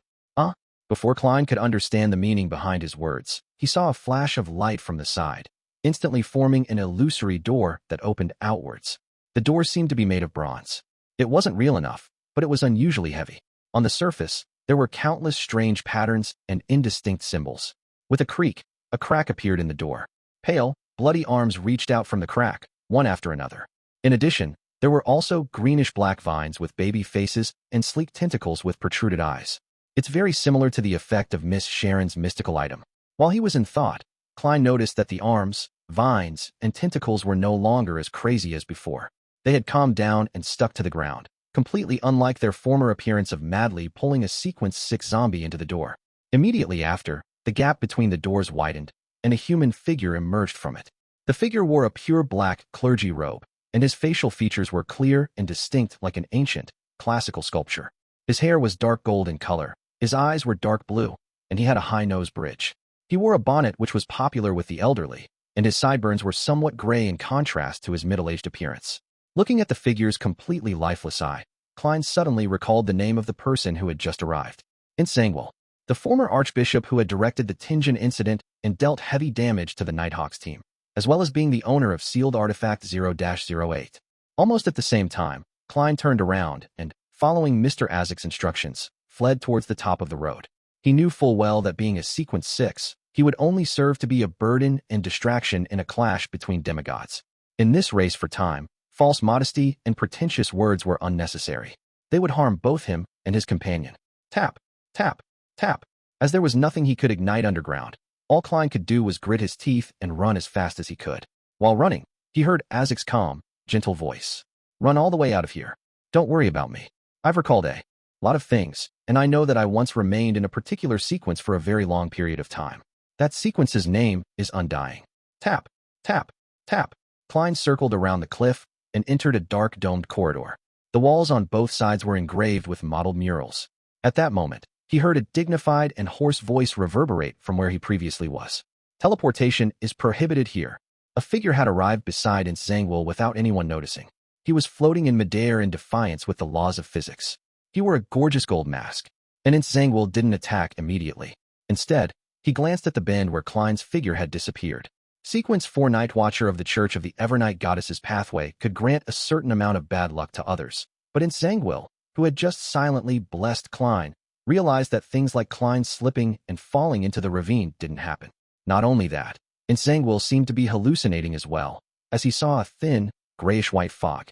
Without having the luxury of time to think, he withdrew his gaze and cast it back to Edessak Eggers. Tap, tap, tap. Running at full speed, Klein suddenly stopped in his tracks. His spiritual intuition told him that there were people ahead of him, beyonders.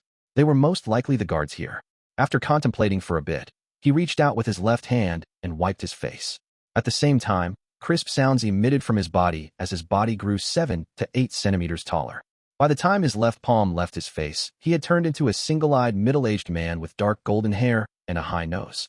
Sanguine. Recalling the other party's demeanor, Klein used an illusion to change his clothes before quickly walking around the corner and entering a large hall.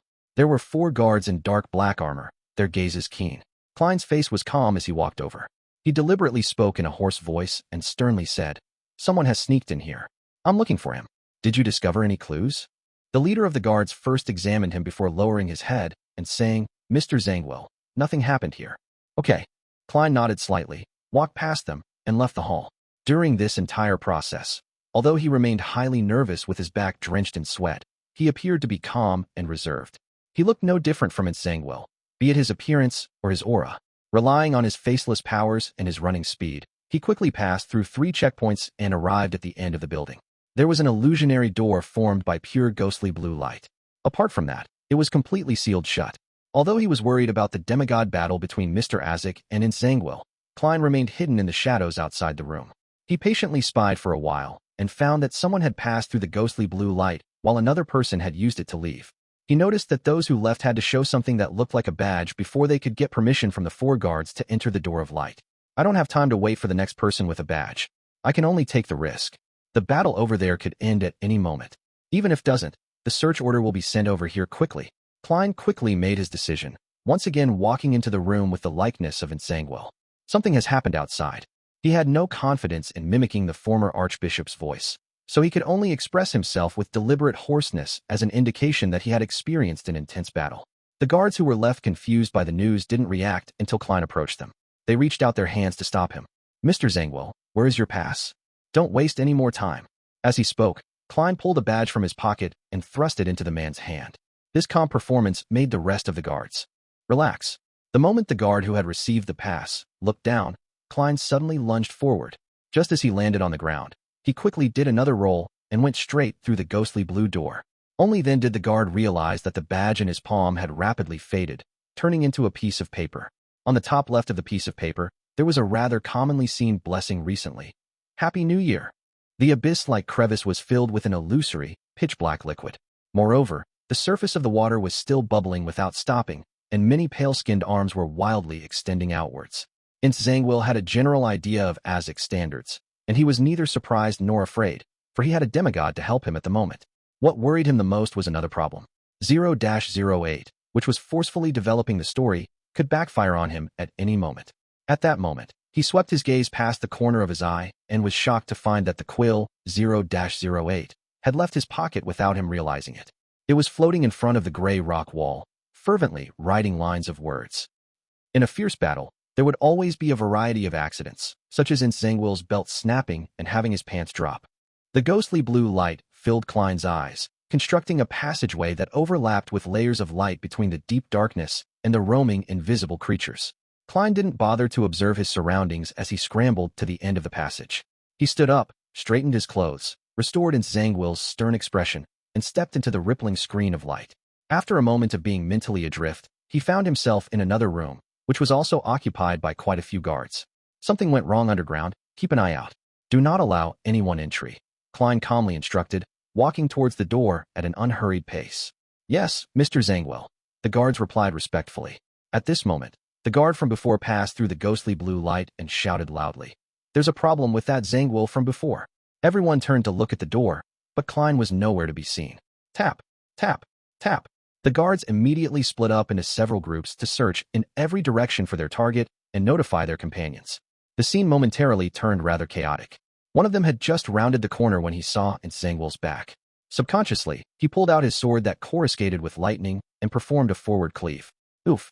The figure floated away weightlessly and became a splintered paper figurine. At the same time, 2 loud bangs could be heard. Pale golden bullets passed through the visor that wasn't pulled down and accurately hit the guard's head. Before he could even cry out, the guard collapsed to the ground with a thud, convulsing. Klein stepped out of the shadows in the corner and expressionlessly slipped the revolver back into his underarm holster. After burning the paper figurine, he quickly dragged the guard to an empty room and changed into black armor, switching his appearance to the fallen guard.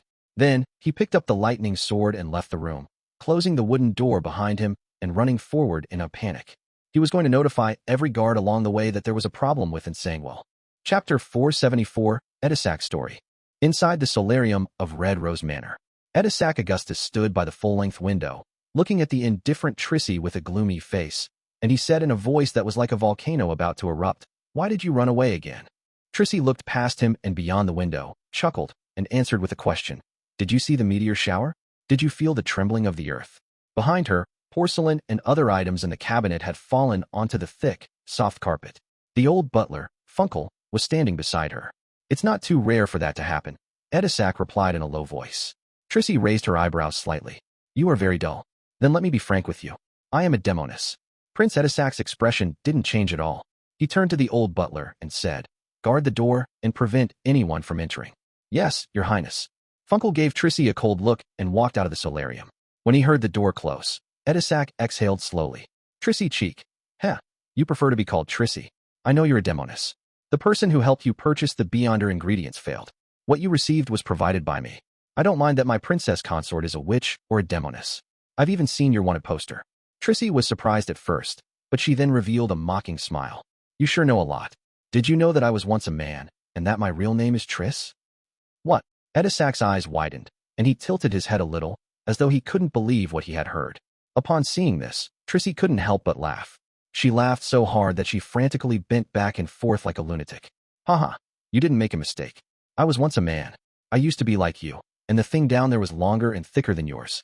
However, the witch potion had forcefully changed my gender. Are you disgusted? Does it give you goosebumps?" She vented the words she had been repressing all this time before taking 2 steps forward. Edessak instinctively retreated, his Adam's apple moving involuntarily. "No, it's not like that. You're a real woman. There's no problem. I can definitely confirm that." He mumbled to himself. Then he raised his voice and said, "From the moment I met you, you were a real woman. I don't want to know what you were like in the past. I can pretend that nothing like this happened. What I love is the present you." Stunned, Trissy raised her hand to wipe away her tears of laughter. "You're a really pathetic man. Do you still not understand? Our meeting wasn't a coincidence. Even your interest," she paused in disgust, and continued, "even your interest in me was a result of someone else's arrangement. Don't you think that everything happened too quickly? I believe in love at first sight, but I don't believe that it possesses such powerful bewitchment properties. You act like the main character in a third-rate romance novel, becoming obsessed with love from just one meeting. You fell in love with a stranger, forgetting the type of person you once liked. That's crazy." Prince Edessak's eyes went blank as his eyes turned agape, but he didn't speak. His body suddenly swayed, as if he had finally awoken from a long dream. "Why, you are indeed my type." But my reaction, it's really too exaggerated. The corners of Trissy's mouth curled up, and she turned her head to the side to let out a sneer. "What a pathetic man, to have what you like being arranged by someone else. It's like you're a puppet on strings. Don't you understand? You're a person that can be sacrificed, and I, as well as being a hostage for the cooperation between the royal family and the demoness sect, am also a necessary disguise for this deception. I possess an important item of the demoness sect, and under your strict supervision, I can be destroyed at any time and result in the loss of the treasure. This is the sincerity of our cooperation, and once the matter is exposed to the other 3 churches or the military, the development of this matter will be very simple." Prince Edessak secretly kept a demoness due to his lust. After knowing of his heinous sins, he shoots himself in the mouth. Then, all the problems would be covered up. "No," Edessak blurted out. Then, with a twisted expression, he asked, "Why are they cooperating with the demoness sect? How could a hostage who might be abandoned at any moment know?"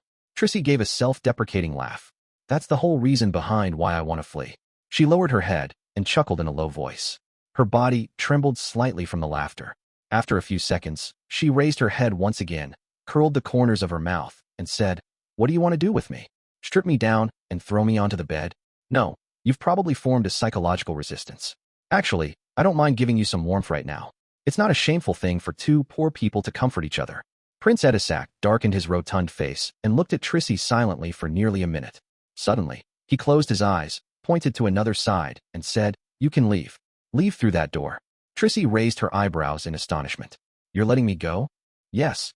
Edessak turned to look out the window and slowly replied, "I'll stop Funkel. As for whether or not you can escape from the other pursuers, that will depend on your own strength and luck." A dazed look flashed in Trissy's eyes a few seconds before she quickly ran towards the hidden door. Before leaving, she couldn't help but look back. "What about you?"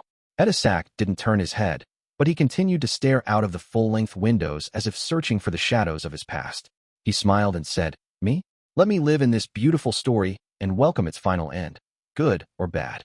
Trissy took a breath and, without further ado, went through the secret door. In a quiet room inside St. Samuel Cathedral, one of the 13 archbishops of the Church of the Evernight Goddess, the person in charge of the Backlund Diocese, St. Anthony Stevenson, had received an urgent telegram from Earl Hall's residence. This bearded old man with deeply recessed eyes had an extremely clean appearance. Even though he wore a black and red archbishop's robe, he didn't give off a gloomy feeling. However, anyone who faced him would shudder from the bottom of their hearts. It was as if their spirituality was dominated by fear, or as if they were facing an unknown existence lurking deep in the darkness which stared back at them. Trissy cheek. Primordial demonis. St. Anthony lightly patted the paper and immediately stood up. The light around him suddenly vanished, as if swallowed up by the gloom of the room. All the worshippers in the cathedral instantly felt the coming of night. Everything quickly returned to normal as St. Anthony appeared in front of the Chinese gate beneath the cathedral. Today, the one leading the team was the spirit guide, Daily Simone. Without waiting for her to ask, Archbishop St. Anthony instructed in a deep voice, "Make preparations. The process shall begin. I'm awakening a sealed artifact." He wanted to use 0 to 17. He wanted to use that terrifying sealed artifact to confirm and deal with the Trissy matter. And this was the only grade 0 sealed artifact stored outside the Holy Cathedral. Only 2 of the church's upper echelons knew that it was in the Backlund diocese. "Yes, Your Grace." Daly was startled for a second, then she immediately responded. While waiting, St. Anthony closed his eyes as a portion of 0:17's information surfaced in his mind. Number, 17. Name, XXXXXX, danger grade, 0, extremely dangerous. It's of the highest importance and of the highest confidentiality. It is not to be inquired, disseminated, described, or spied. Security clearance, Pope, team of researchers, and Archbishop of the Backlund diocese. Note, when the Archbishop is transferred out of the Backlund diocese, the corresponding memories have to be wiped out using sealed artifact 1 to 29. Sealed method. The seal is completed through the combination of 1 to 29 and 1 to 80. Description. This isn't an item. This is a living angel. Her appearance is beautiful with black hair and eyes. Looks like a young woman, but her actual age cannot be estimated. She doesn't have the wings recorded in canon. Just from her appearance, she is no different from an ordinary person. She does not have the ability to think and has lost all sentience. Anyone and everything that comes close to her will completely disappear. Through divination and other methods, it can be confirmed that they're still alive but are impossible to locate. Currently, 1825 methods have been attempted, with every one of them failing. 0:17's range of influence will expand and contract without any pattern. Currently, it has caused more than 70 researchers to vanish. Warning, she cannot be used. Appendix 1. This sealed artifact first appeared in the Pale Era of the 4th Epoch. Exact year, missing. Exact date, missing. Exaction location, missing. Appendix 2. Based on the information, she has been awakened 5 times. By passing on the message to search for the Sanguine imposter, Klein, with the help of divination, overcame the interference of the master key and ran all the way to the exit given to him from the revelation. He knew very well that with a carpet-style search, the corpse in the empty room would soon be discovered, so he had to race against time to get to the exit. A faceless power should be matched with a mystical item that can destroy corpses and clean up my tracks. Having gained true knowledge from practice, it didn't take Klein long to cross the checkpoints and patrolling teams before he arrived at the exit where the divination pointed him to. However, what made him even more surprised was that there were no guards here. Only a heavy stone door standing there by itself. What's going on? Why is there no one guarding the exit? Was my divination misguided, or are the guards outside? As his thoughts raced, Klein found a corner and took off his armor, restoring his lightweight and agility. Then, he came to the stone door that opened outwards and groped his way to the corner of the left wall. After carefully checking with a gold coin, Klein took out the ancient bronze key. He leaned it against the wall and gently twisted it. Water ripples appeared as they spread out slightly. Klein silently passed through the wall, without taking the door. The first thing he saw was the natural light that fell from the dome, which meant that this place was really an exit. Klein carefully stood motionless as he quickly adapted to the light. He saw neat but mottled gray stones under his feet and thick pillars in front of him. In the middle of the hall, hooded figures knelt around what appeared to be an altar. Soon after, Klein heard a soft but gentle female voice. "Mr. A, are you ready?" Chapter 475, Lady Despair. Mr. A? Mr. A of the Aurora Order? Klein, who had intended to cling towards the walls and shadows and proceed towards the door, shrank back silently. Sanguine should be working with some faction of the royal family. Those who are able to excavate and hide such a large underground ruin near Backlund must be one of the main powers in the Lone Kingdom. With Sanguine and 0-08 participating in this matter, the Church of the Goddess can be ruled out. Although the people of the Lord of Storms are a bit reckless and male chauvinists, it's unlikely that they will work with the Demonist sect. At least until now, there have been no Beyonders who appear to be of the Sailor pathway. In the same way, The Church of Steam and Machinery aren't likely suspects. Even the Aurora Order is involved? What are they trying to do? Klein leaned his back against the wall and slowed his breathing, thinking and listening to the conversation in the middle of the hall. After a short period of silence, a hoarse voice sounded. It's done. The answer was so concise that Klein couldn't make out what they were planning. The melodious and pleasant voice from before laughed in a low voice. You don't seem to trust us very much? That's right, Mr. A answered bluntly. Aha. Then I'll be frank and describe our goal and why I'm seeking your cooperation. The gentle female voice didn't sound angry at all. We've done certain things and left behind clear traces.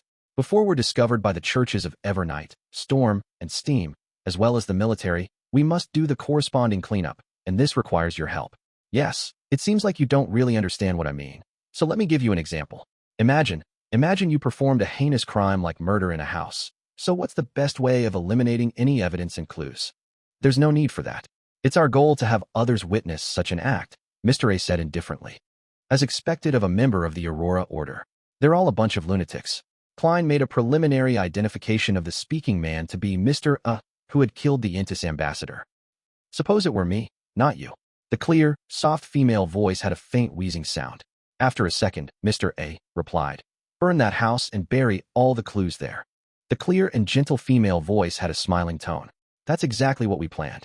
I'm in charge of committing arson, while you can use this opportunity to go with this development to create a passageway or vessel, so as to allow your Lord to descend upon this world. And the only price you guys have to pay is to bear all the infamy and gain the most enmity from the military and the three churches. But I don't think you would mind that. As long as we can welcome the return of the Lord, even if we're abhorred by every single force, we won't show any sign of cowardice. Mr. A's tone no longer appeared indifferent and distant. Arson. The Aurora Order will take this opportunity to complete the ritual for the arrival of the true creator? This is probably the third time. Why did I bump into this again? What AF asterisk king bad twist of fate? Klein couldn't help but curse inwardly in Chinese. At this very moment, he was extremely curious and wary against the things that were plotted by this particular royal family faction, and Sanguine, and the Demonist sect. It was terrifying enough to even use the descent of the true creator as a scapegoat. Perhaps they've kept some cards up their sleeves, and will eventually destroy the Aurora Order's ritual in the end and destroy all the other factions except themselves.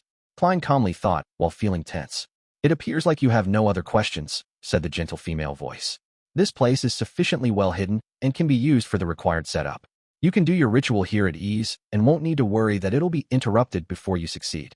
As for the things outside, we've already finished our preparations a long time ago. It's just waiting for the ignition of a spark. If you still have doubts, then you can make another round of checks. Just as Mr. A was about to speak, Klein heard a dull thud. It was the sound of the door opening. Who permitted you to enter? Didn't I declare that no one is to approach this area? The gentle female voice suppressed her rage. Lady Despair, there's an emergency. Someone has infiltrated the basement.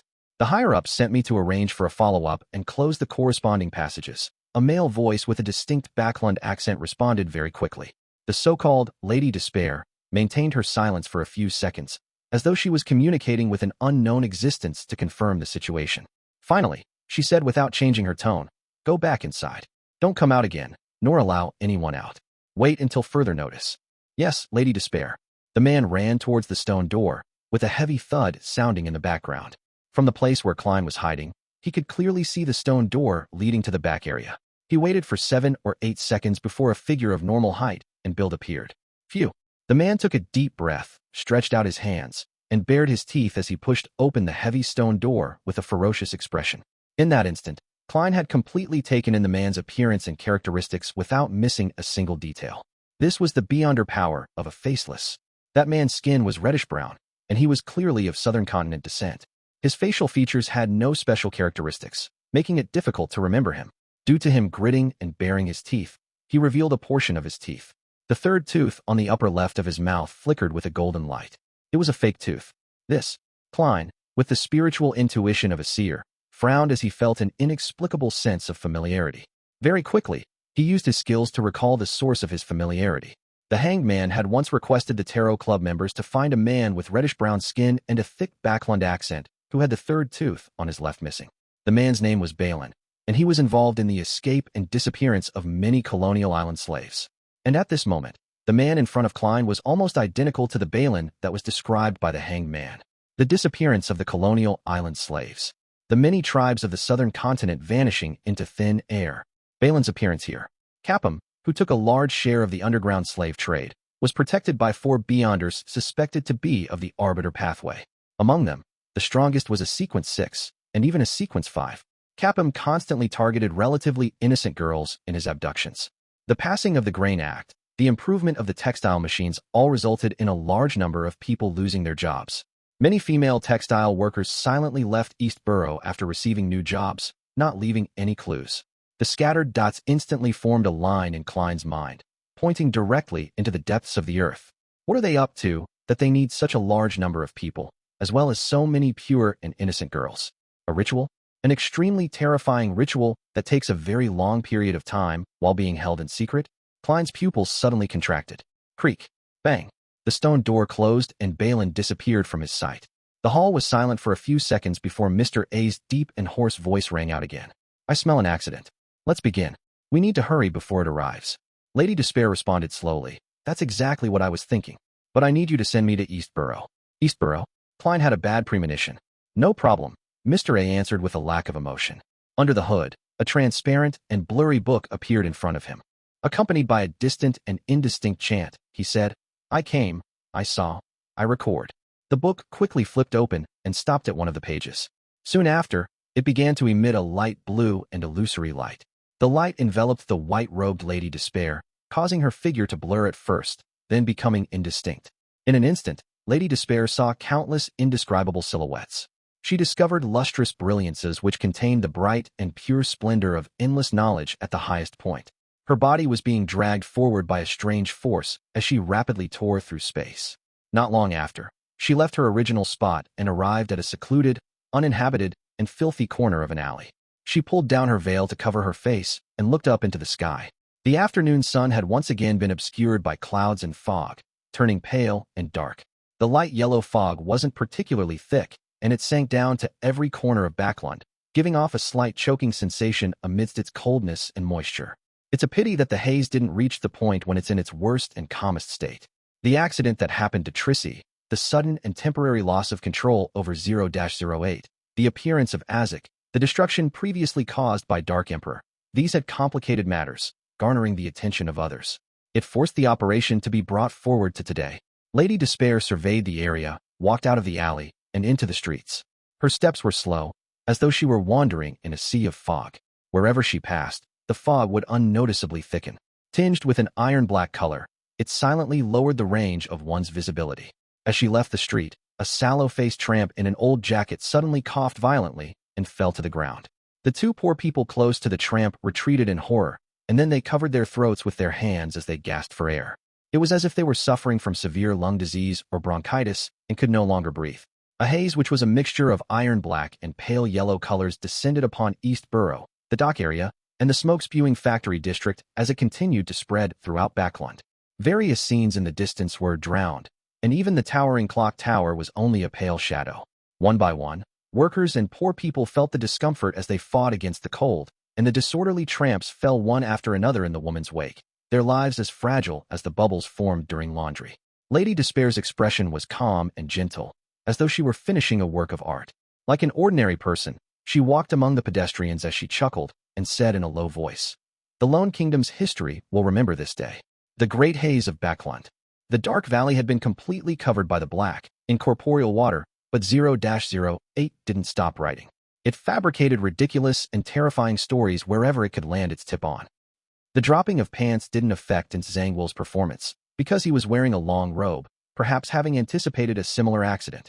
The imperative mage stunned Edessak Eggers in the spot, robbing him of his 2 most powerful Beyonder powers at the last moment. Truly a great assistant in every meaning of the word.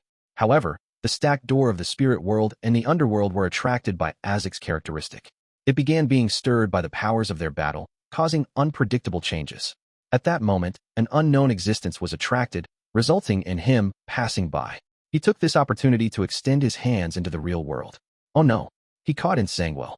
In midair, 2 bloody arms which were covered in squirming flesh suddenly appeared behind the clergyman robed Sanguine. They caught Sanguine's shoulders, dragging him into the void and into the spirit world.